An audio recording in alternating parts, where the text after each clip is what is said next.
Welcome to a chilly, windy Mullum Reserve for the Premier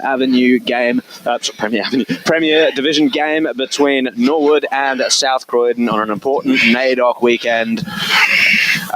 Joining me here today for the pre-game show, we've got Matt Fodia. How you doing? Jared, thanks for having me, mate. Looking forward to a segment coming up with Jamie Bernal and Braden Kilpatrick really soon to talk more about their culture and so on, but also an interesting game for both these sides. And Scott Harding, how you doing? Yeah, good, thank you. Great to be back here and in sort of windy, cold conditions, so I've got the beanie on again. Yeah, absolutely. It is a bit chilly and we're open to the elements here today. Oh, and I'm here. Brash has picked up the headset. I've decided as well. to come. How you doing, Brash? Oh, good. Hey, listen. You and Blake did a good call last week, mate. Really enjoyed that. Really appreciate that. However, I listened to the Friday preview and I reckon Blake needed a doctor. Yeah. I thought his throat was a little bit funny yesterday. So being the good team player that I am, and I've gone out and I bought him a box of Strepsils, mate, and he's not here. He's not here. He's run off, mate. Oh, no. Yeah. So have to head down to Ringwood to deliver those, I think. So you being the customer, I might just pass them on to you to pass them on to him, mate, so that his voice will always stay well lubricated, regardless of whether he's doing the preview or calling any games. Perfect. There you go, mate. Really appreciate that. I'll hand that to him the next time I see him. Yeah, absolutely. So we're in Premier Division for this game here at Mullum. So quite a few games in Premier Division. What holds your attention the most in Premier Division today, Scott? Well, probably this game. Yeah, well, true. As we're here. Good answer, Scott. That we're looking forward to. Look, I'm excited to be here. It's obviously two teams that, haven't had sort of much success of late over the last sort of couple of weeks. South Croydon are probably holding up the top end, but it should be a really ripping contest between two sides. So that's where my attention is to first, and then from there, it's basically hopefully we get a close contest. That's and it's sort of proving to be that way. Obviously, at the moment, Norwood are just struggling to probably find that little bit of scoring. So hopefully today, obviously being a special day for the club, they should find some good scoring options. Hopefully. Yeah, absolutely. So soon we will have. I think it's Braden Kilpatrick is the first one up. And Jamie, hopefully having them together, but obviously they've got pre-game commitments that probably supersede talking to us, gents. So I can understand why we might be a little bit delayed. But yeah, makes perfect sense. Premier Division's getting interesting, isn't it, Scotty? There's now just a race for sixth, it seems, with Doncaster East win last week. So Blackburn have a stranglehold on it, but they will have a fairly tough run purely because they've been a successful side in recent years. Yeah. Oh, look, it's definitely into the interesting part of the season. They've obviously come off that bye, and those teams are now sort of fighting for those sort of middle rungs. A lot of the sort of top is sort of seeded away. You sort of feel, at the moment it's between Noble and Roval at the top. I'm really loving what Noble are doing since we've been down at the Bullring. They've gone from strength to strength. Oh, they're dominating it, aren't they? Loving watching their football. So excited to sort of see where they play out. Obviously, at the moment, we've got Vermont sort of dropping a little bit off the radar, and teams sort of chomping at the bit. And then you've got Park Orchards and Norway. I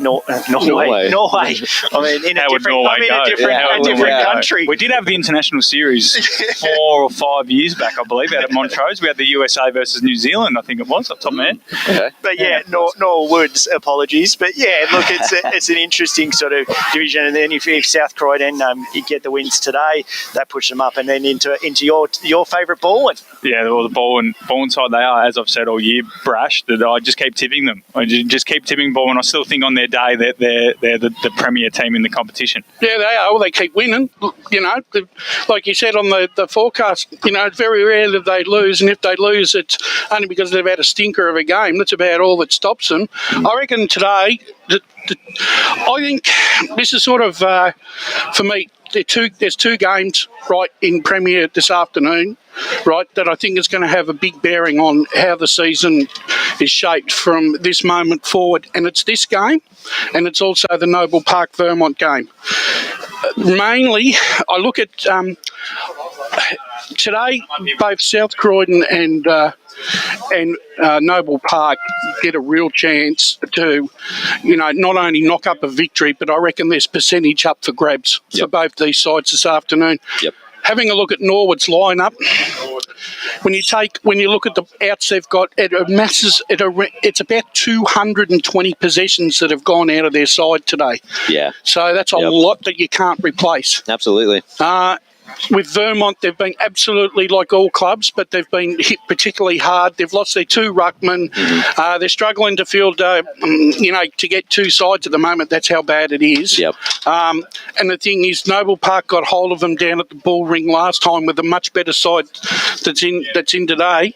And even though it's up at Vermont will give it their best shot.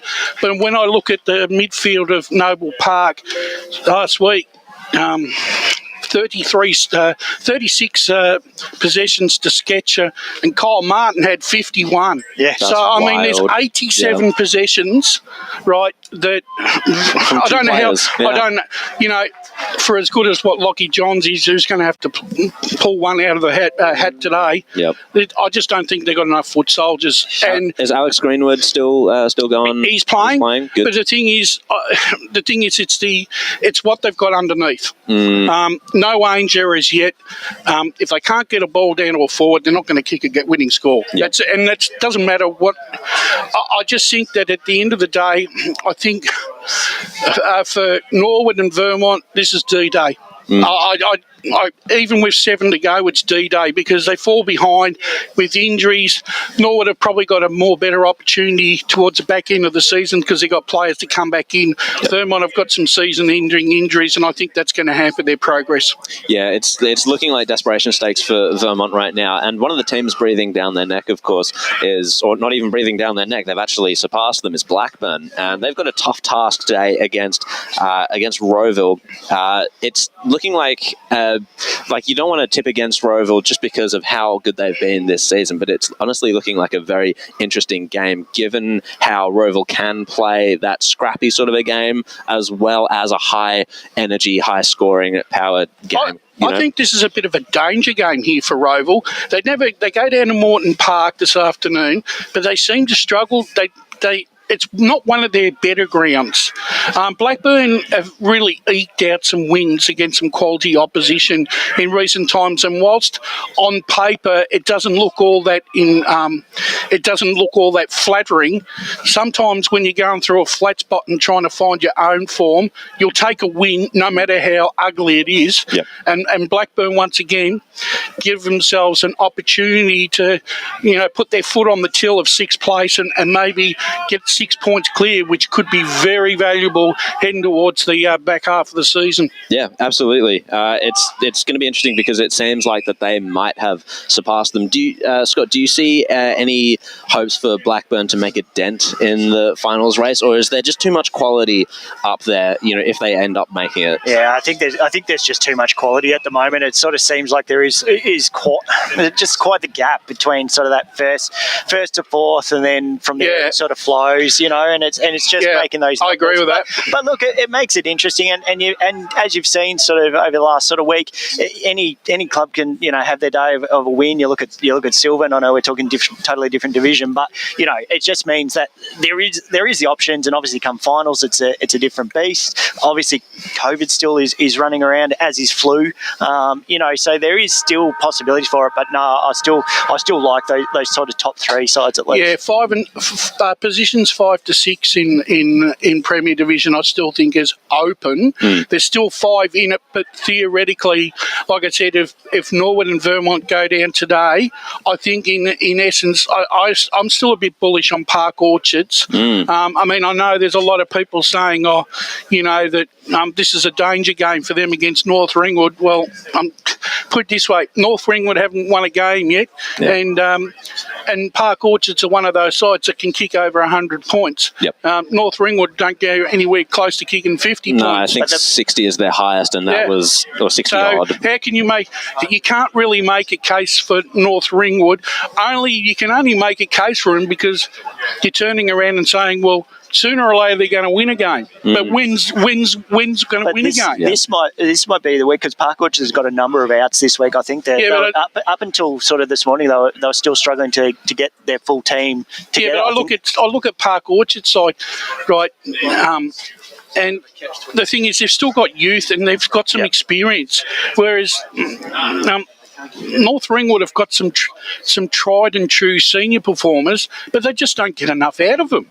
And I think that's the thing is, I'm looking if you're looking for a trajectory, who's moving forward and who's going to go up and who's going down? Well, I see Park Orchard's trajectory going up, but I see North Ringwood's, they're on the downward slide at the moment. Oh, no doubt. And that's the thing. I think it's more the fact that when we're sort of saying, well, when are they going to get a win and everything like that? And this is probably the day for it. I still think Park Orchards, don't get me wrong. No. But you know, they've obviously had a number of outs sort of through their side today, and it gives that challenge. But Park Orchards need to make a mark because they need those points to get away from this gap of this battle that they've had with sort of Norwood and the like. And then if Vermont sort of drop off as well, they at least close that on top because their percentage is extremely good. Park Orchards. Yeah, look, like I said, normally the Vermont Noble Park games go to 6 to 10 points. Not this week. Not with this.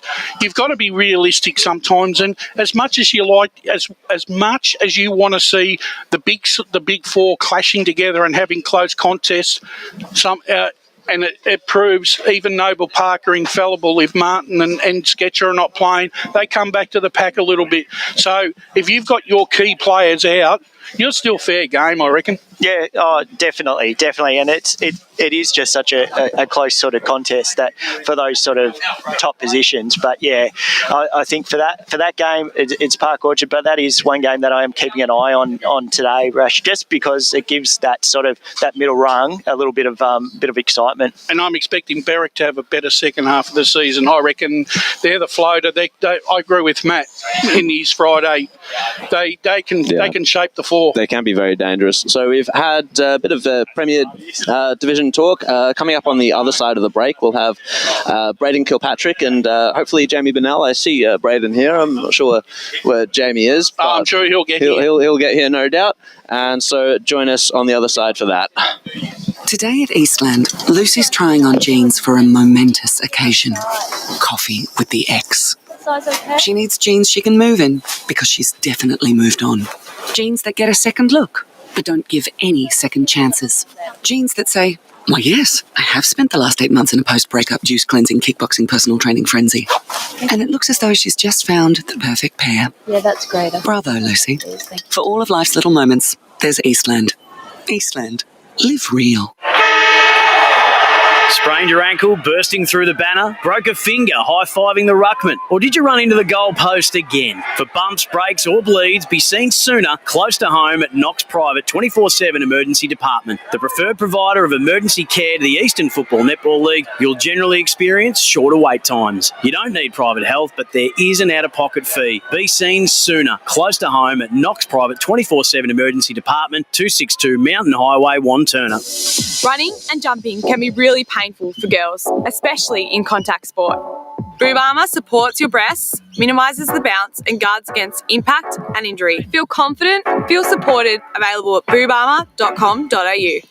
At Yarra Valley Water, we know reducing your shower time, or show time, to 4 minutes can save you an average of $200 a year on water and energy bills. Shower shorter. Save water. Authorised by the Victorian Government, 1 Treasury Place, Melbourne. Do you feel good about your bank? Because there is a bank you can feel good about. They share their profits to fund big community projects, small community clubs, and vital emergency services. They've given $250 million to help Australian communities thrive. They have all the products and tech you expect from a big bank, with service you don't. It's Bendigo Bank. Feel good about who you bank with. Try Bendigo. Search bendigobank.com.au or search Bendigo Bank near me. How would you like to be celebrated? I think I'd like to be celebrated with lots of music, dancing, a bit of a party. I'd like to be celebrated at the pub with a few frothies. Maybe some colourful balloons, my favourite flowers. How about some glitter? I'd like to be celebrated in space. Outdoors, having all my family and friends together. At Tobin Brothers Funerals, they know that every life is unique and they think that every celebration should be too. Find out more at tobinbrothers.com.au. Tobin Brothers Funerals, celebrating lives. Sprained your ankle bursting through the banner? For bumps, breaks or bleeds, be seen sooner, close to home, at Knox Private 24/7 Emergency Department. You'll generally experience shorter wait times. Knox Private 24/7 Emergency, 262 Mountain Highway, Wanturna. Running and jumping can be really painful for girls, especially in contact sport. Boob armour supports your breasts, minimises the bounce and guards against impact and injury. Feel confident, feel supported, available at boobarmour.com.au. The warm-up continues right here on EFL Saturday.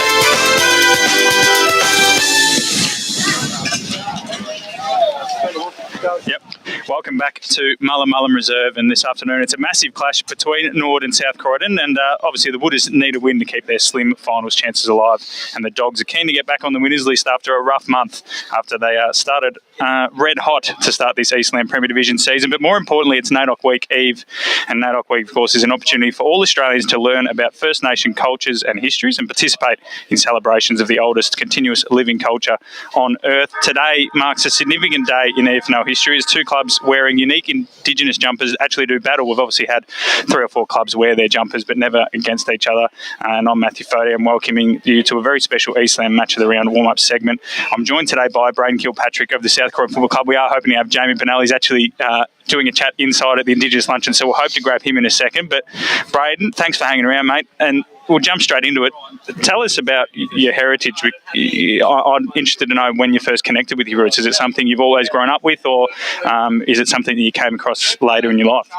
Yeah, it's probably, something that we always knew to a degree, but probably not something that I connected with a hell of a lot early. And sort of as my life went on and my journey went on, I've got 2 younger brothers. Kynan's at home. He demanded a shout out, so I've given him that now, tick that box. But yeah, sort of as life went on, and you sort of get exposure to AFL programs like that. So I played a few Indigenous programs and things like that, and sort of as that went on, I guess I started to connect a little bit more. So you were always aware, and as you grew up, you engaged more.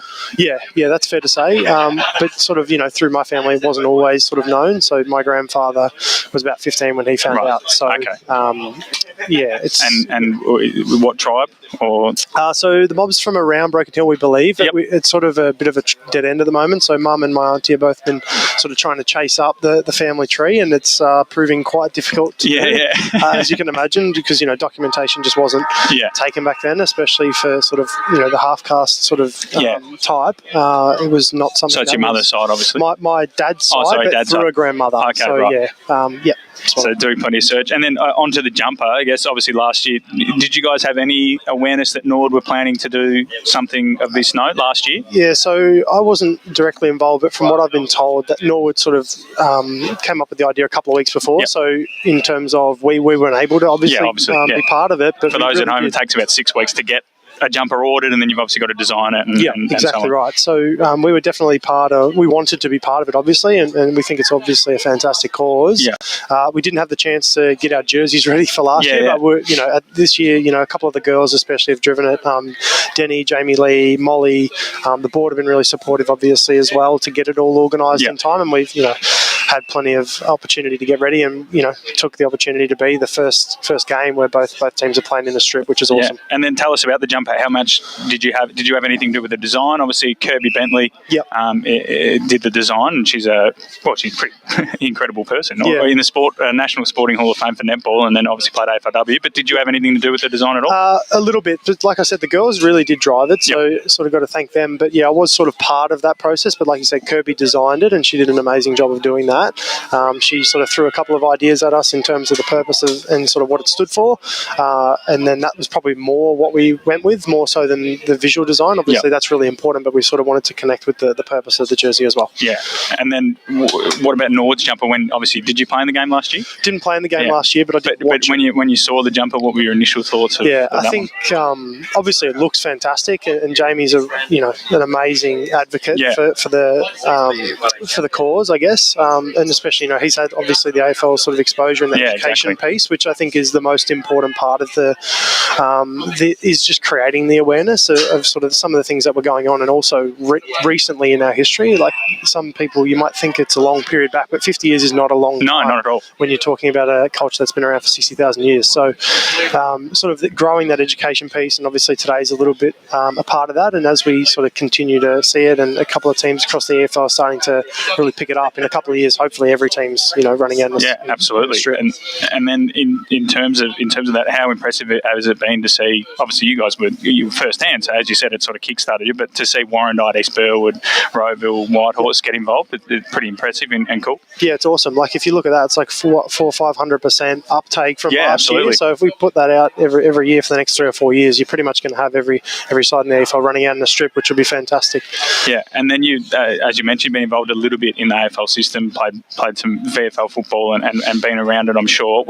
How far do you think it's come over the last, since you probably started playing footy and have been aware of it? How quickly has it grown, and what can people in the community do to help further the cause? Yeah, I think educating yourself is the biggest thing, and I think that's the thing that I'm most grateful for. And not coming from a family, like I said, we sort of don't really still know the full extent of it. So a lot of those stories sort of die with those people that for whatever reason haven't been able to share them. So being able to just go ahead and educate yourself on some of the things that were happening and sort of get a grasp on it. And because it's important, because you don't learn it at all in school, really, do you? Really. It's a very bare minimum. Yeah, it's almost like you're almost ticking box at some stage. I know I can't speak for obviously now, being 24, 25, but when I went through, it was pretty much we watched the Rabbit Proof Fence, and that's about it. So, which obviously is a fantastic film. If you haven't watched it, please do go and watch it. It's a really good film. But that should be the sort of the starting point, and then just have a bit of a Google and a bit of a play around. Even through work, my work, I work for ANZ, but they've done a really good job. They have an Indigenous program where they get people in and come and educate as well. So I've been able to go to those and learn a bit about it there too. So it's definitely starting to create a bit more awareness around the community in general. And I think the curiosity for people is starting to really come out. And people, even on Thursday night, I'm speaking to people at the club that had no idea about some of the things that I talked about. And I don't think that my knowledge is, anywhere near. Because like you said, you've still got, a lot to learn yourself about your own mob. Yep, exactly right. We don't even know for sure a tribe, the great-great-grandmother that it's through from my side, we don't know. There's no birth certificate. There is a death certificate, but there's no parents. Yeah. There's like 3 documents across our whole family. One of them's from South Australia, one's from Victoria, one's from New South Wales. So we don't know much at all there. I'm trying to find it, but struggling. Well, Braden, it looks like Jamie's done the right thing by you, mate. He's done the microphone inside. So Jamie, you can tag him for Braden, mate. Thanks heaps, Braden. Thanks, brother. Thanks for that, mate. No, hopefully for yourself you can learn more about your mob, and thanks for letting us some insight into you there. Beautiful. Appreciate it. Now joined by Jamie Bernal. I'll sit down, Jamie, because it looks like you're just standing up in there, mate. You've been frantically organising the day, mate. It's not quite gone to plan yet, has it? There's a couple of things that popped up. We had a little hiccup this morning. Our elder actually got COVID, so I was just running around and just trying to organise our dancers as well and get them, and they'll do an acknowledgement for us. So it's exciting because we've seen a couple of clubs obviously do smoking ceremonies, but to have a traditional dance would be exciting for someone like me to see it, but exciting for the community. Yeah, that's what it's all about. It's just bringing in that education and showing people, I guess, our history and how we showcase our talents and storytelling as well, and that's through dance. Yeah, absolutely. I already spoke to Braden about his heritage, and he was hoping that you'd probably be able to have more of a connection because his was sort of different. He only found out he didn't really connect until Billy was a bit older. But can you tell us about when you connected really with your heritage? And I know, speaking to some people in other forms of work and so on, that initially they sort of try to ignore it, especially when you're younger and obviously a bit older than me, so I don't know what it was like growing up. But have you always engaged with your culture straight from the start? Yeah, straight from the day I was born, I knew who I was and where I was from. So a proud Noongar Yamaji man from Western Australia. I guess for me, growing up, I did a little bit of dancing and stuff like that with my cousins, but in the sense that I wasn't really embedded in my culture. I knew who I was and where I was from, but when it came to the more, I guess, the dancing side of things and storytelling, living up to the land, all that stuff, it wasn't all there. So for me, like I said, I knew who I was and where I'm from, but I wasn't embedded as some of my cousins and cousins around me and people around me as well. So every individual's on their own, I guess, learning journey as well. And like I'm still learning about my family and who I am as well. So it's awesome just to continue my learning and educating others as well. Three young fellas, don't you, as well? And are they starting to engage in that? Yeah, especially my older one. He's asking a few more questions now, and it's just trying to instill in them who he is and where he's from. So yes, we live over here in Victoria, but he's a WA boy at heart. So and knowing where his bloodline is, and it's just giving that knowledge to him so he can pass it on to his friends and educate his friends as well. Tell us a little bit quickly about how the jumper came around last year. So obviously Braden was saying from South Croydon point of view, it was thrown to them a month in advance, but obviously there was so much more work that went into it. So last year came about, there was a conversation probably 2 years ago that we wanted to do it, and then obviously lockdown and all that stuff happened. But so the idea was in the club's head already. So for me, it was just, if I can put in the work and do most of the work and just let them know this is what's going on, they'll jump in behind it. And that's what I did. I contacted an artist, got the ball rolling, got a design organised, and then I put it on the footy club, and they were all good with it. But the main thing from this jumper was the players actually dug into that pocket and paid their own way with these jumpers. So without their support, this footy club, this and have you happen. found that those players have tried to educate themselves more? Because we're just speaking about Braden, that your school education is, for lack of a better term, pretty piss poor in this space. Have you found that your teammates have gone the extra step now? Yeah, the boys are always asking questions, and that's the thing about this football club, that they're not. I told them don't be afraid to ask a question. Nothing silly. Like if you don't know, you don't know. And that's the whole thing about Aboriginal history and culture. It's all about people not knowing. So I've done a few cultural education sessions. So I run a few with all the new players that get drafted in the AFL.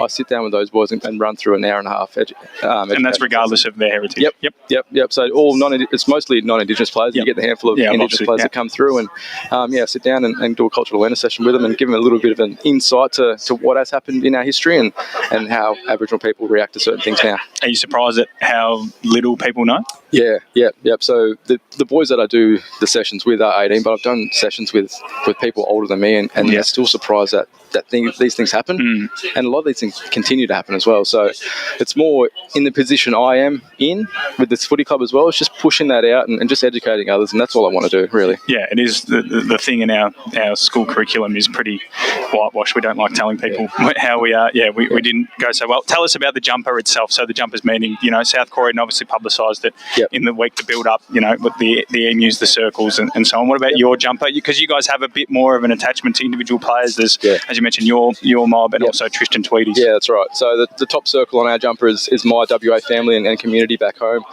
So paying respect to those people back there. Then we roll down to the circle down the bottom. That's more Tristan's family and his community, but yet that's my community now in transitioning over here to Victoria. We've got our values on the side as well. So as a club point of view, we wanted to not just make this about me and Tristan and our families, but bring in the whole footy club. This is a footy club's journey as well. So our values are on there, and then we've got little sections where the boomerangs are, and that's just all the community and supporters that people come and watch us play football. So we wanted to instill them and put them on the jumper as well. And then I see you've got some boots made up. We have got a camera. I don't know if Lee's paying attention, but the boots, mate, are you going to wear them today, or they're too special to run out in, mate? Because they're pretty spectacular. Yeah, I will wear them. Undecided which ones I'll go with. So you've got two different pairs. Yeah. Right. So I've got the camera to my right here. So they're pretty cool. Are they Puma? Or? Yeah, Puma. Awesome. So who's done them? And then there's a Nike pair. Yeah. Look at that. Cross code. Cross brand.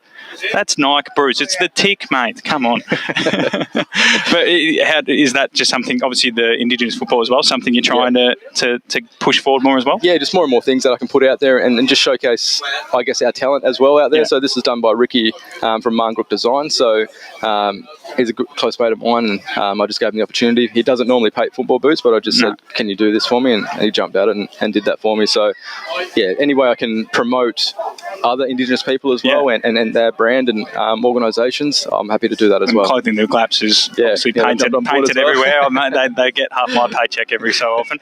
And then finally, mate, how happy have you been to see, and I spoke to Braden about it, he said like 500% growth in 1 year. Roeville, Warrandyte, Whitehorse, South Croydon, and then East Burwood have got a jumper in the making that we haven't gone public with yet. Yep. So there's clubs popping up. Are you hopeful to see this grow into a league-wide round? I know personally it's something that a couple of us are working towards. And then before we go to the break as well, if you could help us with those that are interested in learning more about the Indigenous culture, what's the best way to educate themselves? Yeah, so with the jumpers, like last year was just all about us and showcasing us and getting it out there, and then for people to contact me earlier this year and in the last year saying they want to... So you had clubs? Yeah, so I spoke to South Croydon.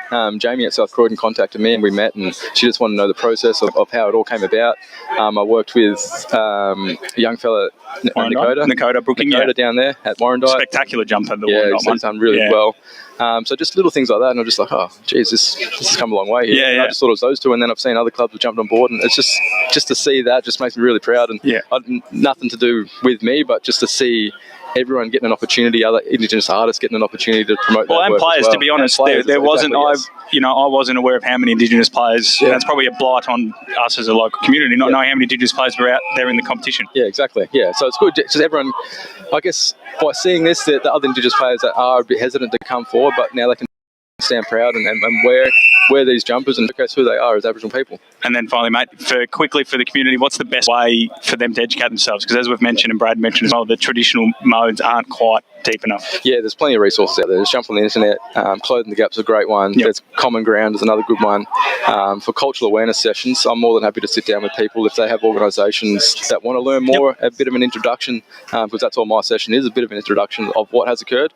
I'm more than happy to sit down with people and go through that as well. Well, Jamie, thanks very much for joining us, mate. I know Marty will be ripping my head off, mate, if you're not down there to link in with that. We look forward to the special ceremony that we're getting today, the first of the kind in the EFNL, and well done, mate, on the spectacular start you've got in this competition, and hopefully it continues to grow. Beautiful, thanks, mate. Jamie Bernal there on a special NAIDOC interview as we build up to this special game here between Norwood and South Croydon. We'll go to a break, and when we come back, Jared and the boys will be back to preview the rest of the round.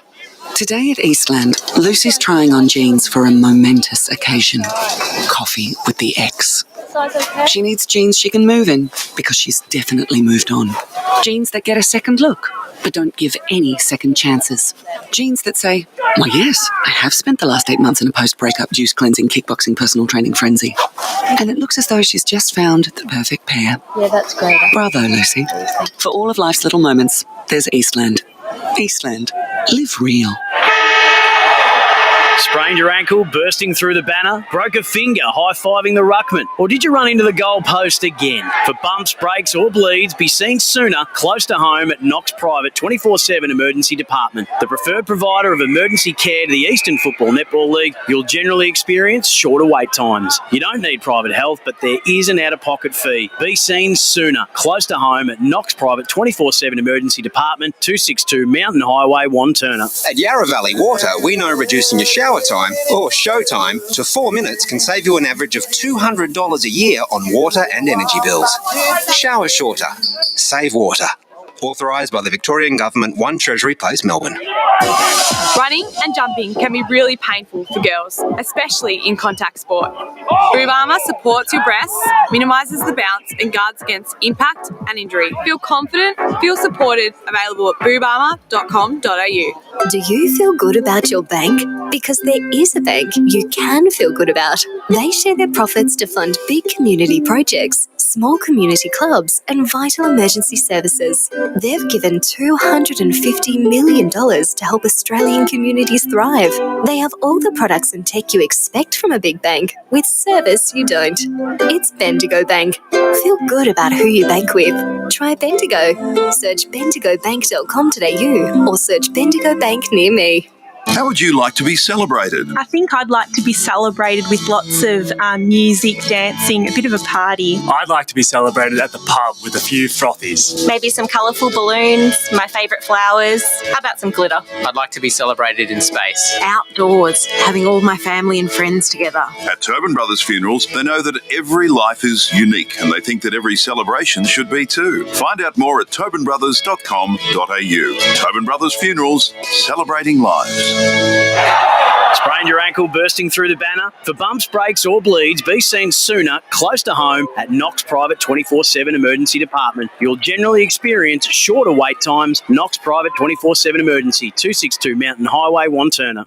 At Yarra Valley Water, we know reducing your shower time or show time to 4 minutes can save you an average of $200 a year on water and energy bills. Shower shorter. Save water. Authorised by the Victorian Government, 1 Treasury Place, Melbourne. The warm-up continues right here on EFL Saturday. Welcome back to Mullum Reserve for the Premier Division game between Norwood and South Croydon. That will be coming up quite a bit later. Right now, we're into the pre-game show. Thank you so much to Jamie Bernal and Braden Kilpatrick, first of all, for their fantastic interviews beforehand with Matt. Thanks to Matt as well, with whom they spoke. Right now, we've got a different crew on. We've got Ryan Long. How you doing, Ryan? Thanks, Jay. No, incredible day to be out here for NAIDOC week, and a really important special game to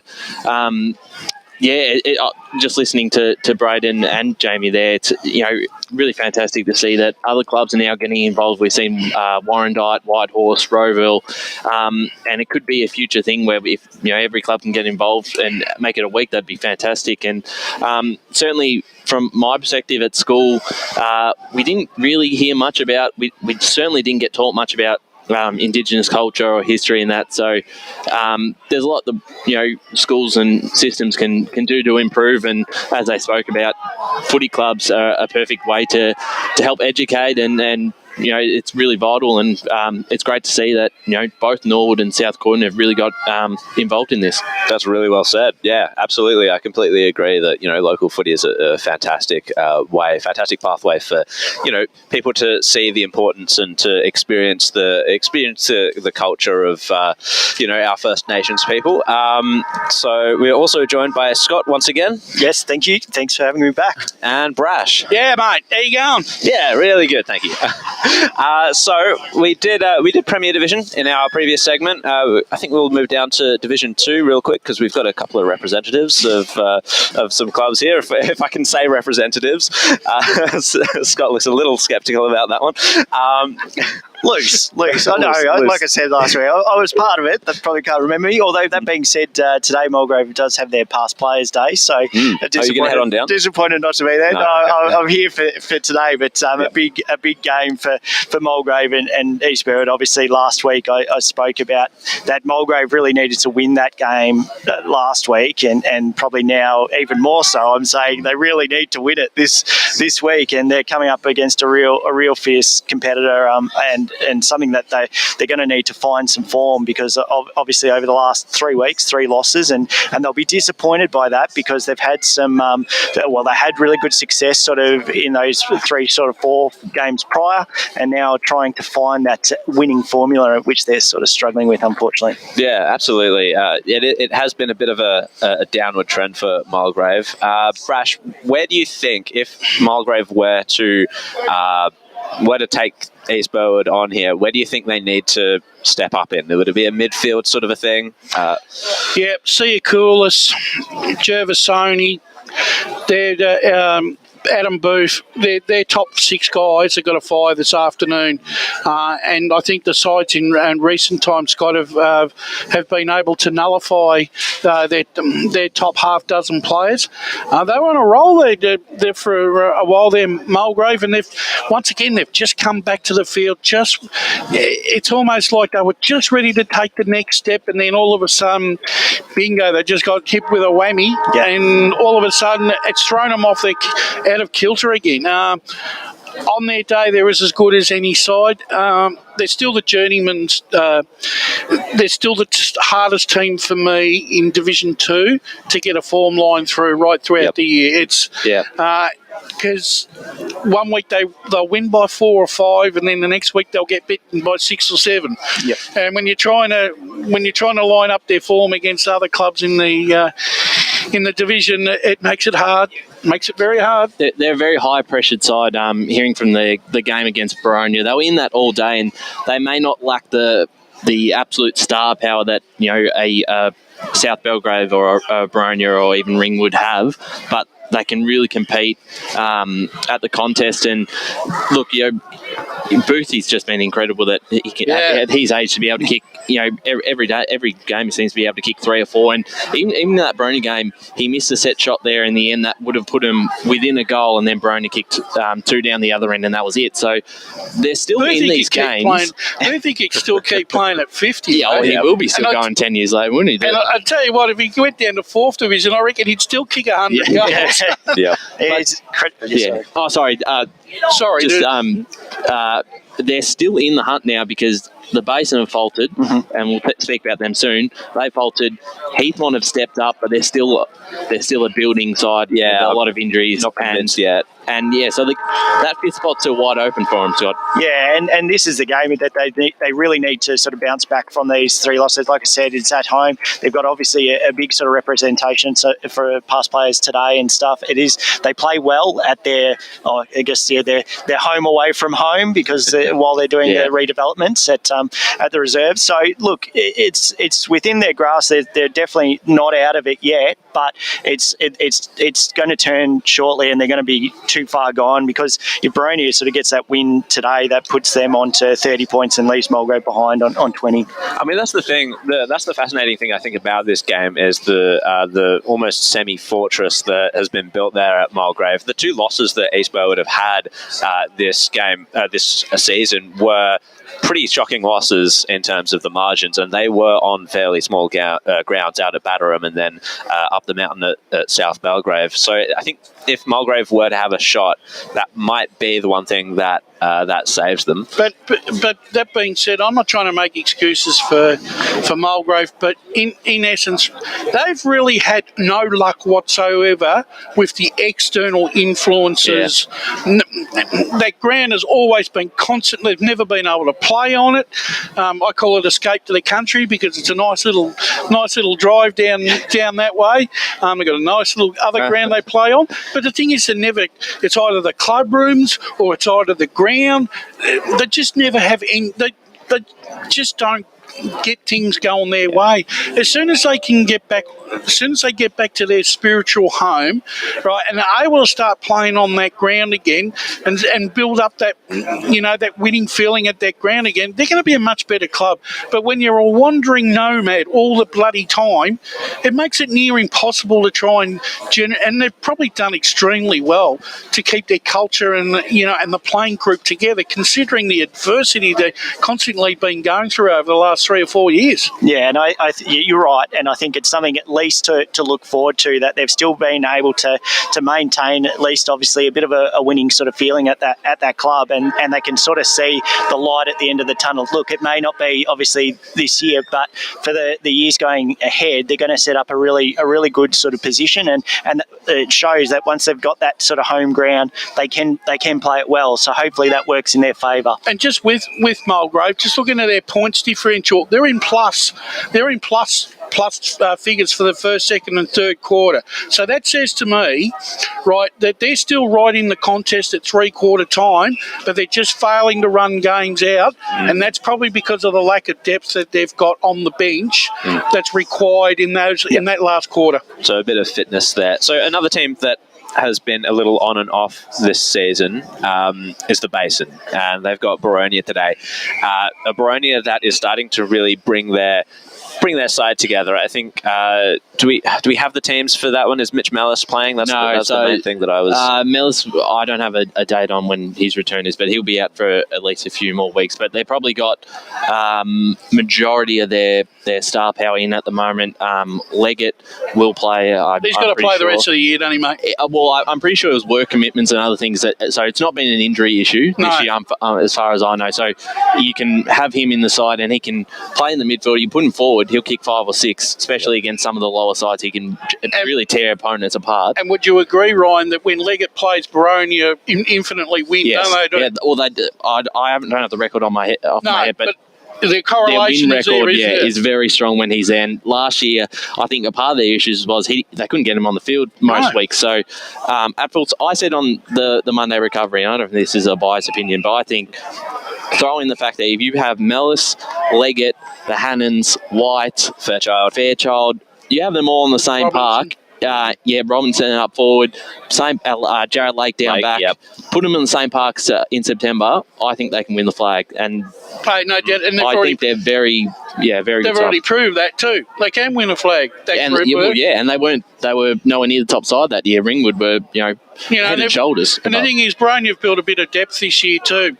Zach Brash has come into the side this year after serving his apprenticeship in the reserves. Mitch Mellis has come to the club. Yep. They've probably got 3 or 4 guys that that have worked their way from reserve grade right into a position where Matty Clark can call on them to cover injury. Yep, and another addition, Harvey Chin's back at the club. Yeah. So he's played at North Ringwood at the VFL level at Port Melbourne as well. So he's beat the trade deadline. He's beat that to come back to Boronia, which is a real added bonus for the second half of the season. So speaking about their flag credentials, they came very close against South Belgrave.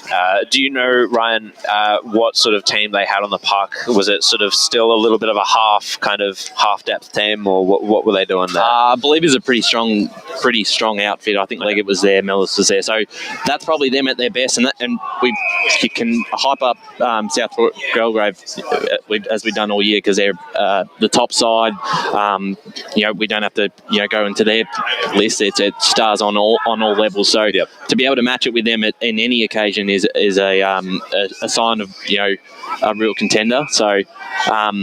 They've taken a lot of confidence out of that, and I think that will help them going forward. So their opponent today, Scott, the Basin. What is your read on them? What do they need to do to start putting a bit of a season together? Because it looked like they were around mid-season, and then they started really dropping off again. Yeah, you're right, and it's finding that consistency, sort of that form, and obviously we're speaking about Mulgrave. They're sort of in that similar sort of boat. Like it's ebbs and flows, in that.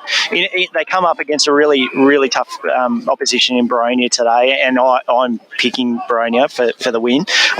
For finals wise, I'm not on your train just yet. But but look, they're definitely playing great footy, and then that sort of serves for the Basin to really step up. It's hard to like I said, it's really hard to get a read. I just can't sort of find out where that fault is in them at the moment. They're playing some good footy, but they're just struggling against those better teams, just on the cusp anyway. They don't have a quality forward. Well, no, and Drake's not playing, I don't think, today. And does Mills come back into the side? I don't think Mills. Trevor Mills is, to me, he's the barometer. He came in right on one of his very rare cameo appearances that Trevor Mills does during the season, and in one game he kicked 7 goals. For me, he's the barometer of when the Basin are up and firing, he's kicking 4 or 5 goals. I reckon they found a player in Ethan Powell. I think he's made great strides in the ruck this year. It's obviously they've not been able to get Shane Davidson, their captain, on the park, and I've known Shane for many, many years, and congratulations for him today to play his 150th game, I believe, Ryan. So they'll want to try and find something for him, to give him something to hang his hat on for the contest. But for mine, at the moment, the the good basin and the bad basins form, there are chasms. Jekyll and Hyde, as Matt likes to say. Yeah, they're one of they're another side next to Belgrave that I find nearly hard to try and put a rating through. Yeah. At their best, they're good. Definitely should play finals, but they just haven't had that consistency. And you talked about Mills when he's been there. He's played 5 games, 4 times of those in the best, and he's kicked 17 goals. Yeah. So that's a big sign of you really need him in there, because they don't seem to find the goals. Last week they only kicked the 7 or something against Heathmont, and that was a similar time when they played Heathmont the first game. They are really, six goals. I tell you who they really are missing, and Ryan, you might have heard of him in recent years, but they're missing a player in the midfield that had some real grunt, and that player was Max Kruger. He was a young blonde man. He wore number 6, and I tell you what, when he played the game where Angels fear to tread, he was hard. He was really hard at it, and they're missing. That's the type of player that the Basin need in the middle. They've lost Finlay, who was one of their key forwards. So it's a bit of a rebuild for the Basin, whether they like to, whether they don't want to call it a rebuild or not. But they are rebuilding, and their form is fluctuating. But their form is fluctuating more to the bad Basin and not the good Basin. Yep. So it's looking very interesting, looking like a very interesting finals race in Division 2. That fifth spot really up for grabs. Mulgrave and the Basin are 2 of the teams hunting that down. The other one as well is Heathmont, and they take on Ringwood today in the Parker Cup. At Jubilee Park. Last time they played each other, Ryan, you were there at HE Parker, and great start for Heathmont. What lost it for them when Ringwood got back into that game?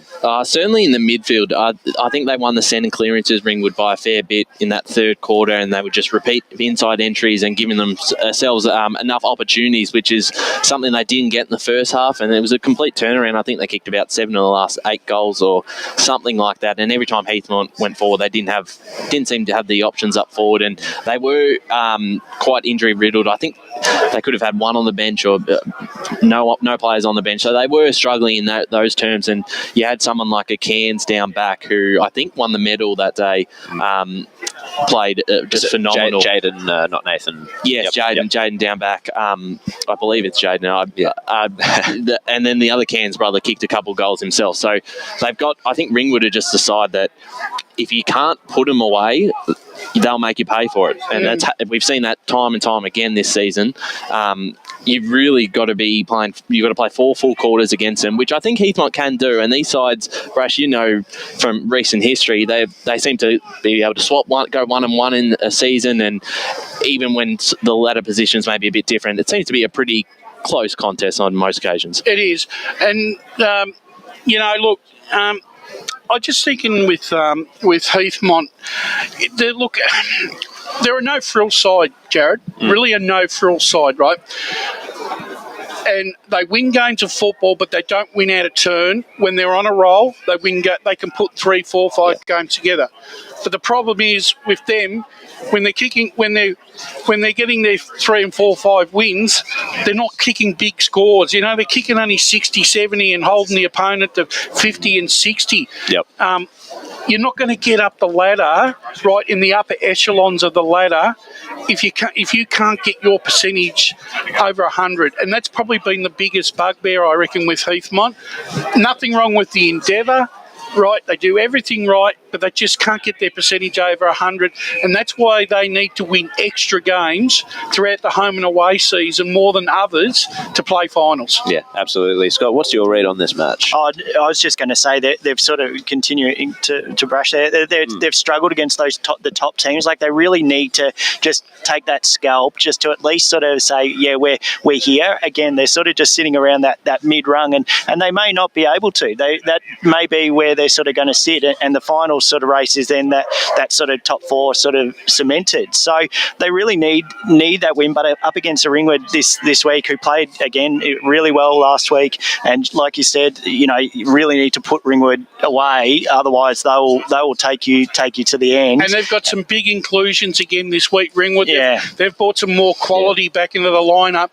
So look, for mine, if Heathmont if things go to plan and it's a 1-1 split, it'll be Heathmont will get up probably and win by less than a goal, but I could see Ringwood either win them by 5.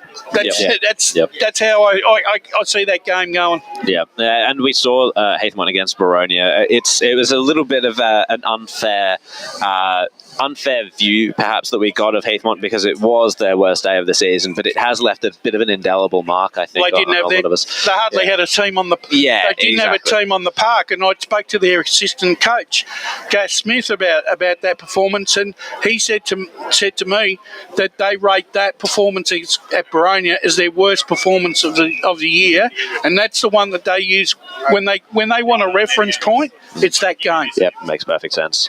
Yeah, and they are perhaps because we've got Knox and Oakley District, maybe a bit of a chance for Oakley District to put their because they scored the highest score this season against Knox. I can see them scoring 50, 60 points a day, Oakley Districts. Yeah. The thing is, I've seen slow progression this year for them. They seem to be getting better as the season.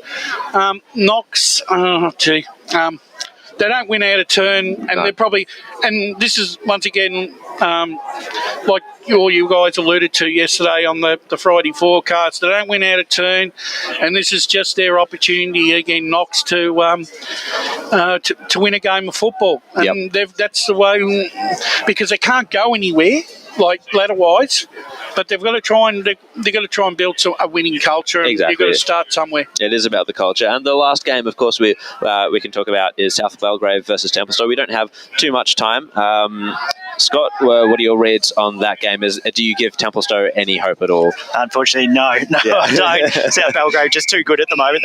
That one loss sort of probably, they're probably questioning why they did lose that. I don't know their side at that time, because since then they've just been dominating, and I really don't think Templestowe are up there. And like I said, there's quite that divide. Sort of those top three and those bottom sides are just struggling to match it with them. Yeah, I don't think they can win it all, but it is a positive sign. They're probably a bit of an improvement after that middle of the season where they had a bit of a slump. And last week, that really could have won it. The last kick of the day, I don't know why they didn't.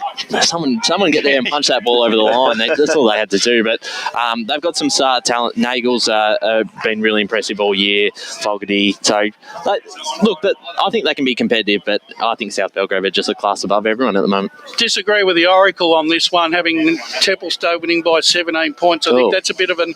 that's fascinating. That's a bit of an anomaly for mine, especially now that Cameron Cloak's out.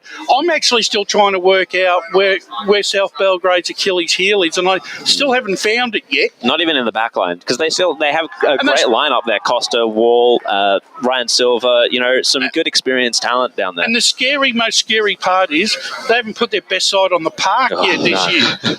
So what's it going to be like if they get all these guys back and in form, right, just hitting the finals? They want to get them back in round 14 and 15. If they start firing, it could be a good night. Yeah, it absolutely could be. So we are running out of time here in this segment. That was a good segment, chaps. Lovely Division 2 wrap up. We've got, on the other side of this, we'll have the smoking ceremony. And of course, then we'll have AFNL game day, Norwood versus South Belgrave. Soon you will be able to catch us on Eastern FM 98.1 and the 1116 SEN app. And you can keep watching, of course, on the YouTube channel and the Facebook page. We're here at Mullum Reserve for the Premier Division matchup between Norwood and South Belgrave. Smoking ceremony on the other side of this. Today at Eastland, Lucy's trying on jeans for a momentous occasion. Coffee with the ex. She needs jeans she can move in because she's definitely moved on. Jeans that get a second look but don't give any second chances. Jeans that say, Why, yes, I have spent the last 8 months in a post-breakup juice cleansing, kickboxing, personal training frenzy. And it looks as though she's just found the perfect pair. Yeah, that's great. Bravo, Lucy. For all of life's little moments, there's Eastland. Eastland. Live real. Sprained your ankle, bursting through the banner? Broke a finger, high-fiving the ruckman? Or did you run into the goal post again? For bumps, breaks or bleeds, be seen sooner, close to home at Knox Private 24/7 Emergency Department. The preferred provider of emergency care to the Eastern Football Netball League, you'll generally experience shorter wait times. You don't need private health, but there is an out-of-pocket fee. Be seen sooner, close to home at Knox Private 24/7 Emergency Department, 262 Mountain Highway, Wanturna. Running and jumping can be really painful for girls, especially in contact sport. Boob Armour supports your breasts, minimises the bounce and guards against impact and injury. Feel confident, feel supported, available at boobarmour.com.au. At Yarra Valley Water, we know reducing your shower time, or show time, to 4 minutes can save you an average of $200 a year on water and energy bills. Shower shorter. Save water. Authorised by the Victorian Government, 1 Treasury Place, Melbourne. Do you feel good about your bank? Because there is a bank you can feel good about. They share their profits to fund big community projects, small community clubs and vital emergency services. They've given $250 million to help Australian communities thrive. They have all the products and tech you expect from a big bank, with service you don't. It's Bendigo Bank. Feel good about who you bank with. Try Bendigo. Search bendigobank.com.au or search Bendigo Bank near me. How would you like to be celebrated? I think I'd like to be celebrated with lots of music, dancing, a bit of a party. I'd like to be celebrated at the pub with a few frothies. Maybe some colourful balloons, my favourite flowers. How about some glitter? I'd like to be celebrated in space. Outdoors, having all my family and friends together. At Tobin Brothers Funerals, they know that every life is unique and they think that every celebration should be too. Find out more at tobinbrothers.com.au. Tobin Brothers Funerals, celebrating lives. Sprained your ankle, bursting through the banner? For bumps, breaks or bleeds, be seen sooner, close to home at Knox Private 24/7 Emergency Department. You'll generally experience shorter wait times. Knox Private 24/7 Emergency, 262 Mountain Highway, Wanturna. Running and jumping can be really painful for girls, especially in contact sport. Boob Armour supports your breasts, minimises the bounce and guards against impact and injury. Feel confident, feel supported, available at boobarmour.com.au. On EFL Saturday, it's time for the match of the round. Let's cross to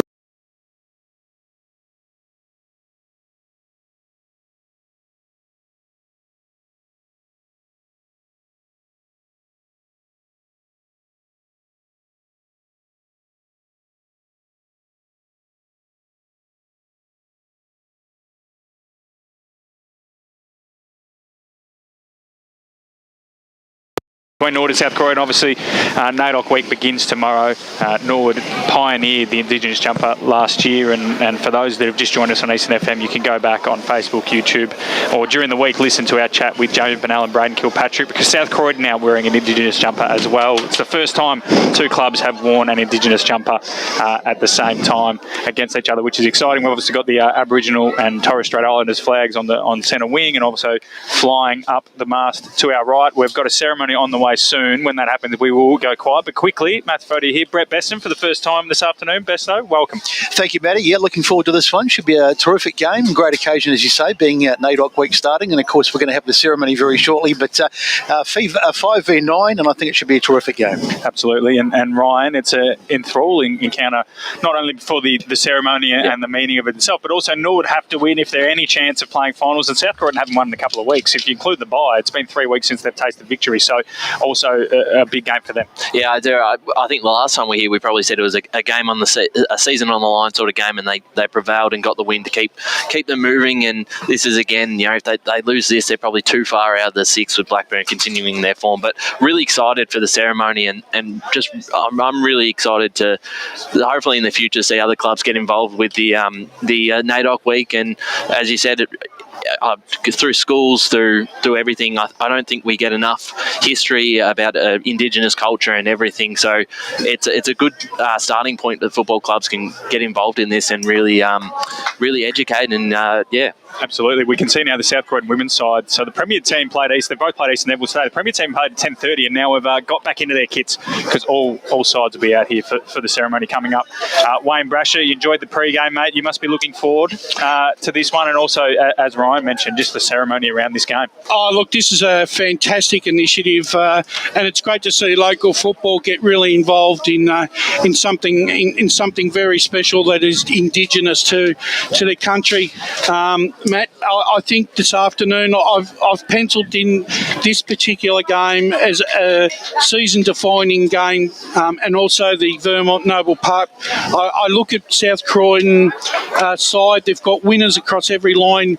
There's 200 disposals gone out of the Norwood side this afternoon, and I think that's where the game's going to be won and lost. And I'm expecting, percentage-wise, I think South Croydon can probably seal fourth spot and carry hefty percentage for the rest of the year. I do agree with you. I think there is likelihood, unfortunately for us as a spectacle, of South Croydon coming very, very strong favourites. But games like this can bring out the best in people and teams. So, Norwood did win this game last year, and they'll be hoping that they continue to have a record where they do not lose on this weekend. We've got Tristan Tweedy. Of course, Jamie Bernal is the front runner and the leader of all this for Norwood. Tristan Tweedy is also of Indigenous heritage. He's carrying, it looks like, I'm assuming it's his child, out to the middle. Eastern Devils joining the Norwood side of things. I assume Jamie will have his three young fellas who enjoyed a bit of the limelight last year.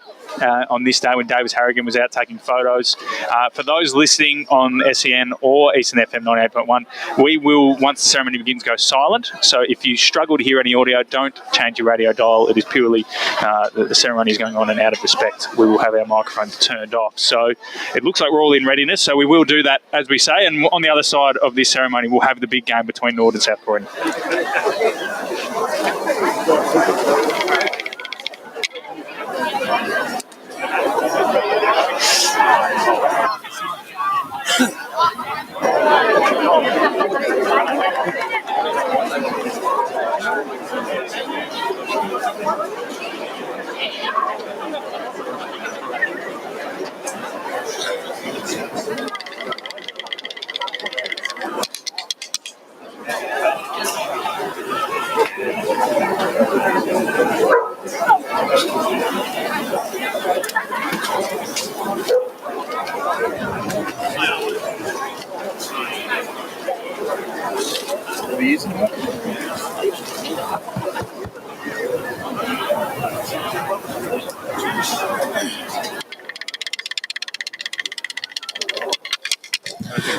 Testing. Yep. No worries. Hello, everyone. Geez, nice crowd for a community footy. Can you hear us at the back there? Over this side? Awesome.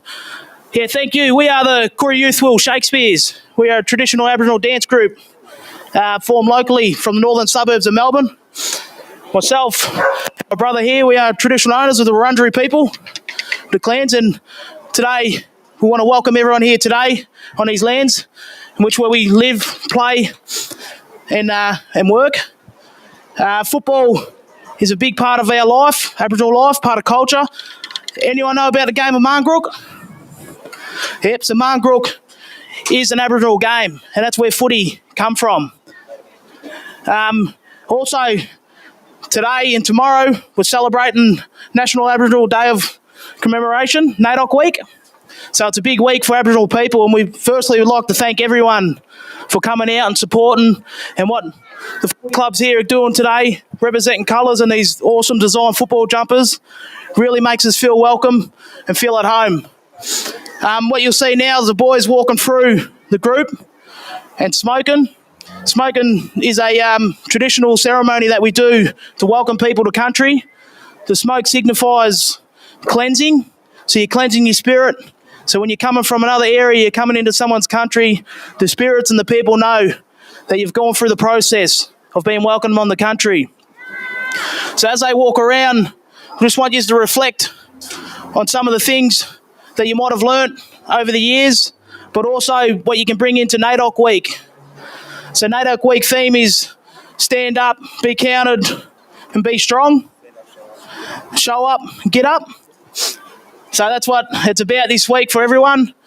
So today, when you're out there representing, you're wearing some grouse designs and our colours, black, yellow and red. You know, we expect a good game of footy, obviously, show some skills. I'm sure Bernal will be ripping it up today, brother. All right, we'll be here watching. And but yeah, thank you. Again, welcome to the country, Woman Jekka. We're going to do a couple of dances for you when the boys come through. And then we'll get stuck into it and then you can get into it. Thank you.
And people in the crowd, feel free.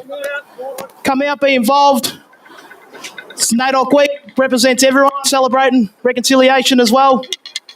That smoke in there's for everyone as well, so if you feel free, just come and give yourself a cleanse, walk through the smoke. Happy for everyone to be involved. This is what NAIDOC week's about. It's about community and everyone inclusive. So first dance we're going to do for you is our intro dance, and that just represents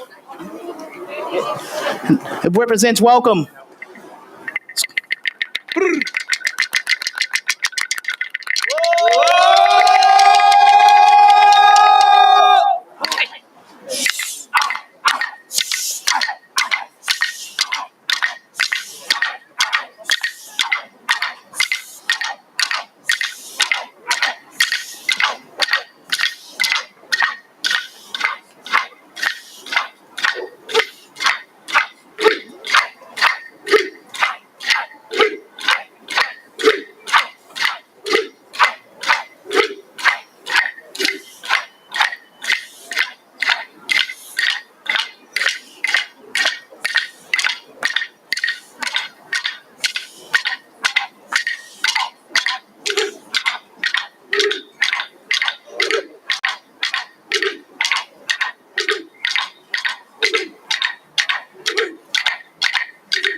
very much, and good luck, both teams today.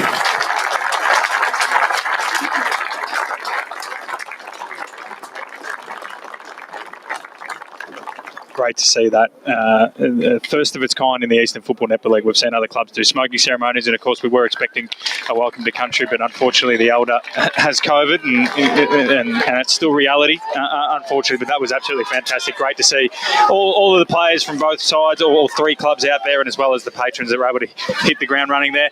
We're going to go to a quick break here on the Eastland Match because we're still on track to start on time, incredibly best. That's how well organised this club has been today. We'll go to that break, and on the other side of it, we'll come back. Massive Premier Division clash between Norwood and South Croydon. Today at Eastland, Lucy's trying on jeans for a momentous occasion. Coffee with the ex. She needs jeans she can move in because she's definitely moved on. Jeans that get a second look, but don't give any second chances. Jeans that say, "Why, yes, I have spent the last 8 months in a post-breakup juice cleansing, kickboxing, personal training frenzy." And it looks as though she's just found the perfect pair. Yeah, that's great. Bravo, Lucy. For all of life's little moments, there's Eastland. Eastland. Live real. Sprained your ankle, bursting through the banner? Broke a finger, high-fiving the ruckman? Or did you run into the goal post again? For bumps, breaks or bleeds, be seen sooner, close to home at Knox Private 24/7 Emergency Department. The preferred provider of emergency care to the Eastern Football Netball League, you'll generally experience shorter wait times. You don't need private health, but there is an out-of-pocket fee. Be seen sooner, close to home at Knox Private 24/7 Emergency Department, 262 Mountain Highway, Wanturna. At Yarra Valley Water, we know reducing your shower time or show time to 4 minutes can save you an average of $200 a year on water and energy bills. Shower shorter. Save water. Authorised by the Victorian Government, 1 Treasury Place, Melbourne. Running and jumping can be really painful for girls, especially in contact sport. Boob Armour supports your breasts, minimises the bounce and guards against impact and injury. Feel confident, feel supported, available at boobarmour.com.au. Do you feel good about your bank? Because there is a bank you can feel good about. They share their profits to fund big community projects, small community clubs, and vital emergency services. They've given $250 million to help Australian communities thrive. They have all the products and tech you expect from a big bank, with service you don't. It's Bendigo Bank. Feel good about who you bank with. Try Bendigo. Search bendigobank.com.au or search Bendigo Bank near me. How would you like to be celebrated? I think I'd like to be celebrated with lots of music, dancing, a bit of a party. I'd like to be celebrated at the pub with a few frothies. Maybe some colourful balloons, my favourite flowers. How about some glitter? I'd like to be celebrated in space. Outdoors, having all my family and friends together. At Tobin Brothers Funerals, they know that every life is unique and they think that every celebration should be too. Find out more at tobinbrothers.com.au. Tobin Brothers Funerals, celebrating lives. Sprained your ankle, bursting through the banner? For bumps, breaks or bleeds, be seen sooner, close to home at Knox Private 24/7 Emergency Department. You'll generally experience shorter wait times. Knox Private 24/7 Emergency, 262 Mountain Highway, Wanturna. At Yarra Valley Water, we know reducing your shower time or show time to 4 minutes can save you an average of $200 a year on water and energy bills. Shower shorter. Save water. Authorised by the Victorian Government, 1 Treasury Place, Melbourne. EFL Saturday Game Day continues. Let's head back and go local for your footy. Welcome back to Mullum Reserve, ladies and gentlemen. It's a very special day on the Eastern Football Netball League calendar. It's a burgeoning rivalry and a tradition and event, the NAIDOC week game at Mullum between Norwood and South Croydon. The first time 2 clubs have both worn an Indigenous jumper on the same day. We're building up to this one. It's also a crucial game, but we've got Josh Wards in the Stats Centre today. Josh, you've got some stats for us ahead of the game. Yeah, I've come prepared. It's going to be a very interesting game, definitely out here. But you know, if Norwood are to win it, it'll be on the inside. They rank number 5 in clearances. South Croydon, they rank number 8 in clearances in Premier Division this is, and Norwood as well bring plenty of pressure as well. They rank number 3 in tackles, while South Croydon, they're one of the lowest tackling pressure sides. They rank number 12 in fact. But it's also going to be worked on the outside as well for South Croydon. They're the number 1 marking side, the number 3 intercept marking side as well. So I'll be keeping a close eye, particularly on the contested work and the intercept marking area, plus the turnovers too. Right, thanks, Josh. Well, I've got you, mate. What's your tip here? It's a big game, as I mentioned off the top earlier. Slim chances for finals for Norwood, and they have to start winning soon. And South Croydon haven't won in 3 or 4 weeks. They'll be up and about. I think I said yesterday on the weekend forecast that I'd go South Croydon. The outs for Norwood are just a little too big. Yeah, they are missing that superstar midfield. Only Tom Maloney remains. Yeah, so I'd be backing them, although Norwood will put up a bit of a fight. So South Croydon for you. Jared's on scores. Jared, quickly, mate. What have you got for us? Who's winning this one? I've definitely got South Croydon for this one. Absolutely. Brash? I got South Croydon by about 40 points, Matt. Brian? Yeah, I want to disagree, but I think the scoring power is probably too heavy for South Croydon, and Norwood probably can't match that with the outs they've got in. The best, I think, now I have this problem every week that I do the weekend forecast and then I forget who I've tipped. But I'm pretty sure I went with South Croydon. Having a look at the sides, it's hard, as Brash said, it's hard to see Norwood winning it, but can you offer something else? Not really. I can't mount a case. I'd love to mount a case for Norwood, but just with those outs, as you say, some pretty important outs. And I mean, Dixon, once he got 14 goals for the season, Blake Pearson's kicked 12. So a lot's going to fall on the shoulders of Harley Bernal. But for me, I think South Croydon. Jamie, not Harley. Sorry, Jamie. Yeah, I'm probably going to do that all day, so just give me a tap. But I think South Croydon probably for me by about 5 goals. Our boundary riders are out there. I don't know if we've got them on the line. Scotty, Will, if you can hear us, have you got some tips for this one? Yeah, thanks for having us, boys. First off, Croydon won the toss and will be kicking to the right of screen. I'm going with South Croydon by probably a good 30 points. Will, featuring Forks, obviously he's been in the AFL media all week. What's he got for us down at local level? Yeah, thanks, Matt. I think today I'll be rolling with South Croydon as well. I think, probably too strong with the outs that Norwood have today, but hopefully a close game for all. Right, we're almost ready. It's a picturesque venue at the moment. Flags, everything, running a market. On ball, Jamie Bernal starting on ball. The ruck for Norwood. Not Harley. Looks to be Callum Sparrow in the ruck, Besto. They have been. He's going up against Max King, so he's going up a fairly decent opponent. Brett Beston, get ready to take it away, mate. Thank you, Matty. Yes, big game out here today. The start of NAIDOC weekend, a wonderful ceremony too, just before the game, if you are lucky enough to catch that on our live stream. But we're just about set to go. The umpire will hold the ball aloft. The siren will go and we'll be underway.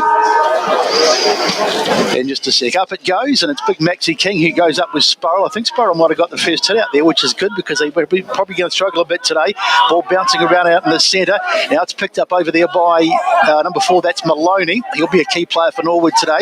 Goes to ground. Maxie King's got it, and there's going to be a free kick going the way of Jordan. Takes it quickly, and a little handball off to Bernal. Bernal goes out wide. It's going to be cut off over there. No, knocked away there. Nice work by 37 for, that's Birch for South Croydon.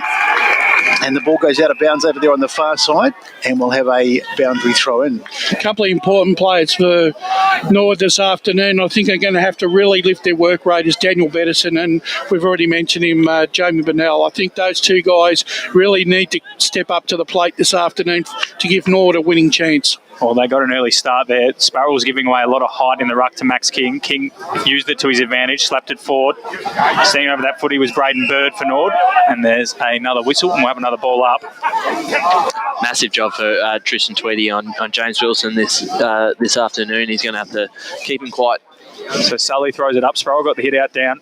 Kilpatrick was around that footy. And then trying to burst through the tackle there was Daniel Bettison as Brash put the spotlight on him earlier. Blair Hudson got the handball out wide. Liam Daly. And then a short chipping ball from Griffin Everly has found its way onto the chest of Josh Busetto. That is not where he meant to go. He was looking inboard for Braden Bird, but in the end scooted off the side of the boot. And Patrick Klepp has marked 35 metres out. He's a beautiful kick of the football. The breeze is going this way, so he should be pretty comfortable making the distance from here, Brash, and it'll be a horror start for the Wooders. Yeah, no, you don't want to start like that. I actually, he's a nice kick, Paddy Klepp, but I reckon he gets an extra 10, 15 metres when he's actually on the run, mate. So Klepp from just on the arc gets a little bit of that left to right Nice spinning footy, dead eye. Paddy Klepp starts us off for NAIDOC week round. Norwood yet to score. South Croydon 1 straight 6. The assist came from the Wooders though. Ryan, not the great start for Norwood. No, it's not. And they've got a big task, that back line. They're not very tall, and obviously South Croydon have got plenty of options up there, so they can't afford to miss those kicks that poorly that are just right in the dangerous spot. And South Croydon will eat those up this afternoon if they keep doing that. You're right. If being a small back line, they're going to make sure that they're spot on with their delivery and possessions this afternoon, Norwood. Otherwise, they're going to get burnt on the turnover.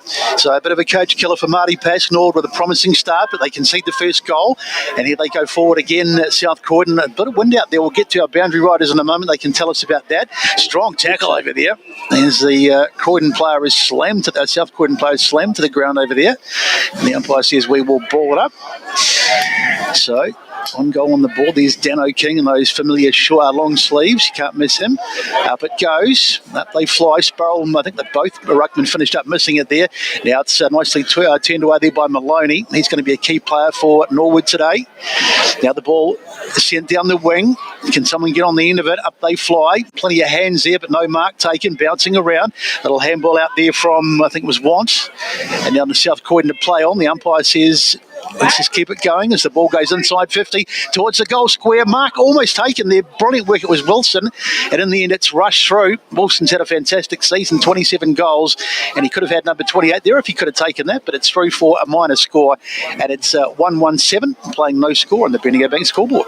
Don't know if the footy's spinning exactly how the players would like. We have got special footballs made up today, so I don't know if they're rotating as they'd like as Bedison brings it back into play for Norwood. Beautiful kick. Finds Jamie Bernal. Playing on ball today, usually used as a half-forward flank. Maybe it's something that Norwood could have done a lot earlier, inject him around the footy a bit more. So Bernal, right half back for the Wooders. Chipping ball inboard to Rhett Jordan. Handball. Here we go. This is better from Norwood. Bird stopped and propped and went out wide. Little kick. Looking for a leading target there in Kennedy. And the Dogs might take this over. No, they won't. They'll keep it in. Beautiful play, and they go back and find Jordan Williams. Left half back for the Dogs. He goes further back to Dylan Marshall. He's got Klepp across, but Hudson's closed him down. So Marshall will play on, runs through his own goal scorer and goes wide and finds Lucas O'Neill. Alex Birch on the lead. Birch goes inboard towards Dano King. Little hand on it from Jordan who'll help out for Norwood. Little pick up there from Feltham. That was James. And now they'll get the ball inside forward 50 once again, the Wooders. James Feltham again, sorry. It was Dylan who got the ball inboard to James. I think I did that last time we were out here, Ryan. You did, Constantly confuse the Felthams. Brothers should be banned in sport. They should. Or at least wear numbers a lot further away on the team sheet for me. But we're going to have a ball up. Max King will almost go up unopposed, such as his height dominance. Got the hit out down. Kilpatrick. Handball out wide for Burt. Blair Hudson intercepted it though, and Norwood should get a repeat stoppage inside their forward 50. Another big loss, but considering the outs they've had in their midfield, they score a lot from their midfield. Guys like Dixon, he's kicked 14 this season. So without that scoring power that's coming from the midfield, they're really relying on their forward stepping up. So coming over the top there, good work by Potts, the big man. He got the knockout, but it's South Croydon who rove it across half-back, and they'll get it out now. Here's the kick out towards the wing. Plenty of players over there. Getting up for it was Bedison. Almost took it, but he did enough just to force it back now. It's in the hands of Hudson. Goes forward. Mark not taken though, and South Croydon will be able to repel, and they'll be able to rebound. Long kick down the wing. There's plenty of South Croydon players over here too. Good ball. This kick is smothered. It was Wilson. I think he got the kick in, but great work. Now, in fact, Wilson's gone back for another bite of the cherry. Great second effort there from Wilson, and in the end he gets it out of bounds. Great little battle there, wasn't it? Yeah. Thrash and Ryan between Tweedy and Wilson, a couple of 1%ers each. It was, and it just looks like that South Croydon are quite prepared to keep that forward line really open and allow their players to run into space. So umpire to throw it in. Maxi King got the hit out into the tight stuff. Ball bursting out of the pack there nicely was, that's Bird. Now here's Norwood again. They've made quite a promising start. Yeah, they are moving it okay. So it's Feltham, the Dillon variety. Now they still got it. They go forward again. Nice little handball to the other Feltham. Gets the kick inside 50. This is the important one coming over the top. The mark almost taken there by Maloney. He's been involved early. He goes out towards the wing. Circling back there was Bernal. 19 goals for the season. Going to be a crucial player in the ball, and then hits the behind post. And we'll have a throw in the right forward pocket. That was really good work through the corridor by Norwood. They look to be trying to run it out with handball, which is obviously the way to go when you don't really have that height. No, you've got to utilise every possession, like I said earlier, and keep the ball low. So it's going to be thrown in. They have actually probably looked the better moving it forward. Max King with another hit out. Dangerous spot, though, for everyone involved. One of the Felthams around it. I'll hazard from using first names until I'm really confident here. No, it was Dylan. Or James. It was James. Kennedy. Yeah, Larac. Little dump kick from South Croydon. Comes off in the end. Robbie Mellison, one of the more underrated players in the competition, takes a mark in front of Dylan Feltham. But he's got nothing ahead, so he goes a spoon ball to Wilson. And to be honest, sorry, not Wilson. Looks to be Charlton out there. So it's just Wilson and Tweedy down the line. So he gives the handball off to Williams, who handballs down the line, but the Norwood midfield do really well to knock it out of bounds for a boundary throw. Ryan, what do you make of this start? Yeah, I've liked how Norwood starts of the game, the way they've used the ball to be able to link up, and they sort of had a similar sort of style of gameplay against Park Orchards when we were here about 5 or 6 weeks ago, and it's, as Brash said, probably a key for them to win this game with not much height on the field. No. So thrown in, King versus Sparrow. Sparrow did well, got the hit out down, but King got the crumb and gave the handball to Daniel King, who goes long inside forward 50, one-on-one, Tweedy and Wilson. Wilson shoved him out. Umpire said play on. James Wilson a run in, and he'll kick the dog second. They're 2-1-13. Norwood yet to score. 8.5 minutes gone on the Bendigo Bank scoreboard. Wayne Brasher. Yeah, look, it's once again the way that South Croydon hurt Norwood once again on the turnover. Wilson once again used body strength to outmaneuver his opponent and was able to run into an easy goal. I think Norwood, for all their good ball movement, might just have to be a little bit more accountable going back on the turnover. And as you mentioned, they're keeping that forward line quite open. That's what those one-on-one contests, when you have Wilson down there and guys like Sheridan, you back him in to win those one-on-ones. Yep. So Marty Pascal will be scratching his head. They've had a pretty good start, Norwood, but they find themselves 13 points down as Matt King gets their head out. Knocks it down there for Kilpatrick. Umpire's whistle goes, and we will have a secondary ball up. You can see this being a real focal point for South Croydon. The height advantage that King has, he should get the first use of ball. So it's going to be Max King's day, but they'll just have to deal with it, Norwood, and just try and do the best, make the best of a bad situation. Mellison gets it forward to Dano King. Did he take the mark? Yes, he has. And he will go back and kick. He'll be kicking from about 45 metres. So a longish kick. He hasn't got the journey, so he handballs it off. Here's the long kick forward, and I think it's gone through. Daniel Cooper it was, who was there for the recipient. Dano King decided that it was a bit far out for him, and Daniel Cooper with the first draw contender for the Tobin Brothers goal of the day. That's a good nudge. He's probably close to the 50-metre mark, but it's gone through. And South Croydon get their third, and they lead 3-1-19 to no score on the Bendigo Bank scoreboard. Went to sleep there, the Norwood defence. Poor marking, wasn't he? He just had so much space. He was just sitting there. That's really disappointing given the bright start that they've made. Josh Ward in the stats centre. Yeah, so far South Croydon, they've taken 3 marks inside 50, and all those 3 marks inside 50s have led to goals as well. So efficient. Very efficient indeed. Very efficient. So back in the middle of the ground here, Mullen, we need something from Norwood because Max King got yet another hit out. He's going to cause some issues, I would have thought, going up there against Potts. But Norwood, can they break away? Jordan was around the footy. And a chain of handball ends up with Max King, biggest man on the ground, doing some clearance work. Norwood now, exit, beautiful looking kick. That was there from Alex Calder. Finds its way into the chest of Hayden Patterson. He's got a few options down the line. He just pops it up to the half-forward flank. Spoil came from the Norwood attacker in the end, Sparrow, but the free kick's been given, going the way of Thomas Schnick. Handballs it off to the runner. Looks like Liam Cox, and that is out of bounds on the full. No matter how much Matty Burt tried to convince the boundary umpire of otherwise. Kieran West sporting one of the tighter shaves on the head there. I'm impressed. It's very tight. Gillette, the best a man can get. West goes long inside forward 50. Can we get a fly from Norwood? I think Sparrow's brought that down. Umpire said play on. And we'll have a stoppage. Well, he didn't pay the Wilson one before where he had double grab on it. So he's not going to. They're going to make sure they earn their free kicks. The one thing that Norwood have decided is they're going to have to. They're really putting a lot of pressure on the ball carrier, and they're trying to tackle real hard. And it's worked so far. They have had repeat inside 50s, but they got nothing to show for it. No, they would like a goal soon. So it's all one-on-ones except for Daniel Potts behind the footy here for Norwood. So King was in there as well. That's Max. You're pretty confident just saying King at the moment as we go to Jared Beelan in the score centre. Got a smattering of scores around the divisions. We've got Doncaster 139, Tabarrik 0 at the moment. Coldstream 1 behind. Ball comes out, sorry to jump in there, Jared. Long ball inside 450 by Braden Bird. Top of the goal square for Norwood. Bernal crumbs, Bernal goals. Great start there for Jamie Bernal. Crucial goal for the Wooders. They get on the scoreboard. 1 straight 6, South Croydon 3-1-19. We've gone 12 and a half minutes here in the first quarter. Back to you in the score centre, Jared. No, worth it. Thanks to Blake Tennant, we've got Ringwood 3, Heathmont 6. Lozenges Tennant. Lozenges Tennant, indeed. And Ferntree Gully, you've got the first goal against Glen Waverley, 1-1-7 to 1 behind. Thank you, Jared. A typical Bernal goal there out the back. He finds himself in the best positions, and we saw him kick 7 in the first week against Doncaster. He's the kind of guy that you let him off the chain, he can kick 4 or 5 and he can be a match winner. But that's exactly where Jamie Bernal is at his best value. He's got to be front and square, picking up the crumbs. So 20th goal of the season for Jamie Bernal. We've got a free kick out of the middle, and Dano King was off.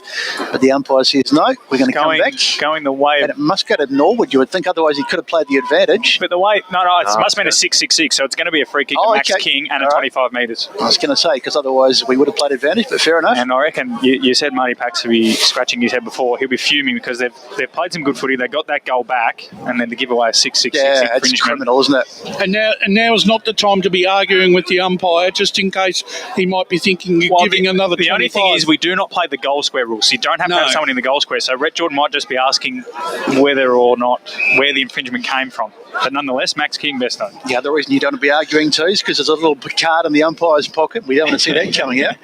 So Max King, he's having a field day in the ruck today. Let's see what his goal kicking prowess is like today. He's got quite a long kick in front of him. He strikes it. I tell you what, he's hit it. Not too bad. I think it's there. That's a great kick. Maxie King. That is a fantastic goal. Now that is definitely the clubhouse leader for the Tobin Brothers goal of the day. Look at that. He's hardly kicked that. He checked his kick there, Ryan. He checked his kick. Incredible. And that's got to really frustrate Marty Bassett. You get one back and then straight away the infringement in the centre leads to an easy goal in the end. But I'm a bit worried though, Ryan, when he goes down for a rest. Yeah, forward. What's he going to do? Well, we saw him on Anzac Day absolutely tear it up. Is it ducking and weaving up here? We'll go down to boundary riders quickly if we can. What's the wind doing? Is it favouring South Croydon, gents? Yeah, definitely favouring South Croydon, boys. Probably a 1 to 2 goal breeze, as you said, to the right of screen. So we'll keep in touch with that. So Dano King got the clearance, got it inside forward 50 once again for the Dogs. Betterson was around it. Tweedy, handball off. Feltham, Dillon. Got it off to Betterson. Short ball in the middle to Jordan, who was the meat in the sandwich, but he took the mark. So at centre half back, he's got Busetto out wide. That's where he heads. Left half back for Norwood. Busetto marks. Tweedy will run past him. He'll go inboard again. Looking for the Feltham brothers, one of them. His little skew-whiff kick comes off to Bird, whose handball didn't really connect with it, but it works out okay. They've somehow just sort of scrapped it to half forward, and then the ball inside forward 50 from Bird is towards Sparrow. Goes out the back there. He's got Crowell for company, and it's through over the line for a boundary throw-in. I don't know how they managed to get it down there, Ryan, but they did. Yeah, I thought they had the possession there, South Croydon, and just well done by Dylan Felton to be able to steal it away. And you just noticed the speed that Bernal got to that contest at the end. They're too close to the line, but very dangerous early. So thrown in, Charlton will go up in the ruck. Kemp crumbed it, might have been taken high. He got spun around a couple of times on the ground, and then players will just dive in. But 20 minutes holding the ball, being paid. It's going the way of Norwood. I don't know exactly who's on the bottom of this pack. That just sort of popped out. I know that Ben Willis has been peeing the free kicks under Rhett Jordan, the 236s. That just came out of nowhere a little bit. Willis dived in, but there was other players diving in there, Brash. The umpires just decided, you're gone. Yeah, it could be just one of life's greatest mysteries today, Matt. So Rhett Jordan coming in. Slight angle, distance shouldn't be a problem. The breeze is pushing towards the right goalpost. He keeps it low. It swings late, but it sneaks home. We've got a nice game of footy here, guys. 2 straight Norwood. South Croydon 4-1-25. We have gone 16 minutes in this first quarter as we head over to Josh Ward in the Stats Centre. Yeah, well, I talked about in the pre-game how Norwood had been the better side on the inside compared to the two sides. South Croydon, they have 10 clearances to 5 to start this game, and they have much more tackles to 8 to 5. So they're bringing the pressure early on in the contest, which is positive for them. Well, I actually just think that this game really plays into South Croydon's hand. They like to shoot. They like a shootout, South Croydon. And the media team like a shootout too, Brash, I'll be honest with you. Yeah. We haven't had one for a while. No, we haven't. No. Well, on the way to one today, as Rick Jordan gets his 13th of the season, there's the restart in the middle, and they go back on attack. Norwood, but good mark, strong mark taken over there. And here they go. It's Bert with the footy. Just around about the half-back line, looks around for some options. Now he goes out towards the wing, trying to find a target. He does in Charlton. Good work by Charlton, gets it in board. They want to go quickly, South Croydon. Now they go forward, looking for a target. Up they fly, the big men, but no, not at the moment. Max King, he's been taken into tackle, but he got out, and the umpire said play, and he wheels under the right foot. This will be a spectacular goal, but it's not going to be because it's drifted through for a behind. Good work by Big Maxi there, having an outstanding game, and it's gone through for a minor score.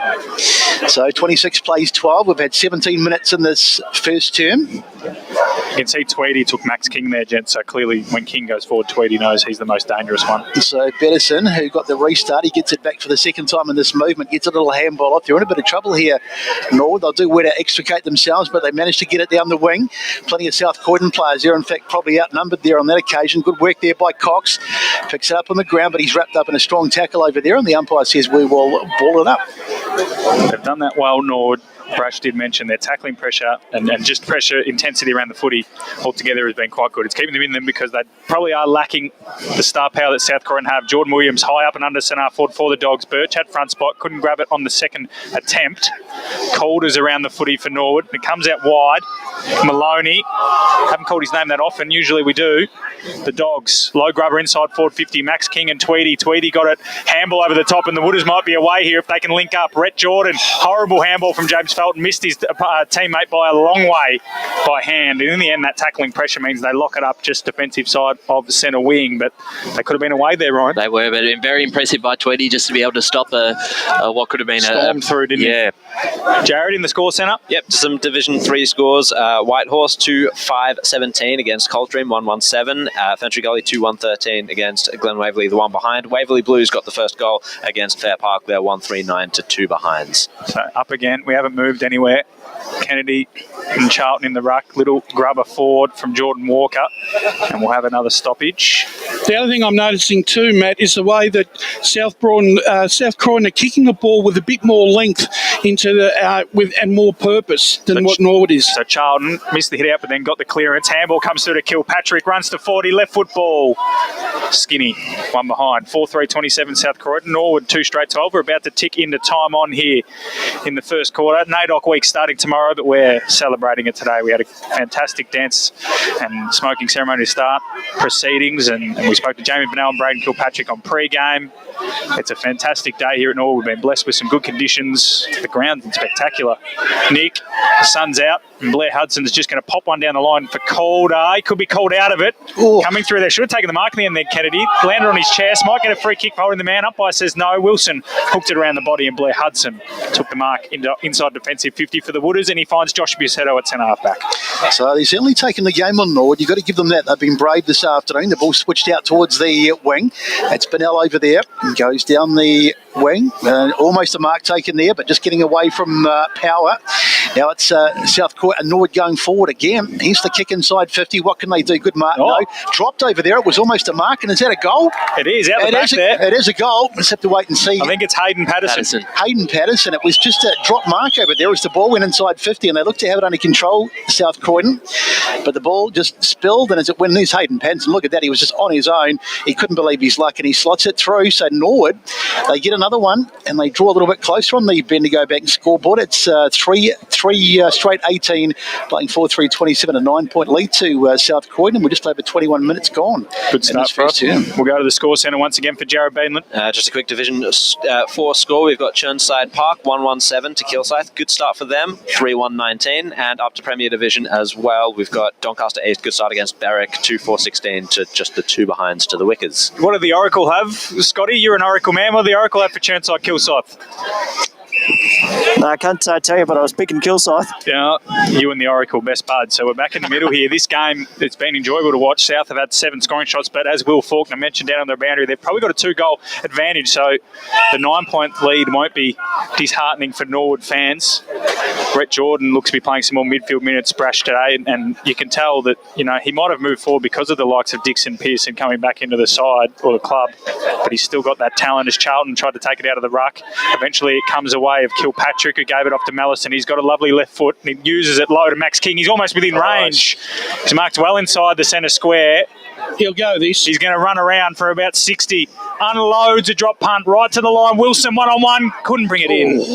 Wilson had poor Dan Young covered for about 1 foot and 20 kilos. But unfortunately can only slap it through from behind. So 4-4-28. South Croydon. Norwood 3 straight 18 as Bettison brings it back into play for Norwood, who go high towards the coach's box, the far side of the ground. Kennedy front spot, couldn't win it down. Kemp is around that footy. And we're going to have a stoppage, you would expect. Blair Hudson, no, extracted it and got it to Rhett Jordan. Went down the line. Charles Power got beaten by the bounce. And it's over the line for a boundary throw in. Yeah, Hudson's had a really good first quarter off that half back line. I've always thought that Rhett Jordan is the true sentiment. Yeah, ruck rover type. He should be in the midfield every week. So Max King back in the ruck. So this might coincide with South Croydon's dominance when he's around the football more. He got the hit out down. Sparrow was there. Daniel King, unopposed, got the crumb and then gave it to Mallison. His left foot ball around the corner eludes 3 Norwood defenders and got its way to O'Neill, who gave it to Kilpatrick, who tripped over, but handball got it through to O'Neill. Left half forward, pokes it inside forward 50. Wilson got rid of his opponent and marked 30 metres out on a 45-degree angle.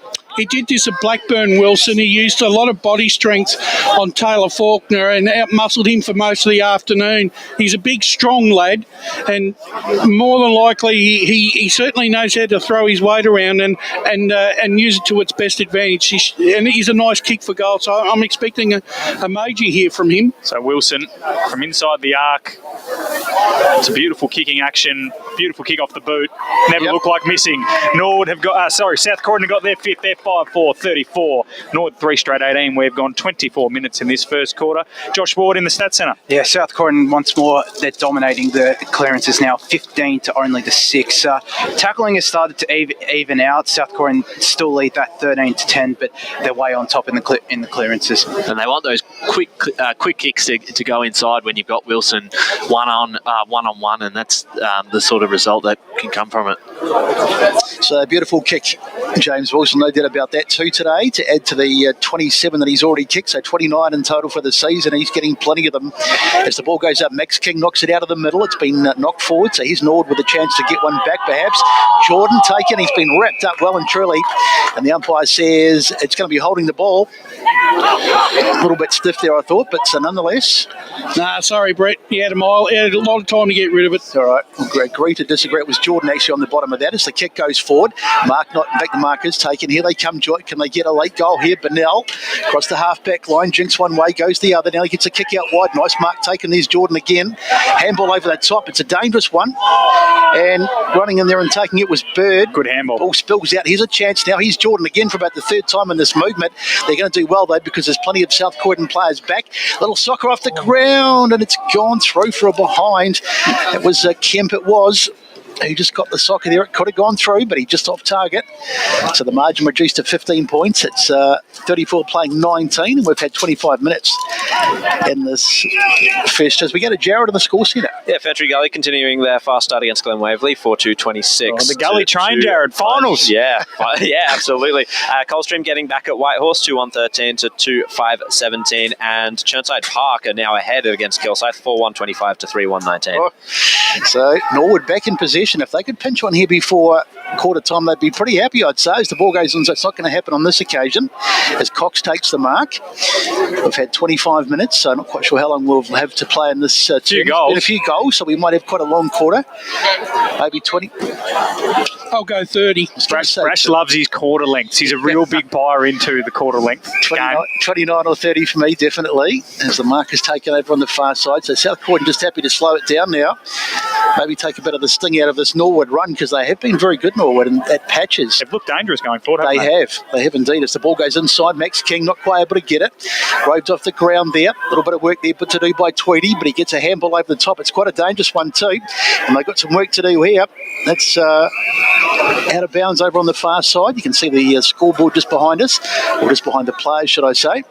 And we're 26 and a half minutes into this first term. Umpire to throw it in. 34 plays 19. Certainly have to give Norwood the credit for the pressure they've had around the contest and into the bruises as well. So it might have been Charlton who got the knockout that time, as the ball goes into the tight stuff, goes back down the line, and it's going to probably beat everyone over the boundary line, which it does. It might have even been out on the full, I think. Yep. If they get another goal here, Norwood, I would give the quarter to them, based on, even though they'd still be 12 points down, but kicking with the win in the second quarter, that boots them back into it. The scoring shots would be the only worry. Well, anyway, that was out of bounds the full. Michael Cramp has sent it straight back out of bounds on the full. Luckily, he managed to let the ball enter the field of play, so it will be back where he kicked it out of bounds. As we go down to Will Faulkner. Just a very quick comment on the ball that you were talking about earlier, Matt. Definitely a different cut. You can just tell by the way it's coming off the boot. Certainly not your average Sharon. Got to kick it in, you reckon, Will? Got to kick it in, absolutely. Not too much of that, I don't think, before this game. You and Scotty can have a little bit of a play around a quarter time. Mallison, little left foot sizzler in the direction there of the leading Schnick. Oh, it was? Was it Schnick? No, it was Sheridan. Apologies, a lot of TS's down there. So the ball goes out to Kieran West. Gillette. The shaved melon. 15 points the difference here. 28 minutes gone, first quarter. West, up and under to centre wing. It's all the Dogs. Something Norwood probably have to look at is trying to keep it away from long balls down the line, because South Croydon have all the height. Dylan Marshall dropped a pretty simple mark. Willis goes back and gets it, playing in defence, it looks to be today, Ben Willis. He goes out wide and finds that man on the wing in, Schnick. He goes down the line now, looking for Max King, and Sparrow did really well, the young man, giving away a fair bit of height and size on Max King, and knocked it a line for a boundary throwing. Maybe Will could go out and fondle the air conveyance at quarter time and fondle, and see if it needs to be pumped up a bit. There you go, Will. There's your quarter time assignment. Sounds good. I'll let you know how that goes. Thrown in front of that Norwood scoreboard here. Nice chain of handballs. Ends up with Maloney running across centre half back and popping it up for Jamie Bernal. Marshall came across, collision as he spoiled. Now West ends up with the footy for Norwood. His kick is smothered brilliantly there by Mallison. Mallison gets involved in the handball chain. Marshall wider. Williams, Mallison again. Been really good, Robbie Mallison. Short ball to Matt Burt. Marks on centre wing. 29 minutes gone. It has been a long quarter. Short to Kilpatrick. Smooth mover, Braden Kilpatrick. Short ball down the line again. So they've moved it around the boundary line. The Dogs, and now they'll go low in the Max King direction. He's marked well within range. Just outside the arc. 45-degree angle. About 40 metres out. What about a dozen possessions there, South Croydon? So they'll want something out of this. A point won't be enough, I reckon. Started with the smother, because Kieran West, if he got that kick away, Norwood might have been running into an open goal. So could be a mini 12-point play or swing. So Max King, he will definitely have the journey, even with or without the wind. He's kicking from the left half forward flank for the Dogs. Outside the arc, comes in. Already got one this quarter. Good looky kick off the boot, on the siren. It's left. So quarter time here at Mullen Reserve for the NAIDOC game in the Eastern Football Netball League's Premier Division. And South Croydon 5-5-35, Norwood 3-1-19. The goal kickers singles to Rhett Jordan, Jamie Bernal and Hayden Patterson for the Wooders. And then for South Croydon 2 to James Wilson, singles to Cooper, Klepp and Max King. We're going to go to a break. When we come back, we'll have some more scores from Jared Beelan. We'll hear from both the coaches and we'll be back into the second quarter. Today at Eastland, Lucy's trying on jeans for a momentous occasion. Coffee with the ex. She needs jeans she can move in, because she's definitely moved on. Jeans that get a second look, but don't give any second chances. Jeans that say, Why, yes. I have spent the last 8 months in a post-breakup juice-cleansing, kickboxing, personal training frenzy. And it looks as though she's just found the perfect pair. Yeah, that's great. Bravo, Lucy. For all of life's little moments, there's Eastland. Eastland. Live real. Sprained your ankle, bursting through the banner? Broke a finger, high-fiving the ruckman? Or did you run into the goal post again? For bumps, breaks or bleeds, be seen sooner, close to home at Knox Private 24/7 Emergency Department. The preferred provider of emergency care to the Eastern Football Netball League, you'll generally experience shorter wait times. You don't need private health, but there is an out-of-pocket fee. Be seen sooner, close to home at Knox Private 24/7 Emergency Department, 262 Mountain Highway, Wanturna. Running and jumping can be really painful for girls, especially in contact sport.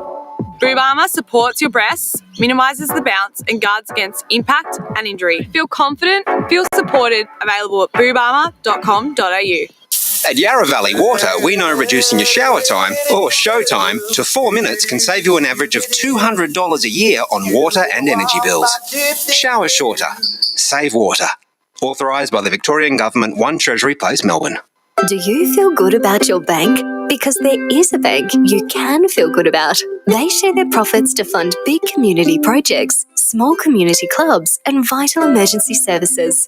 They've given $250 million to help Australian communities thrive. They have all the products and tech you expect from a big bank, with service you don't. It's Bendigo Bank. Feel good about who you bank with. Try Bendigo. Search bendigobank.com.au or search Bendigo Bank near me.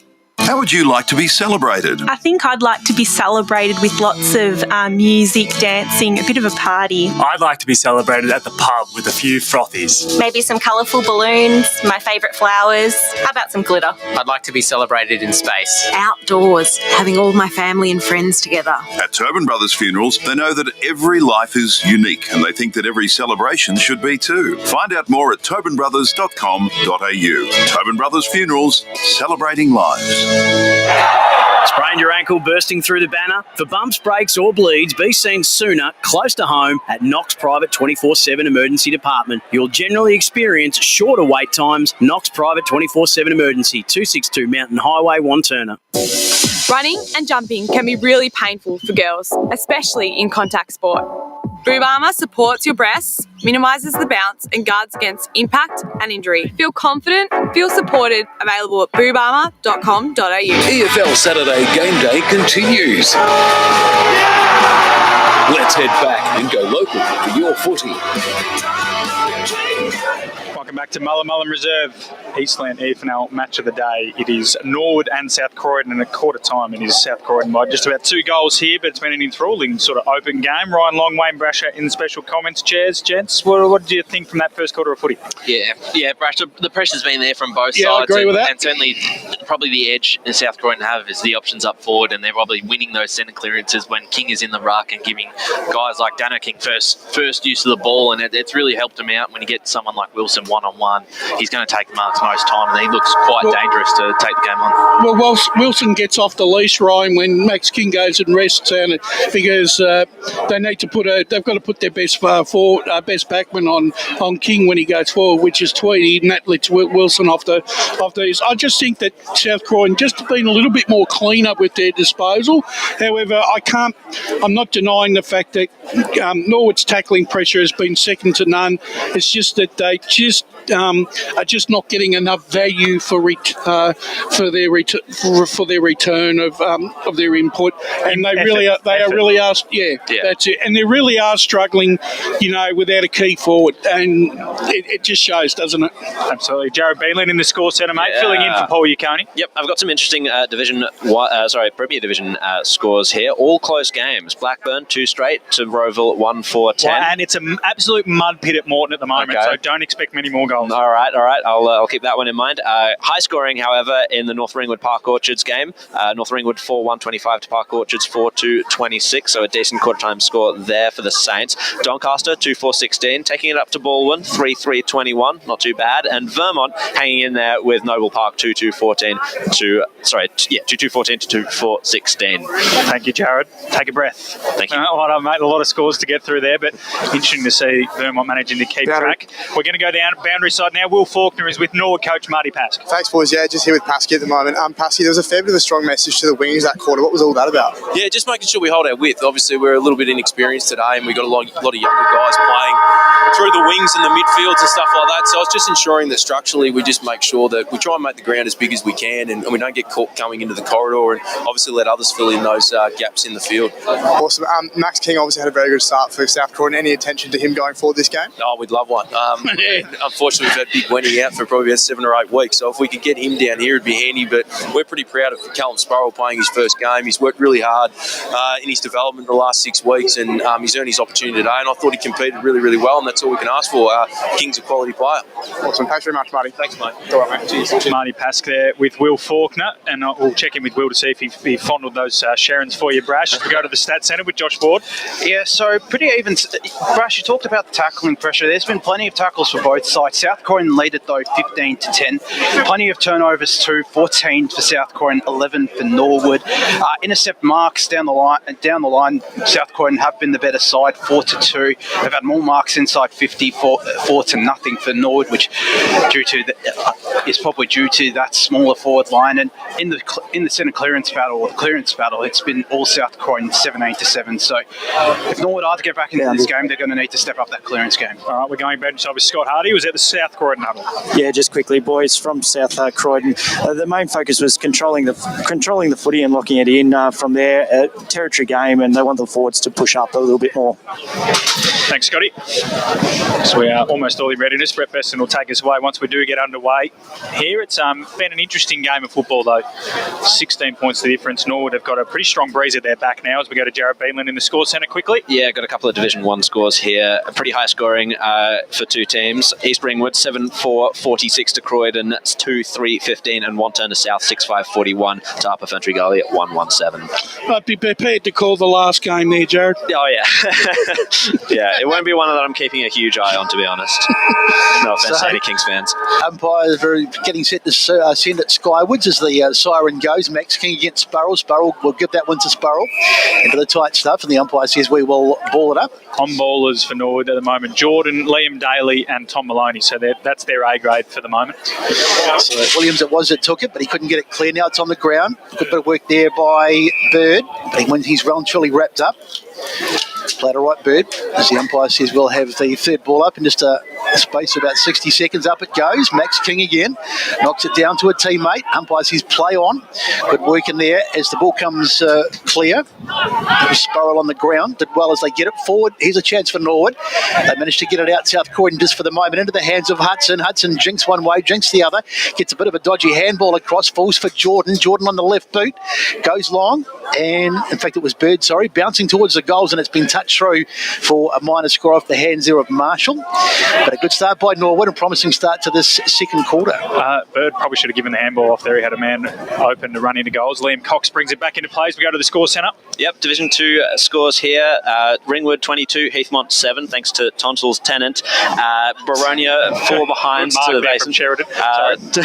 Baronia 4 behinds to Basin 2 straight, and Mulgrave is up against East Burwood 4-3-27 to 2-1-13. Well done there. They hate the small grounds, East Burwood. Tweedy got a spoil in ahead of James Wilson. It was a goal-saving spoil. You would have thought Wilson would have been well within range. He's a beautiful kick of the football, so the wind shouldn't have worried him there. But yeah, Baden Bird just had the blinkers on there. He had someone there for the handball that could have been the perfect start for Norwood. Wilson sharked the hit out, snapped it around the body. Sheridan gathers, handball inboard. Mallison doesn't miss these. Straight through the middle. Dogs get their sixth and the first of the second quarter. Robbie Mallison, one of the underrated stars of the competition. The Wombat kicks his first. They are 6-5-41. Norwood 3-2-20. Wayne Brasher. Yeah, that was really good hands there by the South Croydon Sheridan. That was really, really good hands, and hit Mallinson on the running straight through, and that's exactly what you want. I have to admit though that this ball is really carrying an extra 5-10 metres going towards the Mullum Road end. Is that because it's not kicked in? Yeah, it's still got some of its miles left in it, bro. I reckon it has. It's got something in it. Score centre, Jared Beelan. Some from the lower divisions now. Don Vale 1 straight 6-1 Warrandyte 3-1-19. We've got Coldstream ahead now against Whitehorse 3-3-21 to 2-6-18. And Forest Hill 4-2-26 against Croydon North 2-3-15, and the Angry Cats 8-6-54 to Nunawading. No score. Yeah. So thank you, I Jared. don't like that one for Nunawading, unfortunately. So here they come, South Croydon again. Nice sort of ball out there to Young. It was. Sorry, no, it wasn't. It was Clip. As they go inside 50 again, can they hit a target? Up it goes. Oh, good work. Really good work back there, and they managed to get themselves out of danger for the moment. Mark taken there by Evely. So now they'll get it out. And Pasuto with the ball now. Pasuto gets it across. Oh, it's a dangerous kick. This could cause a few problems on the ground. It's Wilson in there trying to get the ball, but they've managed to get it back. Now it's Evely again. Scrubbing old kick along the ground. That's not his best effort. Unfortunately for him, South Croydon couldn't get on the end of it, and it's been accidentally socked out of bounds. So they'll have that was a comedy of errors there, Besto. You did well to keep up with it. And the inexperience of a young Norwood backline there, just making a few questionable decisions. Probably just weren't aware of how many South Croydon players were in the area. No. Yes, it was like calling an episode of Keystone Cops as the ball is knocked out. Think about your demographic, Besto. I was going to say, for those old enough to remember the Keystone Cops, as the ball goes out wide, it's bouncing around over there. Right, doesn't have an umpire. Doesn't have an umpire. Kemp it was. He got caught, but the umpire said it's okay. Play on. Now it's Hudson over there. He's been good. Looking for someone to handball to. Gets a ball inside to no one in particular. It's well done there by Bird, and he's caught as well. Manages to get it out to Kemp. Umpire's whistle was going. Well, he didn't handball it. No, that is incorrect disposal. Kemp just took the ball from him. I don't think you're allowed to do that. But Kemp was pretty hard done by not to get a free kick earlier, wasn't he? The tackle was there at first, but he held on to him that second. Yes. That second too long. He could have paid it, but umpire Sully not having any of it though. One of the best in the business. So free kick going the way of South Croydon. They decide to go short. Oh, it's been turned over though, and here they come again. Norwood. It's a funny little handball in the middle, looking for Maloney, but he can't take it, and it's going to be a tackle. Well and truly wrapped up there. Ryan, that's the difference between the two sides. Norwood can't make South Croydon play for some poor decision making. Well, you speak about how good the Sheridan handball was before. That one from West probably should have hit the runner. So one out of the middle, but the umpire says we'll have to ball it up because it's well and truly wrapped up on the ground there. So a bit of a scrappy start to the second quarter. Margin currently is 21 points as the ball goes up.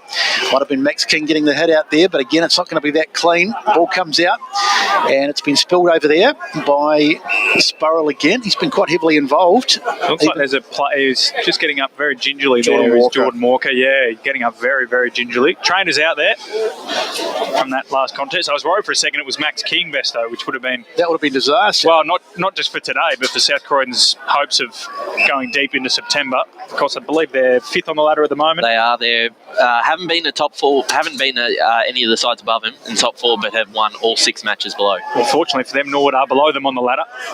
But Blair Hudson is doing his best to make sure it's different, although that handball has missed Bedinson by about 15 metres.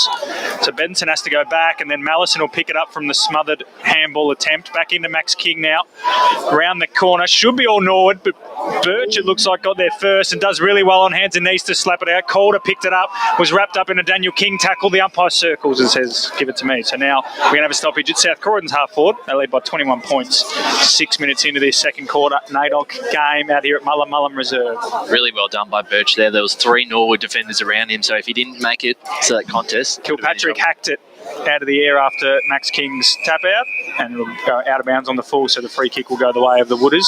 South Croydon are really pushing hard here, Ryan, to try and put a stamp on this contest very early in this second quarter. Well, they can win this game in the next 5-10 minutes. If Maloney, dangerous ball. Sorry to cut you off. It's worked out okay.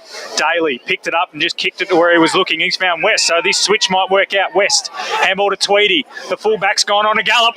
Big Tweedy runs to centre wing, pops it up over the top for Felton. Will it sit up on the bounce? He's got a good look at the goals if he can get here. It's pushed under it. Well done in defence by Thomas Schnick. I think he was thinking Harms there, Wayne Harms or Will Fordham from Ruhlbach a few weeks back, Ryan. Yes, that's true. Dylan Felton there. That was a nice kick from Tweedy. A nice piece of play from Norwood. You can see what they're trying to do. That was the first time they've pulled it off in a while. So we're now deep inside their forward 50. 21 points behind. They have got the wind at their sails this quarter. They need to make the most of it. But they probably could do with Tweedy's run through the midfield. Yeah, but I don't know if you want to leave James Wilson on the other other defenders. That's the problem. They've got no other options. Their depth in height. They don't have that depth. So Matt Burt might have been holding the ball, didn't really dispose of it correctly. Jordan Williams soccers it forward. Birch came through, big hip and shoulder on one of the Felthams. Tom Maloney came through. There's a free kick going the way of South Croydon. Daniel King. Not the first time he's got one of those free kicks. Won't be the last either. No, left half back. Dano, nice blue boots today. Swings it out wide to Matt Burt. But now looks like he's playing mainly forward at the moment. I'd like to see him around the footy. One of those X-Factor players for Norwood. To Dylan Marshall now. Left back pocket. He'll run across his own goal and go wider still. That's a shocking kick off the boot. They do okay in the end. Schnick gave it back to Marshall. Jordan puts in a great chase. Hudson can get across and intercept. And then well done in the end. They slap it back into play by Birch. So the Dogs, they've really, I don't know what they've done. They've had about 15 disposals to go, almost nowhere. Connor's under pressure. Does well to burn away a couple. Handball to Marshall. Handball even wider. And now Cooper goes down the line. Big fly over the top with Sheridan. It'll work out okay. Williams has got it. One-on-one down there. O'Neill. And his opponent, can't see that number there, but Kieran West, Gillette will mop up for Norwood, but there's nothing ahead of him. So he's going to have to pop it up dangerously to centre half back, and well done. Tom Maloney takes the mark, and he swings it out wide. They've kept running Betterton. Norwood are going okay. West been getting a fair bit of the footy for Norwood. Pops it up. It's a 1-on-3 in the Dogs' favour. And then the spoil in the end, Schnick probably could have taken the mark because he only had teammates around him, but it goes out of bounds for a boundary throw-in. Half-forward flank for the Wooders. They are 3-2-20, and South Croydon 6-5-41 as we go to Jared Beanland in the score centre. Quick quarter time score from the LSO Lilydale, 3-1-19 to Mitcham, 2-4-16. Just think West probably could have taken a few more bounces and waited for an option to come up, then had time, didn't have any opponent really around him. Yeah, he probably could have stayed on the boundary as well. So ball gets returned in. Sparrow it was, he got the head out there for Norwood. Now they go forward. Bernal had it and then lost it. Ball on the ground, going in and picking it up was Dano King. Is Bernal, and back to Dano King again. He's just happy to just see it out of bounds. Norwood fans are starting to sound like the Carlton ones last night, Ryan. A couple of free kicks gone missing as we go to Josh Ward in the stats centre quickly. Thank you for bringing that up, Matt. They're starting to even it out in the clearances. Norwood, it's 4-4 in this quarter, but still a massive difference. 21-11 in the match. Thank you, Josh. So 21 points to the margin at the moment in favour of South Croydon. We're just coming out to the 10-minute mark of the second quarter. It's one out of the ruck by Sparrow. Dano King, little short pass out there to Klepp. Klepp taken on a good tackle by Bernal. Ball comes out. Dano King in there trying to get possession. He can't do so. Now it's in the hands of Cramp, who goes forward. Ball on the ground. They're under a fair bit of pressure, South Croydon. Handball's trying to sort of hospital passes really in the end as the ball comes out to Cox. He manages to scramble it away. Now it's there for Sparrow. And, it's West, West. The ball goes out towards the far side, and they've just kicked to no one. That's going to be go out of bounds. That really was a wasted opportunity there for Norwood. They were starting to look a little bit promising there, but poor kick. Brash is just, that's just a prime example, isn't it, Brash? What you mean, they've had chances, they just can't, that final ball. No, they can't get that final one. So, those little errors will kill you all day as the ball goes in. One by King out of the ruck. I think it was Jordan who got the ball as the ball goes in. Dano King tackled. The ball went loose. Appeals for a free kick, but nothing doing as the ball goes slamming down towards the middle of the ground. Good mark. In fact, it's been paid. Either a mark or a free kick. Take your pick. Norwood high contact going the way of, I believe it's Lachlan Kennedy. So Lachlan Kennedy it is. Or is it Sparrow? Sparrow, I think, number 29. Yep. So Sparrow it was. He copped a high one around the mush, so he'll go back. It's been all right, Sparrow. Taking a bit of time to get rid of it. He's going to go long, he decides. Trying to hit a target. You wonder who'll be up there, though, because he's one of the taller players. Now the ball's on the ground. That might have been, no, the umpire says play on as the ball goes out towards the boundary. Trying to dive on it there was Connor, and he's got his hands on it in the end. And the umpire says, he's holding the ball. Yeah, fair enough. I think it was probably there. Umpire called that one dragged in. Thanks, Will. So poor old Max King, you can see he's quite confused. He didn't believe it, but he has to give the ball back, and it's Daly now for Norwood. Thank you, Will, as the ball goes inbounds towards, that's another poor kick Is it going to stay on over there? In fact, it might work out better than it was. Snap at goal. How's it looking? Oh, it's hit the post. Tom Maloney hasn't had as that a prominent a game today. He's been a little bit on the quiet side, but he could have made a name for himself there. But he hits the post, and it's 41 playing 21 on the Bendigo Bank scoreboard. So the Dogs bring it back in. Want crosses half back and goes down the wing. 1-on-1. Cramp does well for Norwood. Spoils it back. Walker back to Want. First game for the season. Jason Want. Nice ball in ball to Braden Kilpatrick. Left half back for the Dogs. We go to the score centre with Jared Beanland. A few teams pulling ahead now. Fentry Gully 5-8-38 to Glen Waverley 1-4-10. We've also got Waverley Blues 4-5-29 to Fair Park 1-4-10. Oh, Robbie Mellison with a nice little pirouette. Got the ball to centre forward. Bert marks. He's got men streaming inside forward 50. Chooses one of them. Nice kick. And Daniel Cooper marks 35 metres out directly in front. Back to you, Jared. And the last one that I had was also Churnside Park 9-2-56 to Kilsyth 3-1-19. Yeah, well, that's a nice little run there from Churnside Park. Just stamping their authority as the... Well, it's 3-1 there, Churnside. Yeah, They've kicked 8 in a row. They've kicked 8 in a row. Could possibly even be 9. Gee, they got burnt on the turnover there, Norwood, with some... not even the turnover, just that precision movement that they don't have of their own. No. So Cooper is kicking into a strong breeze. So I'm surprised there's not more people down on the goal line. He just crosses the arc directly in front, kept it low and kept it right. And through from behind. 6-6-42 the Dogs, 3-3-21 Norwood. We have gone 13 minutes in this second quarter. We go to Josh Ward in the Stats Centre. That was the first mark inside 50 this quarter. South Croydon have 5 marks inside 50. Norwood still yet to take a mark inside 50. So Calder to bring it back in for Norwood. Runs his couple of metres to make sure it's a disposal and hangs it up. Nice mark from Cramp. Nice strong hands. So Norwood, they've got a couple down the line. Power is one of them. He'll ignore that option and then go across the goal. Dangerous kick. Marking it there is Dan Young, or is it Everly? It's one of the two. His poking ball for Bucetto is not what they want. King intercepted it, gave to Mellison, and then Tweedy ran in and wrapped him up, holding the ball. Goal-saving tackle from Tristan Tweedy. And to be honest, Brash, you shouldn't have to do these things because Norwood, they had an uncontested possession. No. And Bucetto got burnt. The kick was well over his head. Max King did well. And Mellison was thinking about his second of the quarter, but Norwood will get another chance. Tweedy down the line. It's all South Croydon. Willis flew, couldn't bring it down. Maloney now gets his hands on the footy, gave it to Bucetto, handball to Kemp, gave it to Daly. Daly's handball works out okay. They've done well. Jamie Bernal missed the footy in the centre circles. There's one dog in there, Liam Cox. Kennedy picks it up for Norwood, pokes it inside forward 50. Jordan's got the sit, bumped his man under it. Want's got the better speed on him, but Jordan pushes him to the side. Crowell, good tackle on Jordan. Brett Jordan's still got the footy. Handball back to Kemp, 40 metres from goal. Dodges one tackle, goes back. High ball inside forward 50. Sitting under it is Schnick. Jordan will fly as well. Schnick got the punch away for South Croydon. Kilpatrick swoops on it, gives it to Jason Want. And now South Croydon can rebound through Cooper, who shrugged off the Kemp tackle, then just dribbled it down the line creatively to Connor, gave it off to Daniel King, and he'll kick towards centre wing.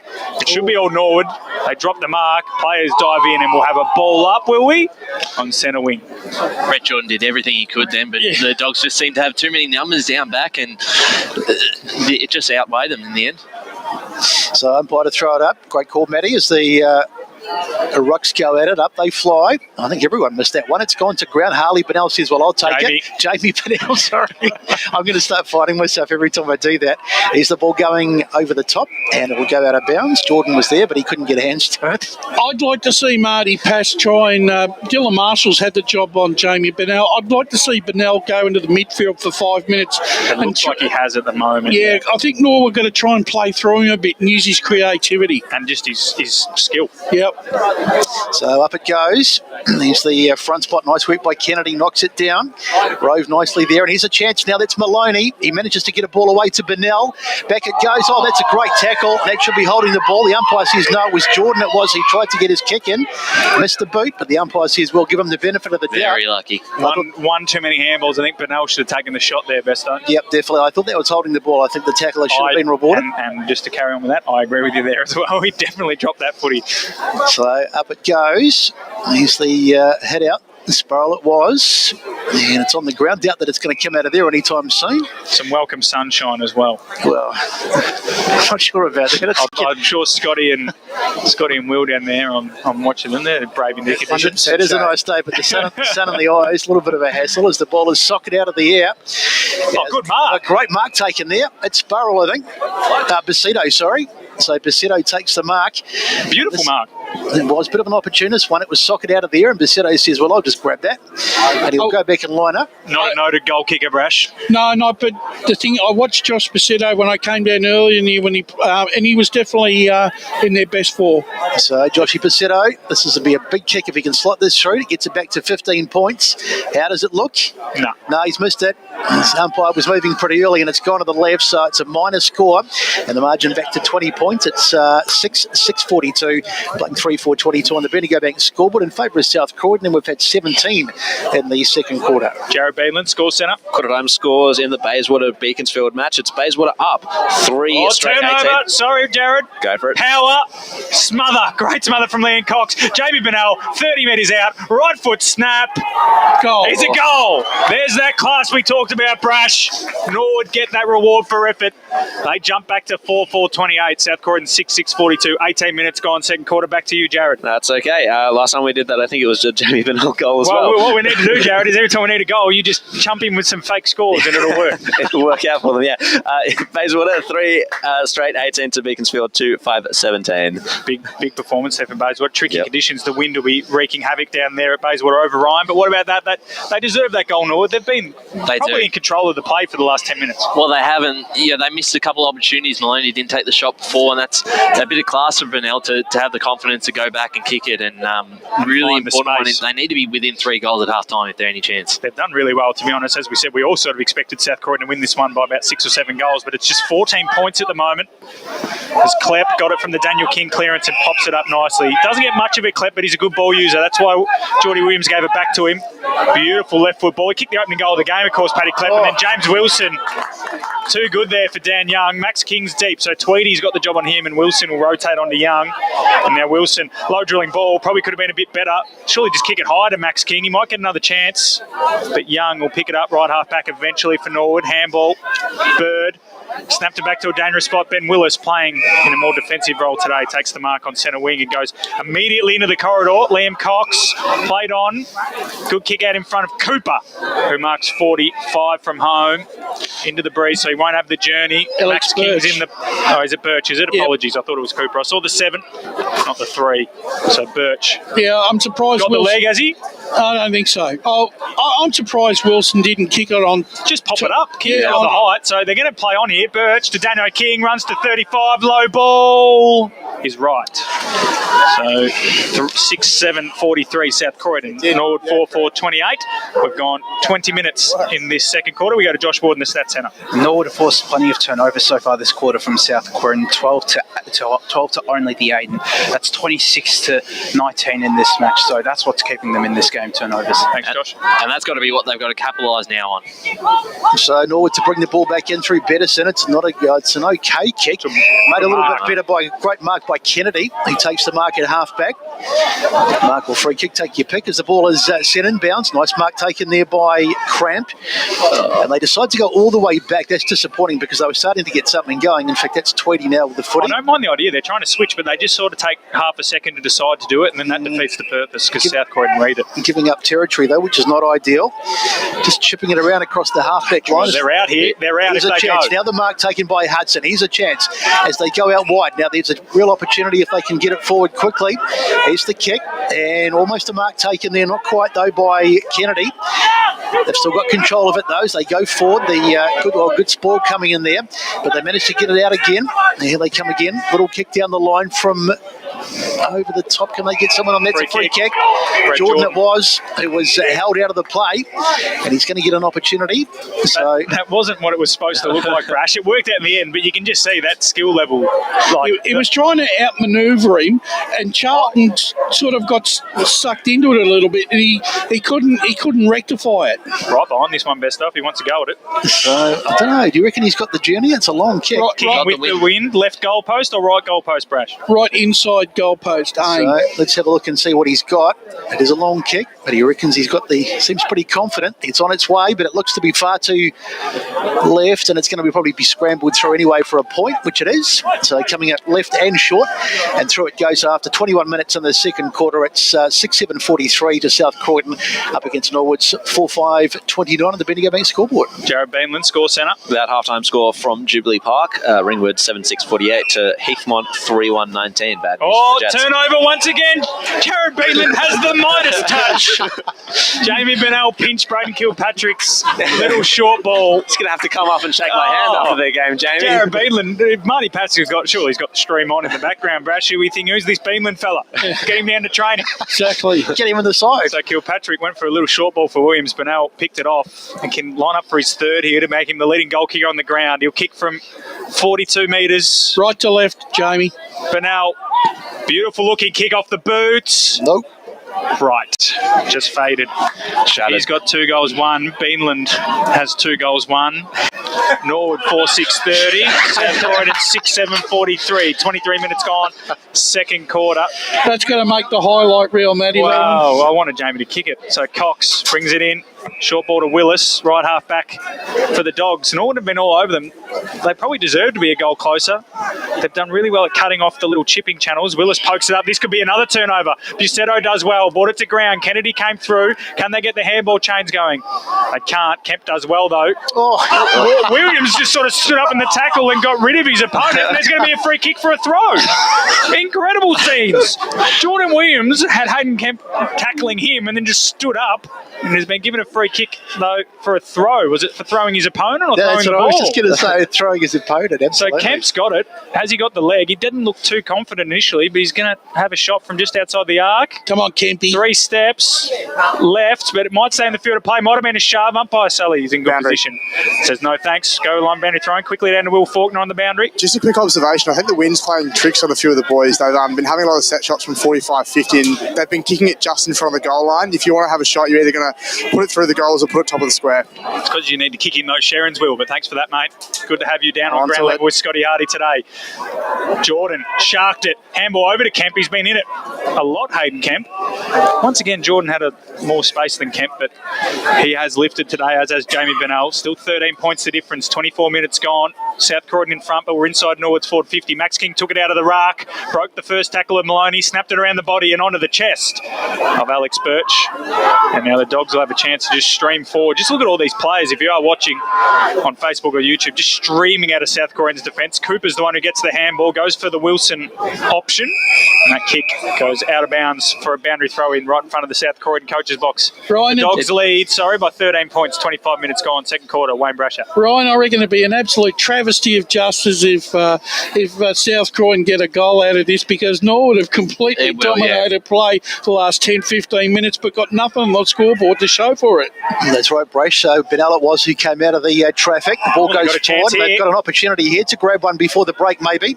Ball on the ground. It was Sparrow, I think, who got it off. Now, can they get one going here?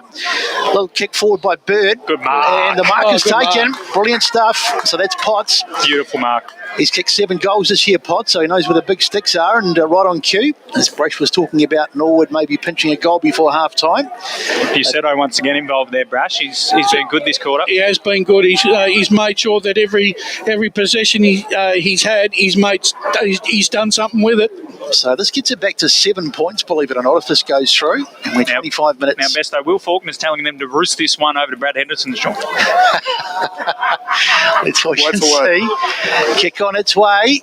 It's missing, I think. In fact, it's missed everything. It didn't even have the distance, but they've still got a chance. That was Power who got his hands on it. Now it's into the goal square. But beautiful mark taken. Williams, is it, underneath that? I think it's Ben Willis, is it? Marshall or Ben Willis? Ben Willis it is. Okay, so Willis it is. A little short kick, almost a dangerous one. Has Jared got any scores? Yes, I do, actually. Vermont 5-4-34, Noble Park 5-8-38. There's half half-time siren. It almost worked for us best. Half-time siren goes, and it's been a pretty interesting first half too, with South Croydon in front, 6-7-43 against Norwood's 4-6, 30, a 13-point margin. Norwood, though, have been right in this game. The major goal kickers for the half, Matty. Yeah, James Wilson has 2 for the Dogs. Max King, Robbie Mallison, Daniel Cooper and Patrick Klepp 1. Mallison, the only goal kicker that term for South Croydon. Jamie Bernal has 2 for the Wooders. Hayden Pattinson and Rhett Jordan, the singles. Norwood had 2 goals, 5 that quarter by my count, gentlemen, to South Croydon's 1 goal, 2. So they had the dominance but couldn't make it count. We go into halftime, as Besto said, 13-point margin in favour of the Dogs. When we come back, halftime show with all the other guys, and then after that we'll be back into the second half of this NAIDOC game at Mullum Reserve. Today at Eastland, Lucy's trying on jeans for a momentous occasion. Coffee with the ex. She needs jeans she can move in, because she's definitely moved on. Jeans that get a second look, but don't give any second chances. Jeans that say, "Why yes, I have spent the last 8 months in a post-breakup juice cleansing, kickboxing, personal training frenzy." And it looks as though she's just found the perfect pair. Yeah, that's great. Bravo, Lucy. For all of life's little moments, there's Eastland. Eastland. Live real. Sprained your ankle, bursting through the banner? Broke a finger, high-fiving the ruckman? Or did you run into the goal post again? For bumps, breaks or bleeds, be seen sooner, close to home at Knox Private 24/7 Emergency Department. The preferred provider of emergency care to the Eastern Football Netball League, you'll generally experience shorter wait times. You don't need private health, but there is an out-of-pocket fee. Be seen sooner, close to home at Knox Private 24/7 Emergency Department, 262 Mountain Highway, Wanturna. At Yarra Valley Water, we know reducing your shower time or show time to 4 minutes can save you an average of $200 a year on water and energy bills. Shower shorter. Save water. Authorised by the Victorian Government, 1 Treasury Place, Melbourne. Running and jumping can be really painful for girls, especially in contact sport. Boob armour supports your breasts, minimises the bounce and guards against impact and injury. Feel confident, feel supported, available at boobarmour.com.au. Do you feel good about your bank? Because there is a bank you can feel good about. They share their profits to fund big community projects, small community clubs, and vital emergency services. They've given $250 million to help Australian communities thrive. They have all the products and tech you expect from a big bank, with service you don't. It's Bendigo Bank. Feel good about who you bank with. Try Bendigo. Search bendigobank.com.au or search Bendigo Bank near me. How would you like to be celebrated? I think I'd like to be celebrated with lots of music, dancing, a bit of a party. I'd like to be celebrated at the pub with a few frothies. Maybe some colourful balloons, my favourite flowers. How about some glitter? I'd like to be celebrated in space. Outdoors, having all my family and friends together. At Tobin Brothers Funerals, they know that every life is unique and they think that every celebration should be too. Find out more at tobinbrothers.com.au. Tobin Brothers Funerals, celebrating lives. Sprained your ankle, bursting through the banner? For bumps, breaks or bleeds, be seen sooner, close to home at Knox Private 24/7 Emergency Department. You'll generally experience shorter wait times. Knox Private 24/7 Emergency, 262 Mountain Highway, Wanturna. At Yarra Valley Water, we know reducing your shower time or show time to 4 minutes can save you an average of $200 a year on water and energy bills. Shower shorter. Save water. Authorised by the Victorian Government, 1 Treasury Place, Melbourne. EFL Saturday Game Day continues. Let's head back and go local for your footy. Welcome back to EFNL Game Day. We are coming to you live from Mullum Reserve on this important NAIDOC weekend game. We have Norwood and South Croydon both wearing their Indigenous jumpers for this game. Currently, we've got a pretty good game on our hands. Norwood 4-6-30, South Croydon 6-7-43. Joining us up in the booth, we've got our boundary riders for the day, Scott Harding and Will Faulkner. How are you guys seeing the game? Yeah, thanks for having me. First of all, it's an interesting one. The main observation I had from the boundary line is when the teams are coming out of defensive 50, they seem to be looking inboard a lot, which tells me both teams are set up quite well behind the ball. And then going for a lot of handball use going through the midfield. Again, good defensive structure, probably suggests that's why they're doing that. But it's a good defensive game, and Nord have probably impressed us a little bit so far, I'd say. Yeah. It's quite contrary to the way we were tipping it before the game, Scott. Yeah, for sure. Like they'd definitely be impressed with that. They'd obviously like to be maybe a little bit closer. Obviously, had the opportunity for a few goals there towards the end, but otherwise they're holding their own, and it's a credit to them. Bernal's obviously leading the way, and it's just probably those turnovers in that second quarter for both teams. Croydon at the quarter time huddle spoke about that they were happy there wasn't too many turnovers in their sort of forward half. That's then changed around, and obviously Norwood applied the pressure, and you could see that sort of coming a few more intercept marks, a few turnovers, but it's really good contest. Is it just about converting the opportunities for Norwood, Will? I think so. That first and second quarter, actually, they had plenty of it. Probably had the better run of the play going inside forward 50, and then that was where South Croydon probably set up quite well behind the ball and were able to intercept it. They probably would like a couple more. I mean, we're looking at a 4-6 to 6-7 scoreline. Both teams would want to go into the half-time having converted a couple more goals, but I think it's pretty even right now. Norwood had definitely a shot with it. Yep, and Josh, in the stat centre as well, we've got a few stats for us, don't you? Yeah, it's definitely been very even across the board. In terms of clearances, South Croydon, they're on top of those 16 to 25, mainly because of that first quarter where they had 17 to 7, but Norwood had the one more clearance in that second half, in that second quarter, on 9 to 8. Marks inside 50, South Croydon have dominated that too. Norwood have only gotten the 2, which were late on, and South Croydon have gotten the 5, 4 of which came in the first quarter. Intercept marks are even as well, 5 apiece. Tackling pressure as well. So South Croydon have had the 26 tackles so far, and Norwood have had the 18. In terms of turnovers, South Croydon have had 28 and Norwood have had 20. South Croydon 14 in each quarter. Less turnovers in that second quarter for Norwood with just the 9, and free kicks. It's pretty even as well, 4 apiece. So it is definitely a very even game, and the stats reflect that. Yeah, Scott. Any of those stats sort of like ringing true for you? Anything that you can glean from that information? I guess it's just those turnovers, as we spoke about. Good that Norwood have sort of nulled that in the second, and that's probably going to be the crucial sort of part, because then when Croydon go forward, they've obviously got quite good options up forward, and it depends obviously where King is sort of situated, but he was playing a little part up forward as well, sort of as a true full forward, and he's really doing the role around the grounds. So yeah, that's sort of where I'm sort of seeing it. Yep. And Will, any players that we need to see step up a little bit? Any key players for either team that you'd like to see, come out hard in the third quarter? It might be quite a harsh one. It's probably out of his control. I think Tweedy down back, he's obviously such an important player for Norwood. He's playing a big role on Wilson. I think if at any stage he can try and get himself free, just taking advantage of that, moving the ball forward. We did see it a couple of times coming down this wing. He was able to get himself free, and that gave Norwood really good chances going inside forward 50.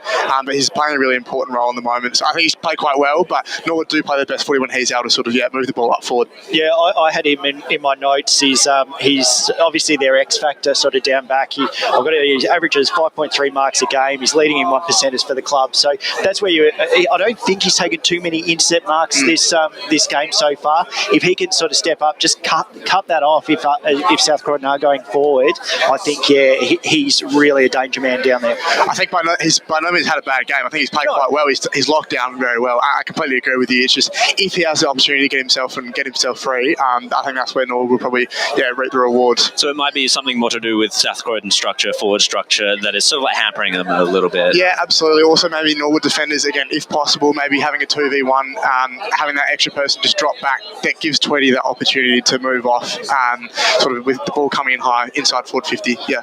Cool. So thanks a lot for that, guys. Just got a few scores from around the grounds before we get to a break. Park Orchards now really pulling ahead of North Ringwood there, 10-9-69 to North Ringwood. Still on the 4-1-25, unfortunately for them.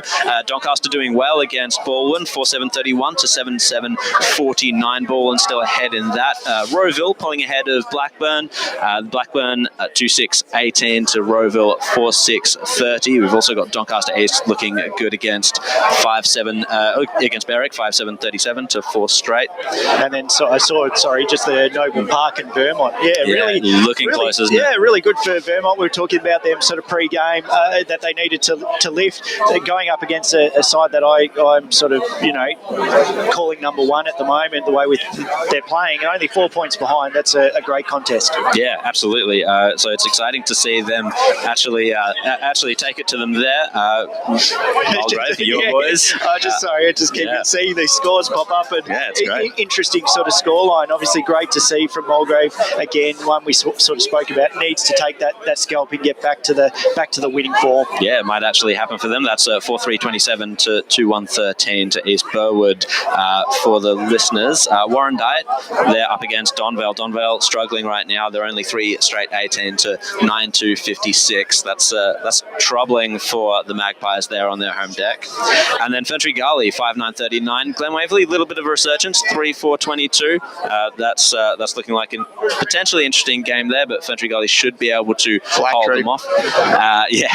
And Churnside Park, 12-4-76 to Kilsyth, 5-3-33. So our tips might not have been particularly accurate there on Kilsyth, unfortunately. Disappointing. Yeah, it is a little disappointing, but Churnside Park, a quality team, as we're about to head to the break, I think. Going into the third quarter, we'll be back with you on EFNL Game Day very, very shortly. Today at Eastland, Lucy's trying on jeans for a momentous occasion. Coffee with the ex. She needs jeans she can move in because she's definitely moved on. Jeans that get a second look, but don't give any second chances. Jeans that say, "Why, yes, I have spent the last 8 months in a post-breakup juice cleansing, kickboxing, personal training frenzy." And it looks as though she's just found the perfect pair. Yeah, that's great. Bravo, Lucy. For all of life's little moments, there's Eastland. Eastland. Live real. Sprained your ankle, bursting through the banner? Broke a finger, high-fiving the ruckman? Or did you run into the goal post again? For bumps, breaks or bleeds, be seen sooner, close to home at Knox Private 24/7 Emergency Department. The preferred provider of emergency care to the Eastern Football Netball League, you'll generally experience shorter wait times. You don't need private health, but there is an out-of-pocket fee. Be seen sooner, close to home at Knox Private 24/7 Emergency Department, 262 Mountain Highway, Wanturna. Running and jumping can be really painful for girls, especially in contact sport. Boob Armour supports your breasts, minimises the bounce and guards against impact and injury. Feel confident, feel supported, available at boobarmour.com.au. At Yarra Valley Water, we know reducing your shower time, or show time, to 4 minutes can save you an average of $200 a year on water and energy bills. Shower shorter. Save water. Authorised by the Victorian Government, 1 Treasury Place, Melbourne.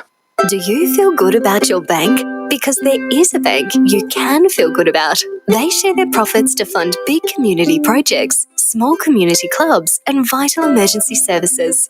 They've given $250 million to help Australian communities thrive. They have all the products and tech you expect from a big bank, with service you don't. It's Bendigo Bank. Feel good about who you bank with. Try Bendigo. Search bendigobank.com.au or search Bendigo Bank near me. How would you like to be celebrated? I think I'd like to be celebrated with lots of music, dancing, a bit of a party. I'd like to be celebrated at the pub with a few frothies. Maybe some colourful balloons, my favourite flowers. How about some glitter? I'd like to be celebrated in space. Outdoors, having all my family and friends together. At Tobin Brothers Funerals, they know that every life is unique and they think that every celebration should be too. Find out more at tobinbrothers.com.au. Tobin Brothers Funerals, celebrating lives. Sprained your ankle, bursting through the banner? For bumps, breaks or bleeds, be seen sooner, close to home at Knox Private 24/7 Emergency Department. You'll generally experience shorter wait times. Knox Private 24/7 Emergency, 262 Mountain Highway, Wanturna. Running and jumping can be really painful for girls, especially in contact sport. Boob Armour supports your breasts, minimises the bounce and guards against impact and injury. Feel confident, feel supported, available at boobarmour.com.au. EFL Saturday Game Day continues. Let's head back and go local to your footy. Welcome back to Mullen Reserve special NAIDOC week game here between Norwood and South Croydon. Premier Division action, of course, brought to you by Eastland. And at half time, it is Norwood 4-6-30, South Croydon 6-7-43. Well done to Jared, Josh, Scott and Will there on the halftime show. Ryan and Brash, what were your thoughts on the first half? Who'd be prouder of this first half? I'm sort of leaning towards Norwood despite being down. Yeah, I think Norwood have to be, but I think they'll be disappointed that they didn't get that one more because they dominated the play for probably the last 10 to 15 minutes of that quarter, and their forward pressure has been really good. They've been able to force South Croydon into turning the ball in really dangerous positions, and that's where they're going to score, because they're not going to score from marks inside 50. It's going to be those sort of turnovers and intercepts inside their forward half that can result in the goals. They'll have to run the ball a lot more in the second half, Ryan, I think. Wait a second, Brash, you asked for Will Faulkner to fondle the footy. Have a look at the great man. Yeah, good on you, Will. He's fondling it there. Damien Sully just handing it over. He's lucky I gave him that EFNL jacket, or else just some random codgers asked for the footy. He's questioning him here, Will. He's having a chat about the ball. Thanks for that, Will. That's above and beyond from the EFNL media team there, Brash. Oh, it is. Well done, Will. Well done there, cheers, Will. boys. How's the Sharon, Will? Well, it had a little bit of less air in it. What's the PSI on the ball, Will? 71 off the top of my head. I don't know what that number does. Will, someone told me it might be a Burley. Is it a Burley or what? No, I can't confirm it has the word Sharon written on it. Okay. Both sides. More of a caressing than a fondle, Wayne. But I did get my hands on it. Has a little bit more air on it now than what it did beforehand, but that's just the exclusive coverage that we bring down here on the boundary. Guess what, Will? You and I might make the highlight reel now, mate. That's for everything. That's why Brash does all these things. Yeah. Attention grabbing. But there you go. We don't often fondle the footies on EFNL game. Let's get back there to something that remotes seriousness here. I think Norwood would probably think that they were the victors a little bit in the first half. I think they did work a little bit harder around the contest, but they just weren't. They just didn't get reward for effort. I think Marcus Pizzaglo, the coach of South Croydon, I reckon he might be a little bit frustrated, because I think South Croydon mucked around with the ball a little bit and weren't as direct as what they should be. And but that's credit to Norwood with their tackling pressure on the ball carrier. I would expect that Marcus will be asking his midfield and his on-ballers to play a lot more direct game of football and get Wilson and King on the scoreboard in the second half. Where do you start King back in the ruck? Because they get those centre clearances have been really important that first quarter. I think Wilson could probably do enough to hold down the full forward area while King stays in the ruck. But Max is obviously going to have a rest. And I know Marcus, there is a preference to have him playing at full forward, but sometimes that just doesn't work out the way you want it. And but I think Wilson's more than capable.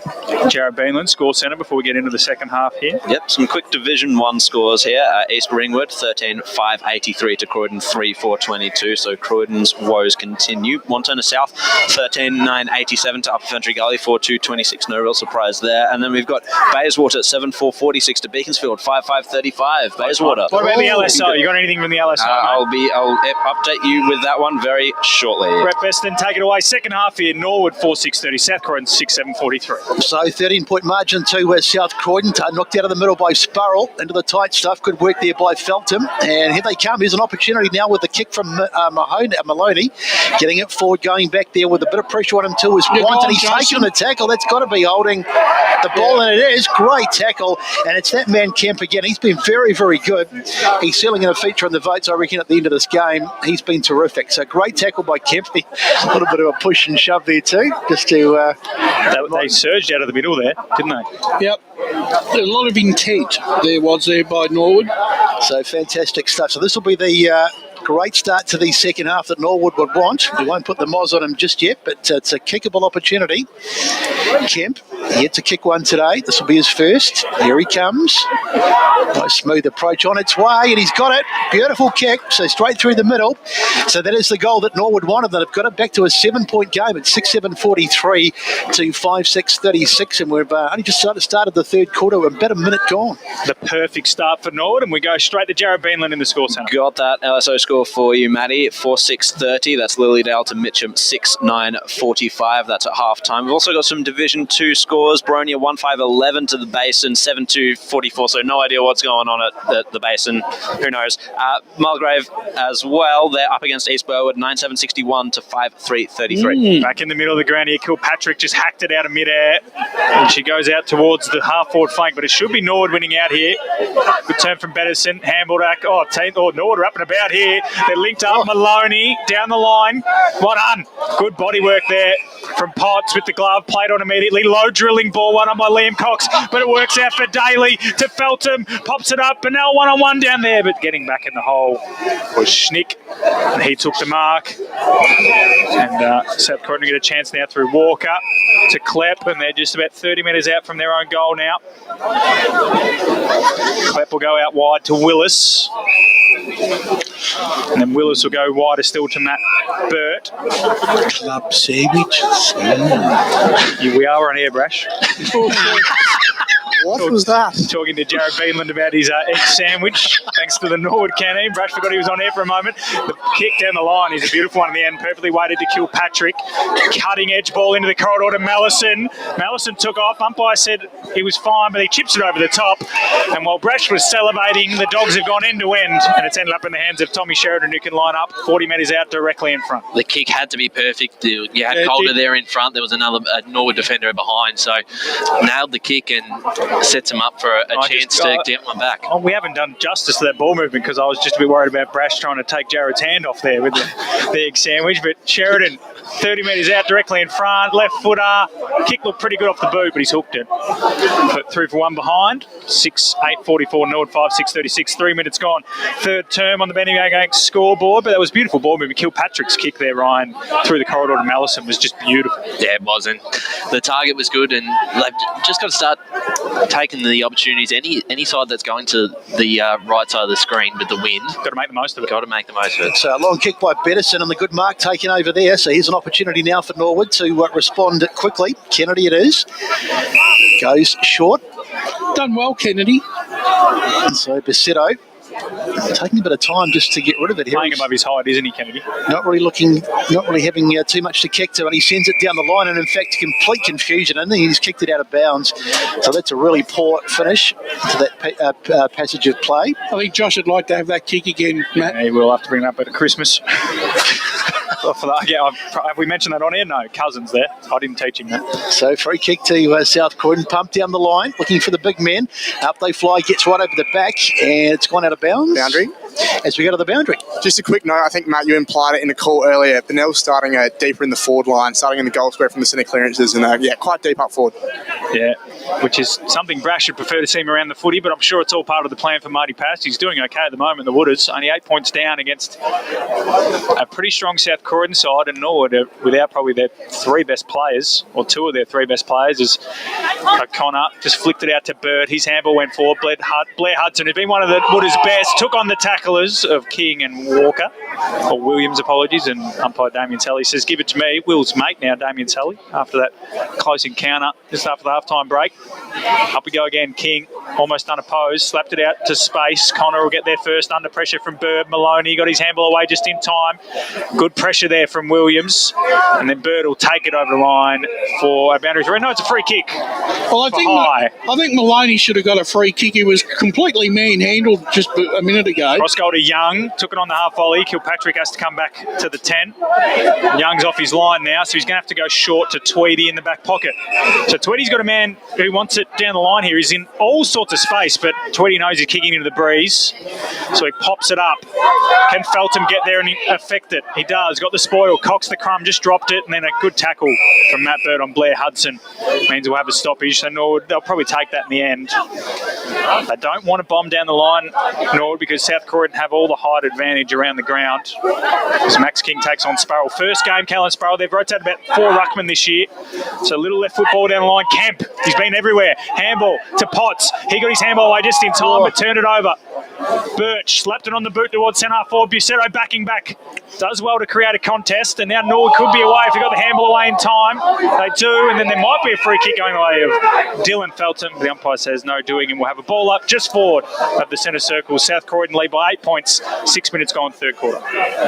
So umpire to throw it up again. He's Max King lurking, as he has done for most of the day. The ball actually hit the deck almost, I think, but King got it in the end. Ball comes out. Opportunity now for Daniel Cooper, who slams it onto the boot, goes forward, trying to hit a target, can't do so. I thought there was a high tackle, but the umpire says play on, and it's going to be wrapped up at the bottom of that, and I think there's no chance of that coming in anytime soon, so the umpire says we'll have the I think it was friendly fire before their Besto. 2 Norwood players off. Yeah, it was but everyone seems to be fine. Good stuff. So that was O'Neill on the bottom of that. He might be a little bit worse for where up it goes. King gets the head out. Ball goes forward. Chasing back there and doing well too was a little soccer off the ground for Williams. He's put it through.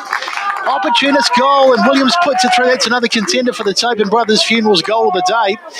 And that's a great goal. So an opportunity taken there by Williams. It was just a bit of a scrappy period of play, or piece of play, and he soccers it through in the margin out to 14.7850. Plays 5-6-36 on the Bendigo back scoreboard. 7 gone in the third quarter. We go to Jared Beelan in the score centre. Got a few updates from around the divisions. Doncaster East looking good against Berwick, 6-10-46 to 4 behind. We've also got a Division 3 score here with Coldstream just pulling ahead of Whitehorse, 6-7-43 to an inaccurate Whitehorse, 3-9-27, unfortunate for them. Croydon North Emlock putting up a good show against Forest Hill, they're 7-5-47 to 8-4-52. And not just a good show, they could be making it a double over the Zebras, the Kangaroos. As we go back in the middle, Dano King sharked that footy and went straight inside forward 50. Wilson almost one-handed. Dan Young all over him, but umpire Sully says no free kick, and we will have a ball up. Dano King there just showing his class, just quick thinking, no extra handballs, just get it inside forward 50. And it's a dangerous spot here up to Jordan Williams' nice little finish in the bottom left-hand corner. So Bettison got the clearance for Norwood. Jordan one-on-one with Burt. Ball hits the deck. Wants should get this footy, but he's under pressure from Bernal, who kept his feet. Patterson kicked a goal in the first quarter, does well against 2 dogs, and Norwood will take that. They got to stop his just forward of the centre circles. So 8.5 minutes gone in this third term. 1 goal apiece in this quarter. It's been pretty level other than that first quarter, hasn't it? Yeah, it's pretty much goal for goal. It has been. Max King took it out of the ruck himself and then slammed her on the boot. Dan Young should get there first. Good tackle from Sheridan. Left it behind. Charlton looks like he's been swung forward, and then Sheridan followed up with a good tackle there on Everly. And we'll have another ball in. Looks like a bit of a tussle here. Handbags at 3 paces, gentlemen. And umpire Damien Sully doesn't get carried away with that stuff. King hit out. Kilpatrick top of the goal square. It'll bounce for Wilson. Tweedy did well to hold him up. Wilson, right foot snap. Great smother from Tweedy. Bettison took some time. Got on the right boot in the end. West will go well against Max King. Did really well. Daniel King tries to keep it in. And go boundary throw in. Kieran West did really well in that one-on-one against Max King there, Ryan. And we're going to go to the stats centre with Josh Ward. Yeah, South Croydon getting on top in the stoppage area once more. They're 8-3 clearances so far, and they're piling on the pressure. Just coincides with Max King, doesn't it? Yeah, I was just about to say that. So Dano King gets his hands on it and blasts towards goal. In fact, it's not going to find the goal, but over the top, Wilson almost. And he's appealing for a free kick. He's pretty adamant he should have been paid, but the umpire said nothing doing. It's a good matchup, that Tweedy. Really good battle, isn't it? Yeah, it is. Wilson line matchup this up. But you feel like he could kick 3 or 4 and Tweedy still had a really good game. That's the sort of quality of players that they're both. Tweedy then rolls under Max King whenever Max King goes down there. Yeah, tough afternoon. Yeah, he's a good player, isn't he? He stood out in the last game we did with Norwood as the ball goes into the ruck, knocked down. Can someone get on the end of it? There's a little step for goal. That's got touched. I thought it was a goal, but it just got touched and it's gone through for another minor score. So the margin out now to 7-9-51 to 5-6-36, a 15-point margin. We've had 10 minutes gone in this third term as Tweedy prepares to bring it back in for Norwood. Yep. So they bring it in. Norwood is low spearing ball from Calder. A very good kick to Power, and he gives it back to Calder. Wants his left foot though, so he will back towards the corridor under pressure. Low spearing ball was cut off by the Dogs. Daniel King will take the mark. Gave the handball off. Kilpatrick runs to 30 and nails it. Another Doggies goal, courtesy of a Norwood turnover. 8-9-57 the Dogs, Norwood 5-6-36. Yeah, really well done, and that's when they look dangerous, when they've got those runners. And Dano King saw him straight away, looked for the hands, and a good finish, and that's probably what Norwood haven't done. They haven't been able to finish in front of goals, and that gives them just that bit of a lead that they probably would love to have. And their lack of height, Brash, means the Calder has to go for a low spearing ball. He can't kick long there under pressure. Because you've got no long, tall forwards to kick the ball to. And then South Croydon are all over it, so a bit annoying. Just shows you how the turnover in the wrong place, Ryan, how quickly it can really hurt you for all the effort that you've put in. So Max King staying in the ruck. He's rucked his first sort of 10 minutes. It's 21 points. They can pretty much, with Max King in the ruck here, maybe kill the game for a little period. Is Daniel King. A lot of time there from that hit out from Max King. Oh, beautiful kick, Sheridan, beautiful mark. Standing start. That was Tim Membry-like. Standing start, jump at the footy, 2 hands, and he can go back from the same position he missed earlier in the quarter. Dan King's probably played Chandler medal football in the last 5 minutes.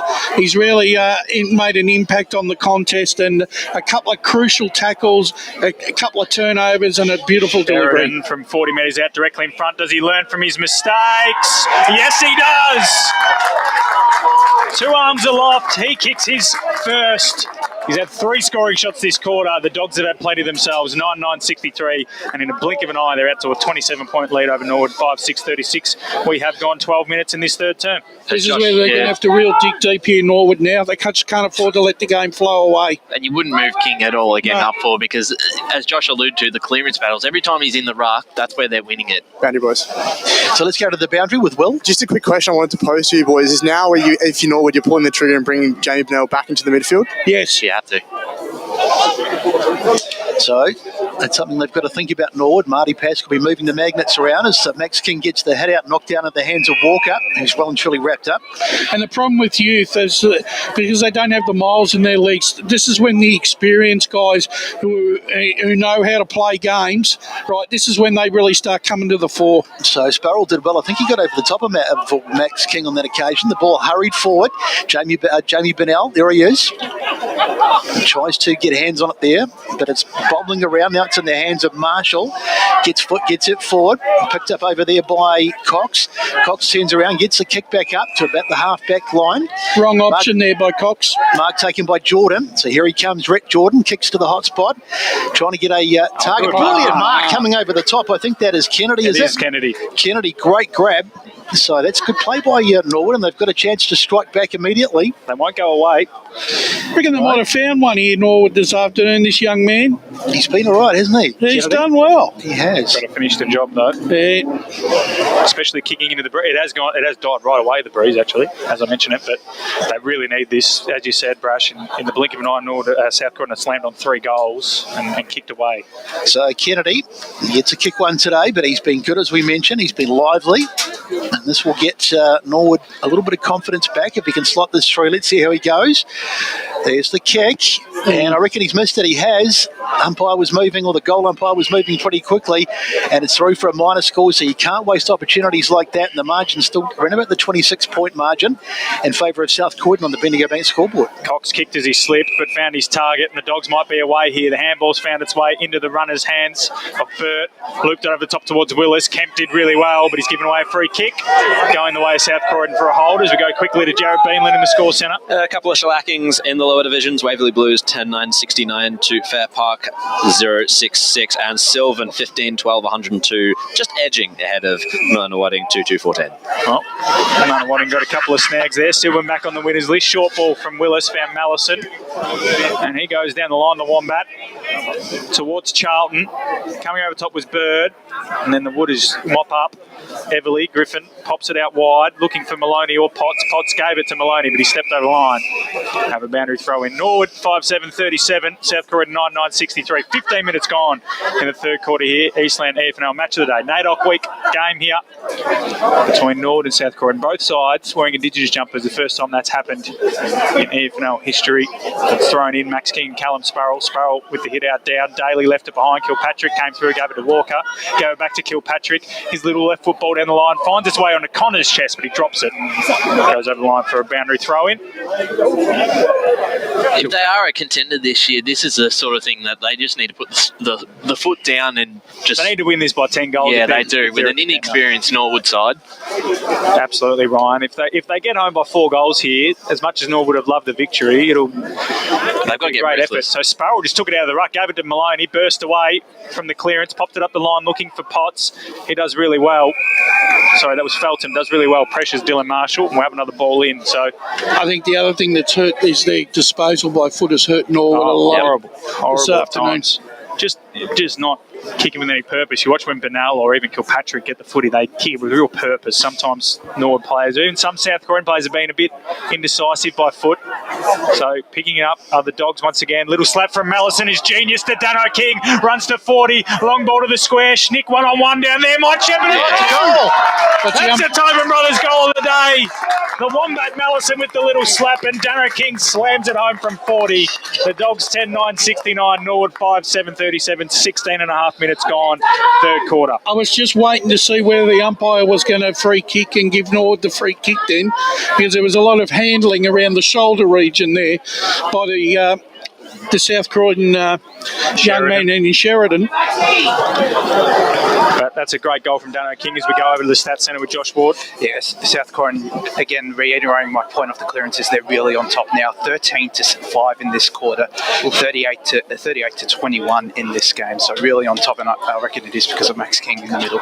Thank you, Josh. Yeah, very significant stat, that one, as Sparrow might have just got his hands to that one. Max King goes in to try and win it. He's got it. Playing almost like tunnel ball, but Dan King got it out. Good play. Williams now slams it onto the boot. Trying to get over there was O'Neill. Can't do so. It's bouncing towards the far side. Charlton's over there, and he does eventually get the footy, but he's run out of room, and the ball is out of bounds on the far side. So danger times here for Norwood. They're 32 points down as we go to the score centre. Just this is really where they're feeling the loss of a Dixon or a Pearson in the middle. They're just being killed in these clearances. They're very inexperienced, especially in that part of the ground. Thank you, Ryan. Sorry, my apologies. So umpire to throw it on the far side. And it goes, up they fly. Sparrow and King, bit of a non-event, a bit of a stalemate, should I say, as the ball is smothered off the boot. On the ground there with it is Williams, and the umpire says we'll have a ball up as we go boundary side. Just a very quick comment, they have well and truly pulled the trigger on Jamie Bernal. He's in the guts. That little 1%er there by Dano King keeps the ball in the stoppage. So it's flicking around in there. Calder, looping handball out wide. Bernal did well to get his hands on it, but he's wrapped up by two Dogs, and he's been pig-folding the ball. Jamie Bernal is not happy about that either. He's close to giving away a 50-metre penalty because he's just telling Damien Tully, I didn't have prior. Nonetheless, Dogs go towards the Wilson direction. Tweedy, beautiful spoil. Calder, can he pick it up under pressure? Handball off to Dan Young. His handball now is to Everly. His short-chewing ball is horrible. He was looking for Rhett Jordan in the end. He's kicked it straight to the Wombat Mallison. And he can go back and line up for about 35 metres out in the pocket. And it's starting to get ugly here. Yeah, they can smell the blood in the water at the moment. They do have the wind this quarter, the Dogs. So Norwood just need to kick, make it a 2-goal swing here, get it back to around 20 points and come home late. It's a special day for them, but it's not looking good at the moment as Mallison tucked in on the boundary line. Wrong side for a left-footer, Brash as well. From the arc, Mallison set sail for home. And he's kicked it. The Wombat. He's got his second. He's an absolute star, is Robbie Mallison. The Dogs kicking away. They're 11-9-75. Norwood 5-7-37. 19 minutes gone, third quarter. I guess we were wondering, Ryan, when was the time that South Croydon were going to really stamp their imprimatur on the contest, and the last 10 minutes, they've done that. But you're right, they had to get ruthless, and they certainly have through the midfield, and then they're actually taking their opportunities now. So, Robbie Mallison, fantastic goal. No one else brought it up, so I'll mention it. It's definitely a contender for the Tobin Brothers Funerals goal of the day. I know the Dano King one was good, but that was a fair effort as well. He was involved in the Dano King one anyway. He was, so the ball comes out now. It's Jordan trying to get his feet to it. Sorry, Potts goes without it. It's on the ground. Good strong tackle in there, Jordan. And his opponent takes him to ground. And the umpire says we'll have a ball up. So we go to Josh with some stats. And that Mallison last mark inside 50 by Robert Mallison was South Croydon's third of the quarter and their 8th of the match. Thank you, Josh. As we have a tackle on the ground, it was the James Felton. I think one of the other things that South Croydon have been a little bit more direct in this quarter too, moving the ball into their inside 50. So Sparrow wins the head out. Good work. He's been really good today. He's battled hard against Max King in the ruck, albeit beaten for much of the day as it socked off the ground. That's a huge 40 metres. Mark in the end is taken by Young. This is one of the better sockers you'll see. Young hesitates. Now he finally decides to go forward, kicking to about half forward, goes over the back, chasing through there is Hudson, but but he's going to get to it before the boundary, but he's taken in a strong that's tackle. a good tackle. That is a good tackle over there. I think it's Sheridan, and the umpire says, what was he saying? Give it to me. Just a ball up. Gee, I reckon that was one of the better tackles today that went unrewarded. I don't think we have a tackle of the day. Maybe we could invent one. No, if someone wants to sponsor it, best though. Gets back into play and juggled there by Wilson.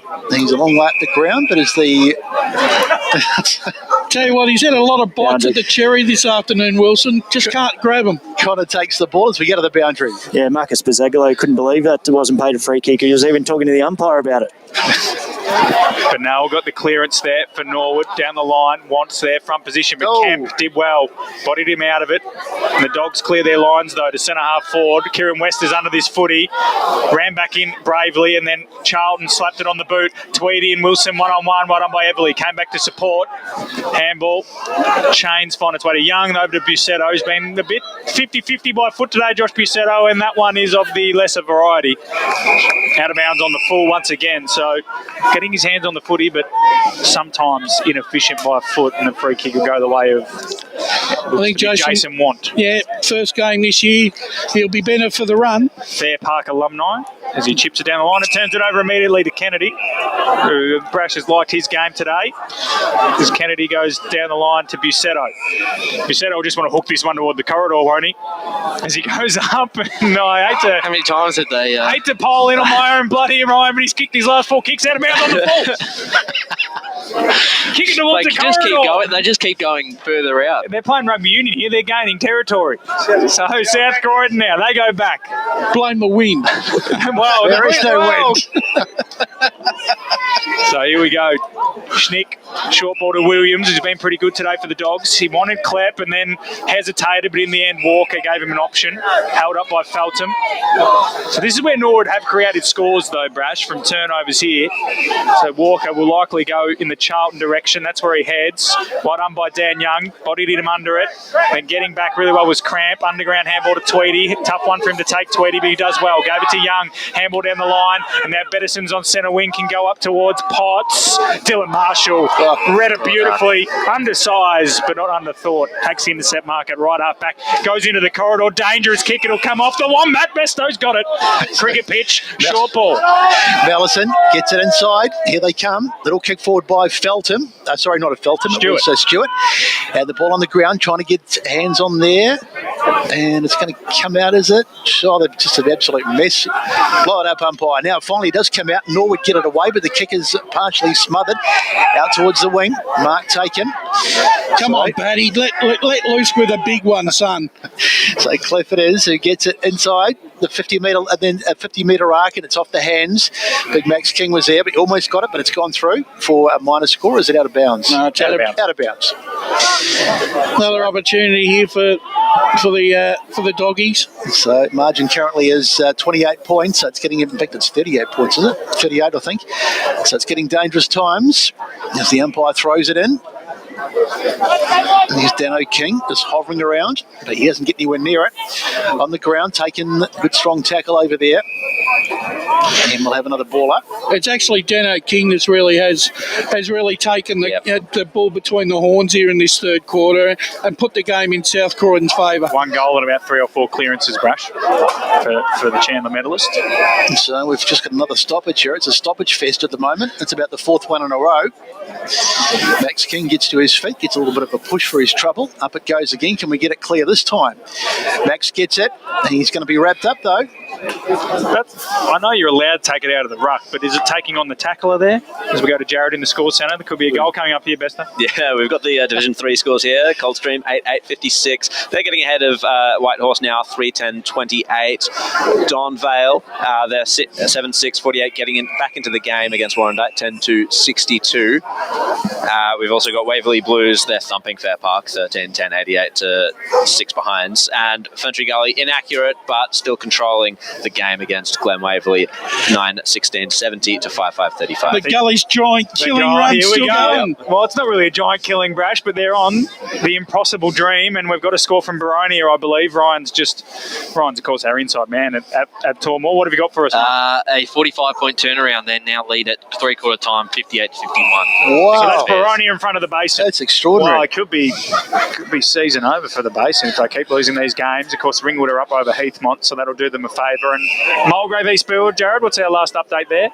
It looks to me like the same scores as before, 9-7-61 to 5-3-33. Mulgrave's favour? Yeah, Mulgrave's favour. So Mulgrave could move a game clear inside the top 5 as South Croydon go inside forward 50 once again. Another goal here will absolutely seal it, even though you would probably say, Besto, that it's already sealed.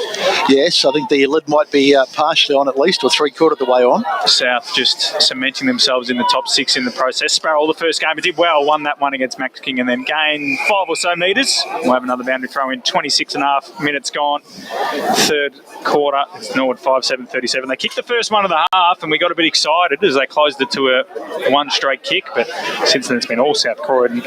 Tommy Sheridan's been impressive this quarter. He's got a goal. Mallison, King, Kilpatrick and Williams. Yeah, they've spread the love around in the third quarter, South Croydon. Williams is toe poke in the bottom corner. We've had a lot of soccer goals this year, but that one was delicate. Maloney came through with Dano King, got a handball away. Going back in and getting it was Matt Burt. Swung the handball forward to Kilpatrick. He'll handball it further wide. The Wombat under pressure. Left foot ball. Missed. He's my man, the Wombat. Big fan. 11-10-76 South Croydon, Norwood 5-7-37. 27 minutes gone. Third term. So that would have definitely been right up there for the goal of the day if that had gone through. There was no angle at all to work with, but nonetheless it didn't. Mark taken out there by Feltham now, James Feltham. I think Jared's got some scores, Besto. Yeah, we've got some Premier Division scores here. Blackburn, they're being pulled away from by the Broville. That is 3-8-26 to 8-12-60. Doncaster East thumping Berwick now 10-12-72 to 4 behinds. Doncaster still in it against Baldwin, 7-9-51 to the Tigers, 10-9-69. And Vermont, they're looking like, Noble Park looks like they're pulling away from them, 8-15-63 to 6-6-42. Inaccuracy across the division, Besto. Yes, indeed. Thank you, Jared. Music to my ears. Good to see the balls up there as the ball goes out of bounds. We need a bit of Paul Yukoni humour here from you, Jared. You've got to start digging into a few blokes here. We need Jamie Bernal to come and well, yeah. I guess receive my goal assist. Yeah, Paul doesn't kick goals, does he? Boundary. Do we go boundary side? It looked like they've moved Max King up forward, giving him a rest out of the ruck contest for a bit. Well, it's the 28-minute mark, Scotty. I reckon he's done a fair stint. Took them a while. Go to half forward here, Norwood. They need to pinch one late if there any chance. Also, in my defence, Montrose is on a bye this week. They are on a bye. Yeah. And it's not as funny without lozenges. Tonsils tendon. That rolls off the tongue better. A few in-house jokes here as Potts went up with the glove, got the hit out down, but Jordan Walker mops it up. Obviously, I'm out of the loop on this one, aren't I? Oh, no, last week, Paul Yukoni was just absolutely ripping Blake Tennant to shreds about Montrose. Yeah. One done by Charlton, came through, knocked Potts under the footy so he couldn't affect the hit out. And then we'll have another stoppage, edging closer to 30 minutes. The siren cannot be far away this quarter. Damien Sully, one of the best in the business, as I've said before, throws it up, slapped down by Potts, gathered by Walker, kicked it up the line. O'Neill did well to keep it in front of him. He's under pressure by Cramp, but he lost his footing, Cramp, at the wrong time. And then O'Neill is wrapped up and the umpire circles and says, give it to me. And there is the sign for three-quarter time. Norwood 5-7-37. They kicked the first of the term, but then it was all South Croydon 11-10-76. And Brett Besson will give you the goal kickers before we go to our final break here on Eastland EFNL Game of the Round. Major goal kickers for South Croydon. Wilson's got a couple. He's the only major, and Mellison's got a couple for South Croydon. Whilst for Norwood, it's Bernal with 2, and he's the only major goal kicker for the Norsemen. Absolutely. So we're going to go to a break here. When we come back, we'll have more scores from around the grounds and the last quarter here at the NAIDOC game between Norwood and South Croydon. Today at Eastland, Lucy's trying on jeans for a momentous occasion. Coffee with the ex. She needs jeans she can move in because she's definitely moved on. Jeans that get a second look, but don't give any second chances. Jeans that say, why yes, I have spent the last 8 months in a post-breakup juice cleansing, kickboxing, personal training frenzy. And it looks as though she's just found the perfect pair. Yeah, that's great. Bravo, Lucy. For all of life's little moments, there's Eastland. Eastland. Live real.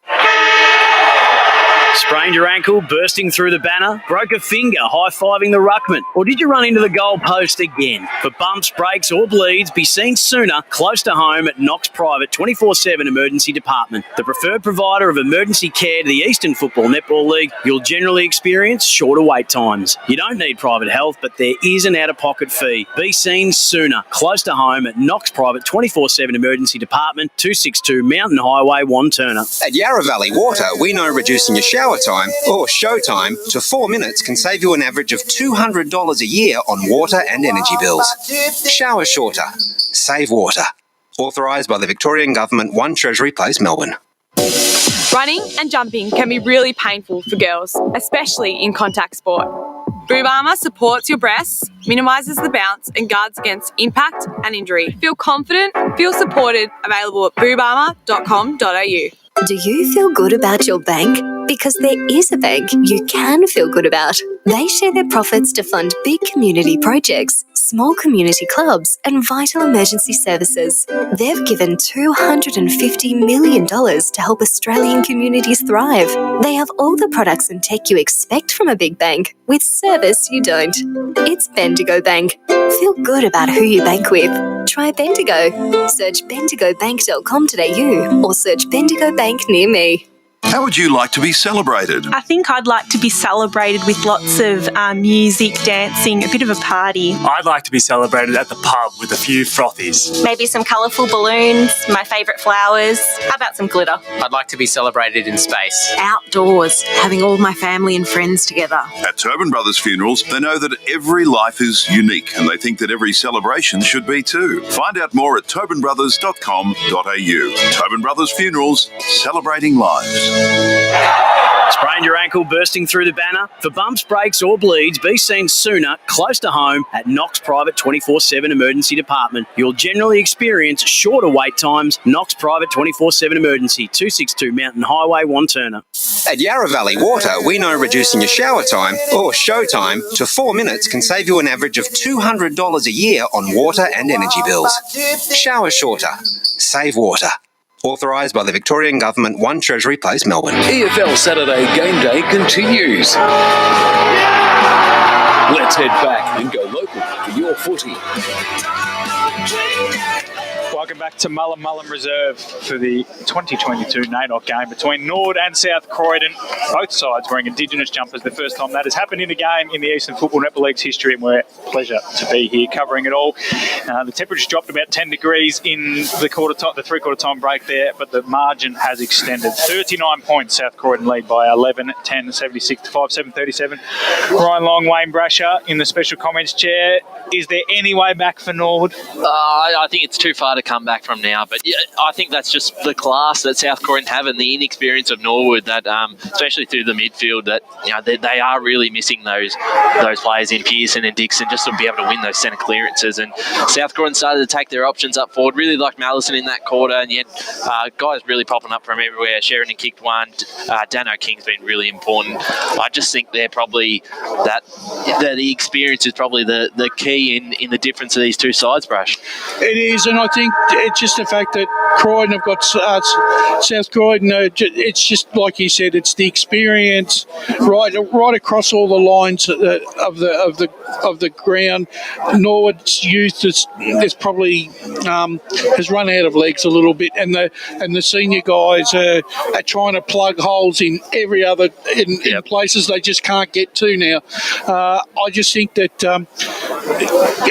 does the game blow out? I think Marty Pascal will be appealing to his boys for one spirited effort and just go out there and see if he can win the last quarter. I know it's an old cliche, but it's a well-worn one. Absolutely. Jerry, quickly before our band riders get into Marcus Pizzaglo. Yep, we've got all the Division 1 scores here for you. Beaconsfield back in front. Oh, that's a big one. Yep. So that's 7-8-50 to Bayswater. Oh, sorry, that was still Bayswater in front. 9-6-60 to Beaconsfield. 7-8-50. That's my bad. Three-quarter time at the LSO. 9-6-45. That's Lilydale to Mitcham. 10-12-72. Wanturna South. 18-11-119 against. Boundary. Well, let's go down to the boundary line right now. Yeah, thanks, boys. I'm joined by Marcus Pizzagalo from South Croydon. You must be impressed with that third quarter. You spoke to the boys at halftime, obviously, and made some instructions for them. What did you have to say? Just to probably shut down their sort of ball movement out of their back half. They were able to sort of kick through us a little bit easily in that second quarter. I think the pressure from both sides has been really good. It was just who sort of cracked first, but they're going to keep going 6 or 7 goals. We need to make sure we continue and finish off. And where are you going to keep that sort of pressure from to limit them? I know you spoke about sort of keeping them to 2 goals. Where are you hoping that's sort of coming from? Look, it's got to be a total team defensive effort. I think they're sort of 2 different modes of footy. They like to flick the footy around. We're pretty keen to control it as much as we can, so we want to continue to do that, release on our teams and hold on to the footy. We get back 6 to start really well. I was really impressed though with their midfield. Their ability to defend them was really pleasing. Yeah, thanks very much. Thanks, boys. Back to you. Thanks, Scotty. Jared, any more scores, mate, before we get this final quarter underway? Yep, just rounding off the Division 1 scores. That was Wantona South 18-11, 119 to Upper Country Gully 57. East Ringwood 116 to Croydon 49. Better sack the Oracle. The Oracle maybe he just misprinted which side. He just misprinted which side, the Oracle. He's so well off the mark on that game, I'll tell you. Well, we're almost ready to get underway as the crowd filters off. I think Will Faulkner was at the Norwood huddle. Will, what have you got for us? They just said the boy at Norwood's message was basically just run free, do the club some proud and make sure they give it a red hot crack. Thanks, Will. That's all they can do. I'm not saying that it's impossible, but it's unlikely that they can come back from here. I think best though, Josh has got some stats before we get underway. Yeah, clearances so far, South Croydon dominating that 45 to 27, marks inside 58 to 3, and tackles 39 to 29 South Croydon's way. Thank you. Thank you, Josh. So, Maxie King doing some stretches in the middle, getting set for a big last term, no doubt. He's been very good today, as is a number of the South Croydon players. Umpire to send it aloft. Up they go. It might have been Sproul who got the head out there, so an early opportunity for Norwood as they get the ball forward, but it's quickly rowed by Kilpatrick. Sends it forward. Dano King running back with a flight, very nearly got his hands on it. Now it's there for Mallison, gets it back. The kick forward inside 50. Where's Wilson? There he is, but the ball goes right over the back, and it should be cleaned up across there by Calder. He's got a bit of time as well, so he just chips it out wide. That's not a good kick though. Almost intercepted by Klepp. Now it's on the ground. They've got to do well to tidy this up. Kemp it is.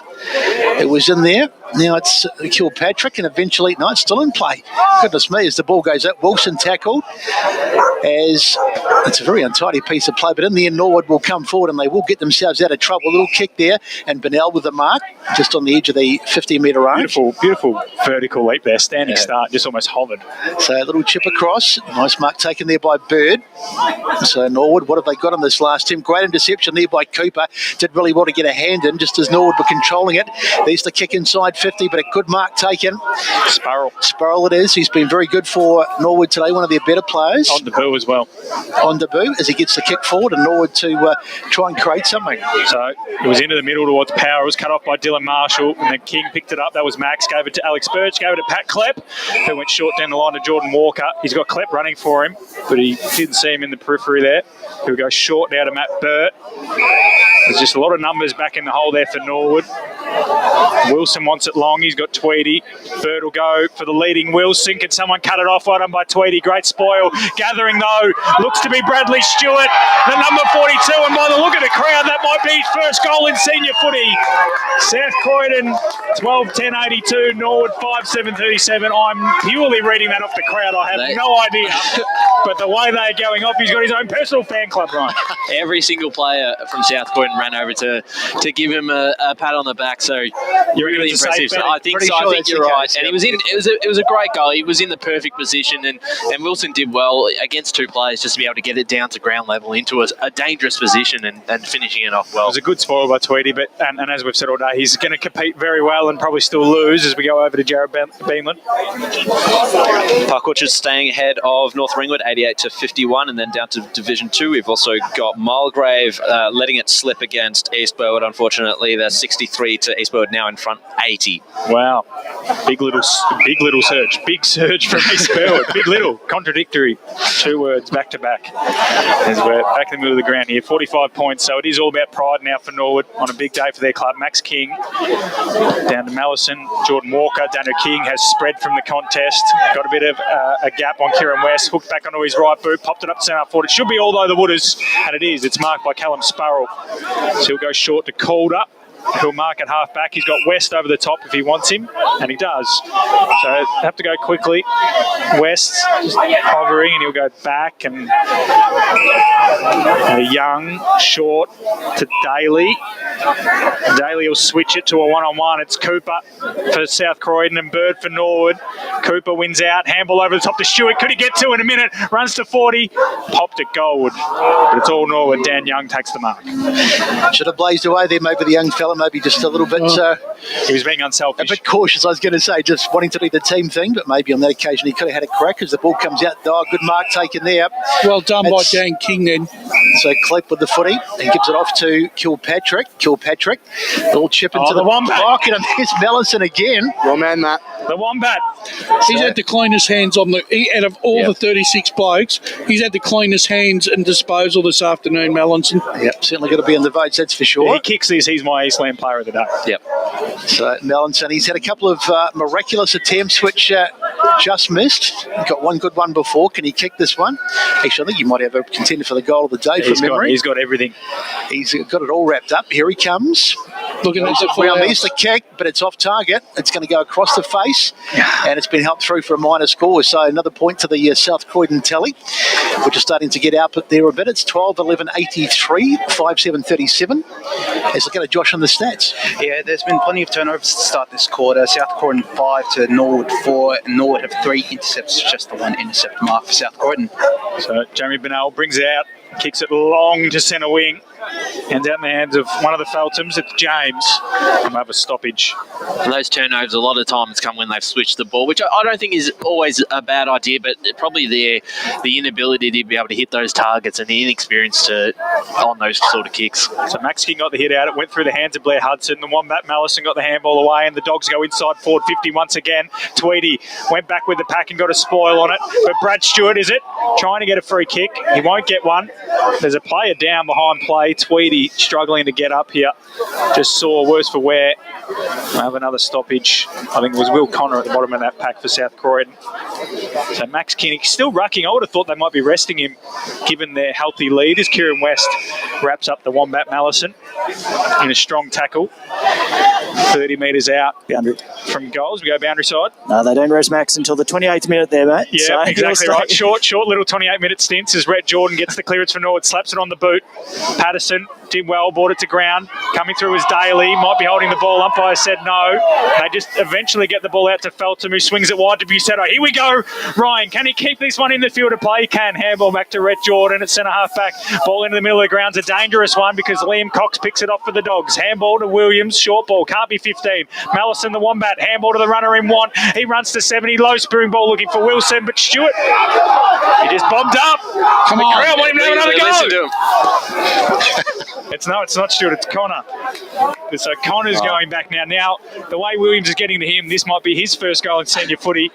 That's what I was thinking. Someone keep an eye on the South Croydon faithful. If this one floats through, Brash. Interesting number, 91. He's going to handball it off. Oh, the runner going past. Cooper. Off target, should have had a shot. I'm with Besto. Absolute mung off the boot there. That's all it deserved. South Croydon 12-12-84, Norwood 5-7-37. We've gone 6 minutes in this final quarter. Jared in the score centre.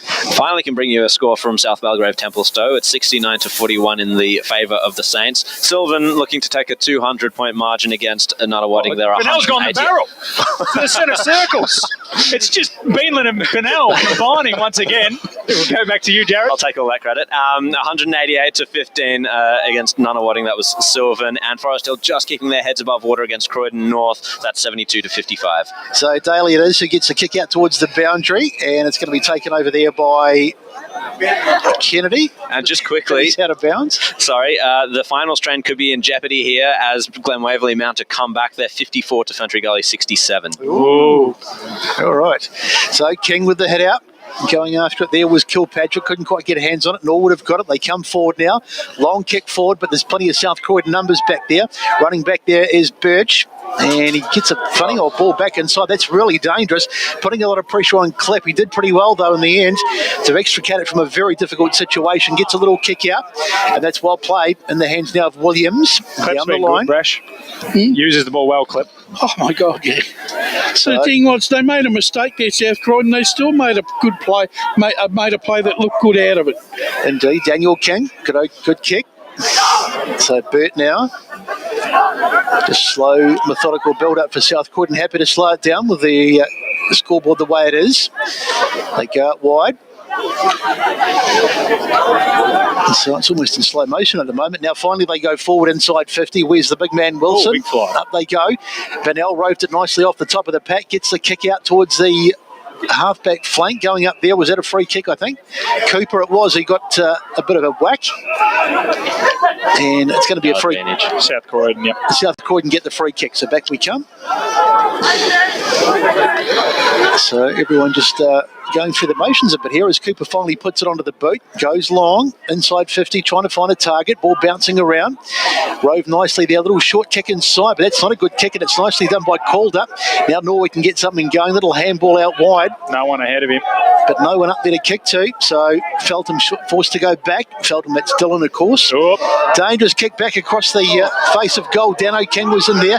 Bill spills clear for O'Connor. They're calling for him to have a go. Now King runs into trouble, but he gets a little kick out.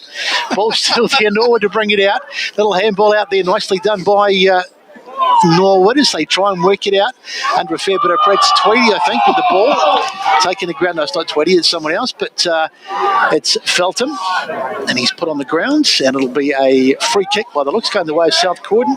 Holding the ball, so Daniel Cooper goes short.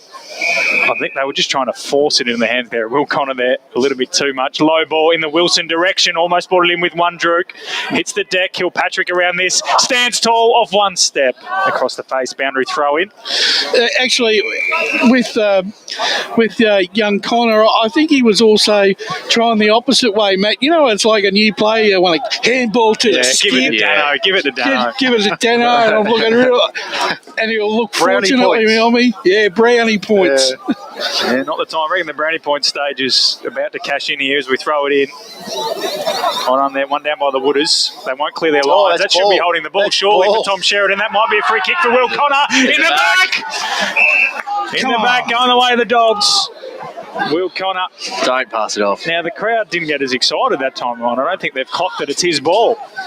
So, Connor, Ben Willis tried to swing around the back there. Give it to me, son. I'll kick it for you, make you look like a hero. Here we go, Connor. I reckon he's going to pop it up the top of the square. Exactly what he does. Looking in the Wilson direction. Can't bring it in. O'Neill tried to crumb it. Kilpatrick's there. Handball back. O'Neill missed it. King, 30 metres out. Right foot snap towards the goal line. Sheridan hands on it. Rush behind. Norwood 5-7-37, South Croydon 12-13-85, 10.5 minutes gone in this last quarter. It's getting a little bit ugly for the Wooders. Jamie Bernal, you reckon he's going the barrel again here, Ryan? I would say why not at this stage? Why not? It's they haven't been able to get it out of their back 50 easily in this second half, so where's he going? Just go long. So Jamie runs his full measure, goes along with the drop punt. That's a beautiful kick to a one-on-one, and Rhett Jordan just got rid of his opponent Want and took the mark and plays on immediately. He's going to have to kick it in the Patterson direction. He's got Cox for company. Did well, Patterson, to get it out the back.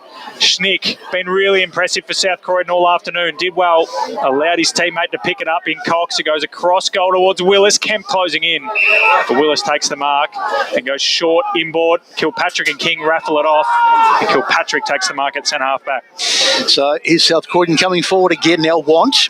Little chip out to the far side. Mark taken. Just not happy to control the footy now. The South Croydon side as they go forward again. Now it's in the hands of Cooper. He's going to just chip it inside and find Walker. And Walker decides just to go back to Want again. Bit of a training drill at the moment as it just goes across the yeah, I'm looking for the witches' hats here, Brett. Final score at Jubilee Park. Ringwood Big winners 14-10 to 4-7. So one goes inside 50, but managed to be it's repelled by Norwood as they kick it back into the middle of the ground. But it's probably going to come back, truth be told. Little handball off there by Walker was good. And that's a tackle on. It's going to be a... What's he paid? The umpire he's given? He's given South Croydon in the back. I was just going to say it would be a ball up, but he's given in the back. So free kick going the way of Burt. So Matty Burt kicks it to the That has to be in the back as well, Gotta doesn't be a it? South Croydon free kick. Norwood. Norwood free kick. No, Norwood free kick. Charlton just fell into him. So Felton will get the free kick and run, then handball to Maloney. They've just got no one to kick it to, so he goes short to Patterson. Kemp's out the back here if he goes quickly. So is Potts.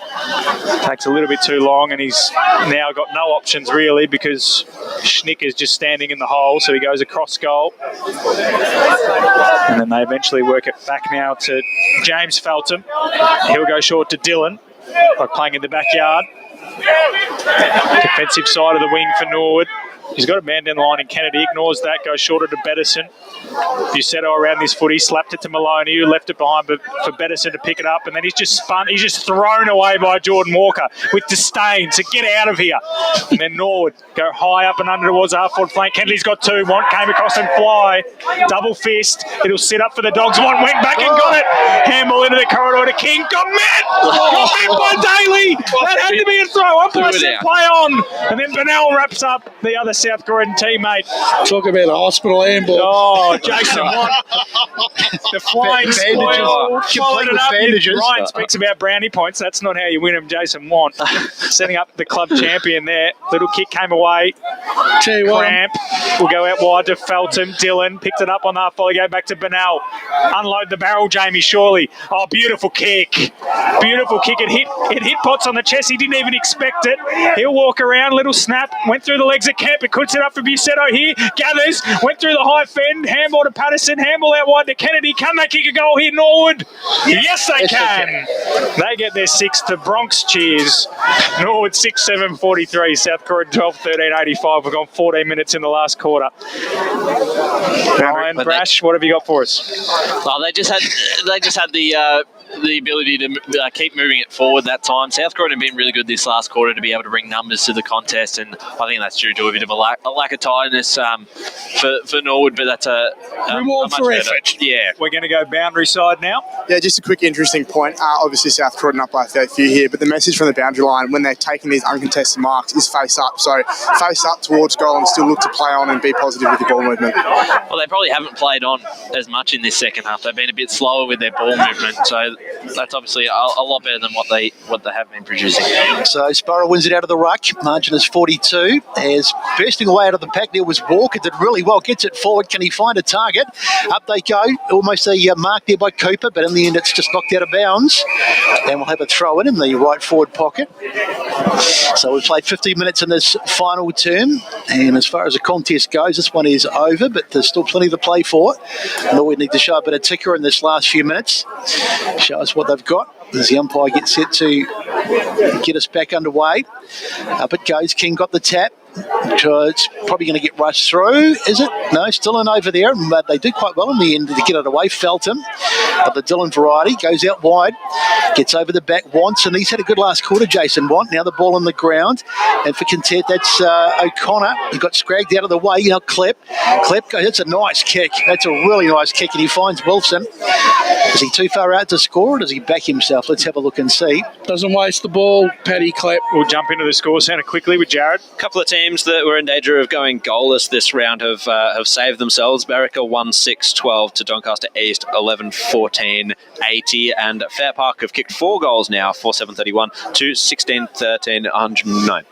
Thanks, Jared. As the kick from Wilson, I think it's a fair effort, but it's just going to come up a little bit short. Nicely roved there by Bernal. Gets the kick out of danger for the moment, but it's probably going to come back. Nice mark there by Birch. Birch onto the right foot. Goes back inside 50. Where are the targets this time? Max King was there, but he couldn't quite get to it. He didn't have the right spot. Now the ball from Jordan. Gets it off. Here's a chance for Norwood to spread it out wide.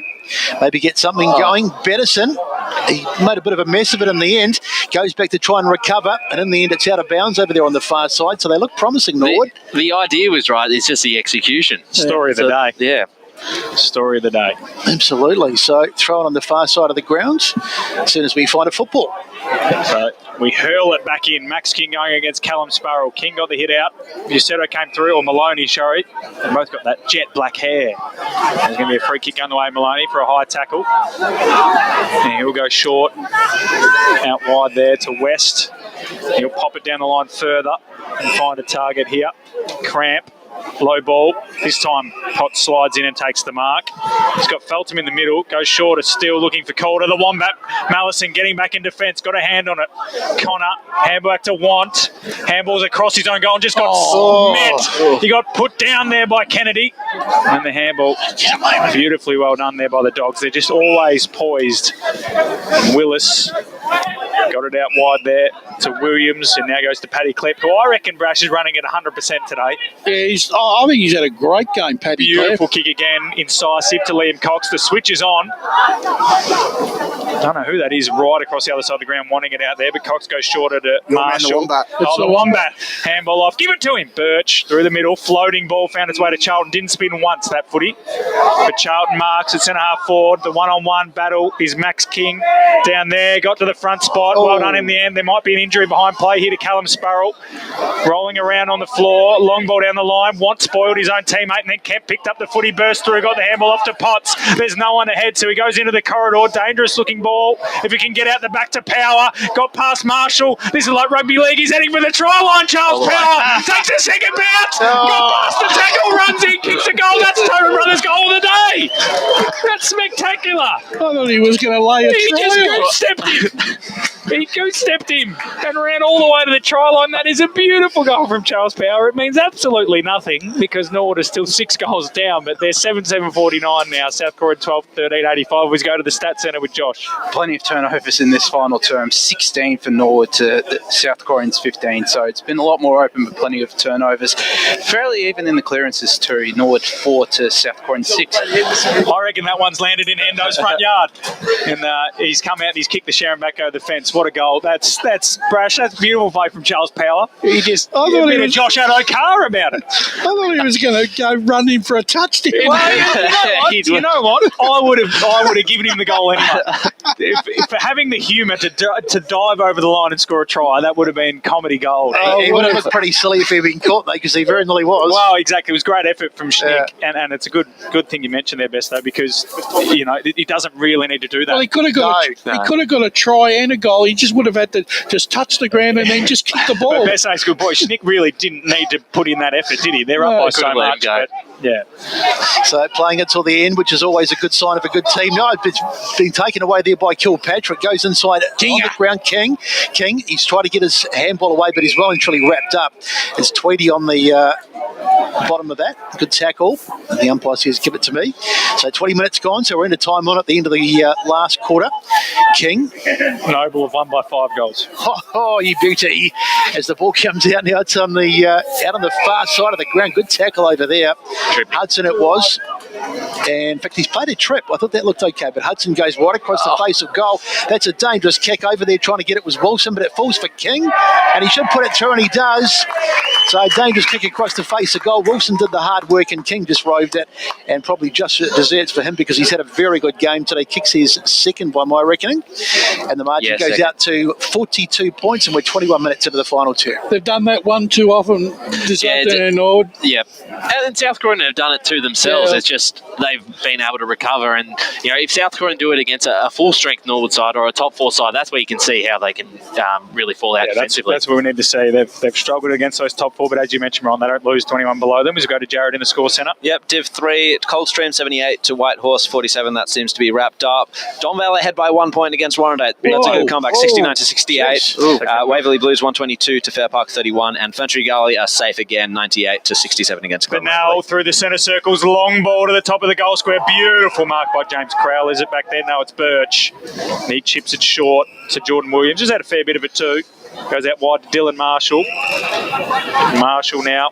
He's had a fair game too, Marshall. Yeah, he has. I believe his off-field exploits in terms of the business world are going well for him too. So good to see good people doing good things. As the handball was missed there by Potts, West lays a good tackle. So we've got a holler from Marshall in the business sense I believe as well. it's suits. I believe he tailors suits. Oh, that's right. He does too. He does. As we go to Jared Beeland in the score centre. The Basin have won 66 to 59. That is massive. Yeah, massive, huge win there. Huge for them. last quarter. Might have to get Dylan to get you up a suit for Chandler Medal night, Brad. We've also got... sorry, guys. Go on, Jared. We've also got Rowville 79 to Blackburn 48. They seem pretty safe there as well. And as you mentioned, Noble Park won by 5 goals, 91 to 48 over Vermont. Maybe the Oracle can head there for a suit. What do you reckon, Scotty? I feel like the Oracle wears a toga. What about you? Come on, Scotty. Sorry, boys, I missed that. I saw you because we just had Thomas Schnick come off with. That's the only sale point. He's come off with a bit of a knock, and he's taken the boot off, and he'll be icing it up. He's out for the rest of the day. Thanks, Scotty. So Kilpatrick got the clearance there for South Croydon towards centre half forward, right up by Blair Hudson. He's going to claim that mark, and it'll be paid, and he can go quickly. He's got Busetov. He wants him in the corridor. He doesn't. He looks further afield and goes for a short ball to Braden Bird, who takes the mark. He plays on immediately. He's got Camp, who's impressed me out in this half forward flank. Camp lost the footy, and then the bounce sets him up for Cox to come through and collect him, but the free kick's been paid, going the way of Camp for a high tackle against Cox, and then he's got someone on in the pocket. He's got 2 blocks on the pocket, and he hits the first one beautifully. And it's our man, Josh Adokar, Charles Power, with the mark tucked in the pocket. Something they haven't been able to do too often today, hit up targets inside 50, although it is a very tough angle. Well, it's just inside the 50, Ryan, as Power comes in from around the boundary line, pokes it out. It's coming back, but it's just not doing enough. Through for one behind. Norwood 7-8-50, South Croydon 13-13-91. We've gone 23 and a half minutes in this final term as we go back to the score centre, and then we'll go to the boundary.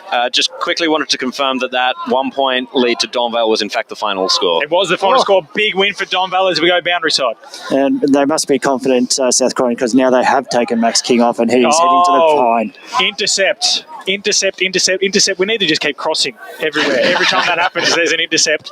And that ball from, I believe it was it Liam Cox who brought the footy back into play? I think it was. And if it isn't, apologies, Liam. But nonetheless, a shot on goal here for Lachlan Kennedy, who's kicked one this quarter already, can make it 2. And had a good day. Yeah, he has played well. There's a lot of players for Norwood that have shown bits and pieces. They are just missing that sort of top echelon of player. And to be fair, as Ryan alluded to, they have got them. They're just not playing. As Kennedy comes in from centre half forward, puts his boot through it. It was always right. I think it's just snuck in from behind. No, it's out of bounds on the full. So 24 minutes, guys. We'll go to Josh in the stats centre. That was the 5th intercept mark for Norwood this quarter. 8 intercept marks this quarter in total, 3 for South Croydon. Thank you, Josh. So South Croydon bring the football back in. Up they fly. Charlton very nearly got it, but it's fallen for number 26's Bird. But they've given it up, and now it's South Croydon coming forward again. It's a bit of a turnover fest in that little period of play. I reckon that's Pat Klepp's first mistake today, Brush. So Hudson goes in, board, dangerous kick, and Norwood player takes a very heavy knock there. He could be a bit winded. I think it's Felton. Now they come forward. Nice little kick there by West, but it's still on the deck. It's been socked off the ground. Getting a bit untidy as we get to the closing stages of this one. Game just losing its shape a wee bit. The umpire says we'll throw it in. So 25 minutes gone in this last quarter. Getting a little on the dark side out here as well. We should be finished before the dark descends, thankfully, as the ball goes back inside 50 and taken there by Want. He's had a very good last quarter for South Croydon. Just warming into things. He has, but early didn't do much early on, but he certainly got into it. Burt now, the mark in the back pocket. Burt just calling for someone to go forward and offer him a target. Now he finally gets the kick in, now towards the flank, and there's the boundary siren, should I say, as the ball goes out of bounds, and South Croydon have done it, and they've done it pretty comfortably in the end. They were given a shake-up early, but final score out here, 13-13-91, and they've defeated Norwood 7-8-50. Absolutely. The goal kickers, before we go over to the score centre, there is 2 to James Wilson, 2 to Max King, 2 to Roy Mallison, and then singles to Bradley Stewart, Patrick Klepp, Daniel King, Tommy Sheridan, Daniel Cooper, and Jordan Williams and Braden Kilpatrick. Well, for Norwood, Jamie Bernal kicked 2, and then there were singles to Charles Power, Rhett Jordan, Hayden Kemp, Lachlan Kennedy, Hayden Patterson. I think the boys are going to try and find a quick on-ground interview, but before that, we'll go to the score centre. Jared, for any more scores that have been updated? Just one quick final score from Bayswater. They have beaten Beaconsfield 70-60. 70-60. So Baysy get their 5th win of the year. They'll move closer. They'll move into 6th spot on the ladder, you would assume, given that Montrose haven't played today with the bye. Mitcham look like they're beating Lillardale, and Wanty South have beaten up a gully. So Wanty South remain a game clear in the top 5. The boys are just circling around the South Croydon huddle. Ryan Brash, before they get that interview, what are your thoughts on that one? Well, it really was congratulations to Norwood. They fought the game out for the afternoon. They were undermanned, they were underclassed, but I thought they fought the game right out. South Croydon, they had to stick to their guns for most of the afternoon. There was probably only a 15-minute patch in the third quarter where they got the game on their terms, Ryan, and that was enough for them to put this game to bed. Well, that third quarter is the sort of footy that's going to take him to. I'm going to cut you off here, Ryan, because Scotty's got the Wombat. the nickname that Matty has given you, the Wombat, you must be happy with your own performance and obviously the team's performance from the second half pretty much onwards. Yeah, it was nice. We've been struggling basically all year, I think. So to get back to our style of footy was good, and it's not an easy place to come and win. So to win by 5-6 goals, we'll take that.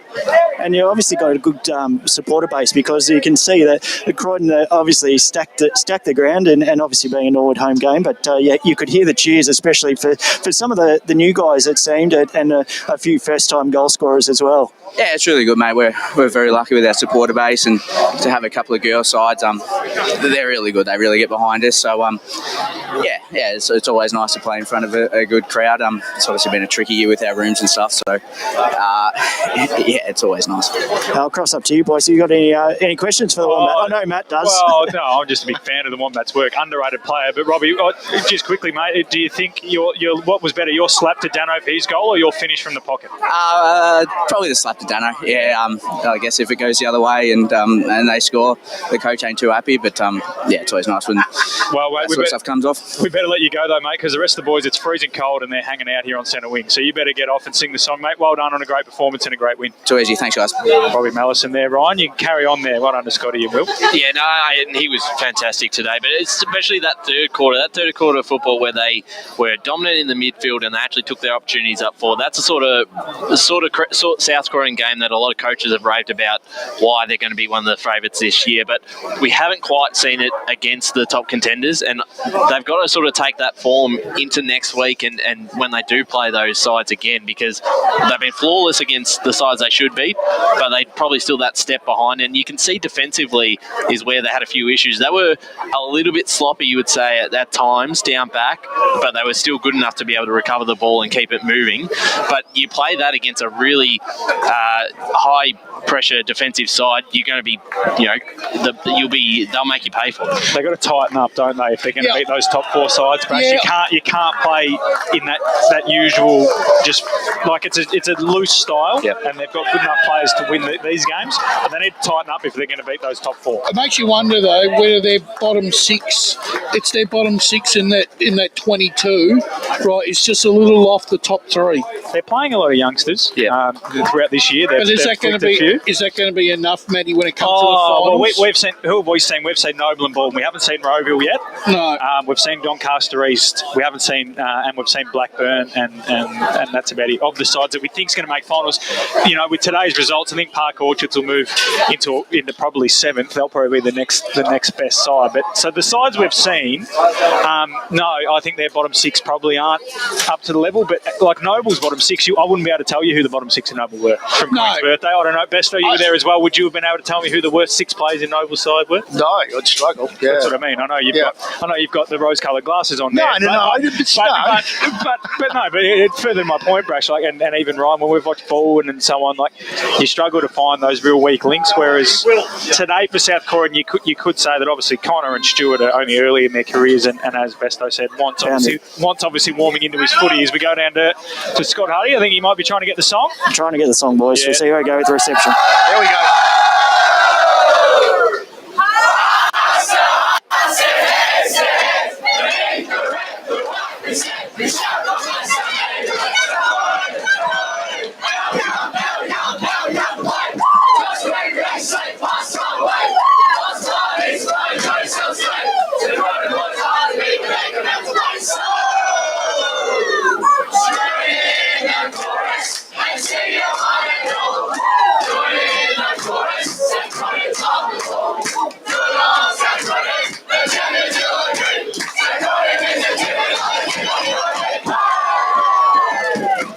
closest thing I'm ever going to hear to a North Melbourne song, isn't it? I was going to say that, Brash, but also... You won't hear one tonight, that's for sure. Exactly right. But also, the best reception because we're sitting right above the away rooms. Yeah, normally we get cutouts and everything. Normally we're a kilometre away from the rooms, but Scotty and Will have done really well there. Josh, run us through the stats, mate, from today that you think really swung the game in South Croydon's favour. Oh, there was clearances that swung in South Croydon's favour, 53 to 34.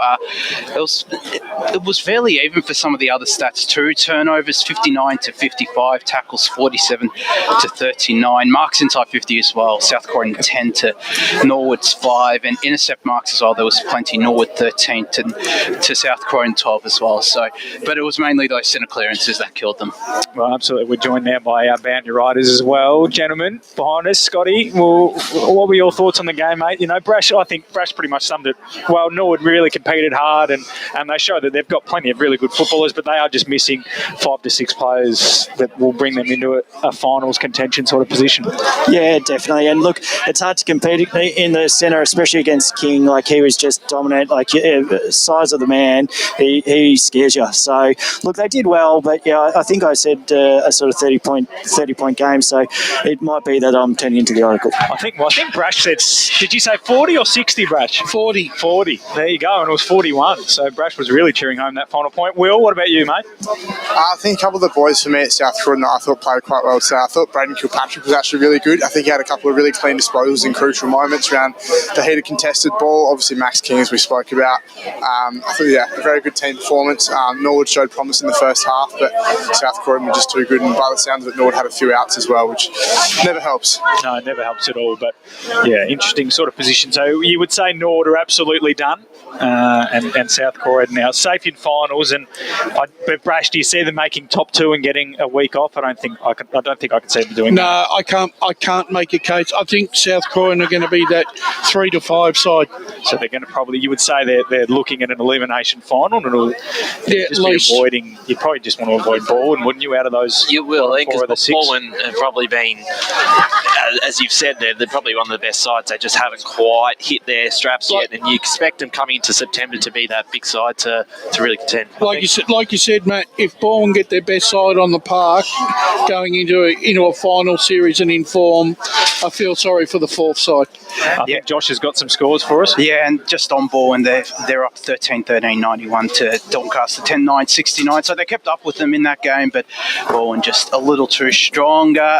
Another Premier Division result as well. North Ringwood 12-6-78 to Park Orchard 17-12-114. And then we're going all the way down to the bottom division, Division 4, Forest Hill 14-9-93 to Croydon North Emlock 9-12-66. So that game looks nearly over. I'd say that's done, yeah. Yeah, and it keeps Forest Hill's swim finals so with Kilsyth losing, that it'll come down to percentage to see who's fourth this afternoon or this evening. So some key results down that end of the ladder. Let's get into our votes. We'll start with the Eastland Player of the Day. We'll start with Scotty. I've caught him off guard here. Scotty, you need the microphone to answer this question. Give us your 3-2-1 for the Eastland Player of the Day. Oh, I've got to get my notes as well. Oh, your notes. Look at your little notes. I wasn't ready for it. Obviously, come back to me in 2 seconds. Okay. Will, 3-2-1.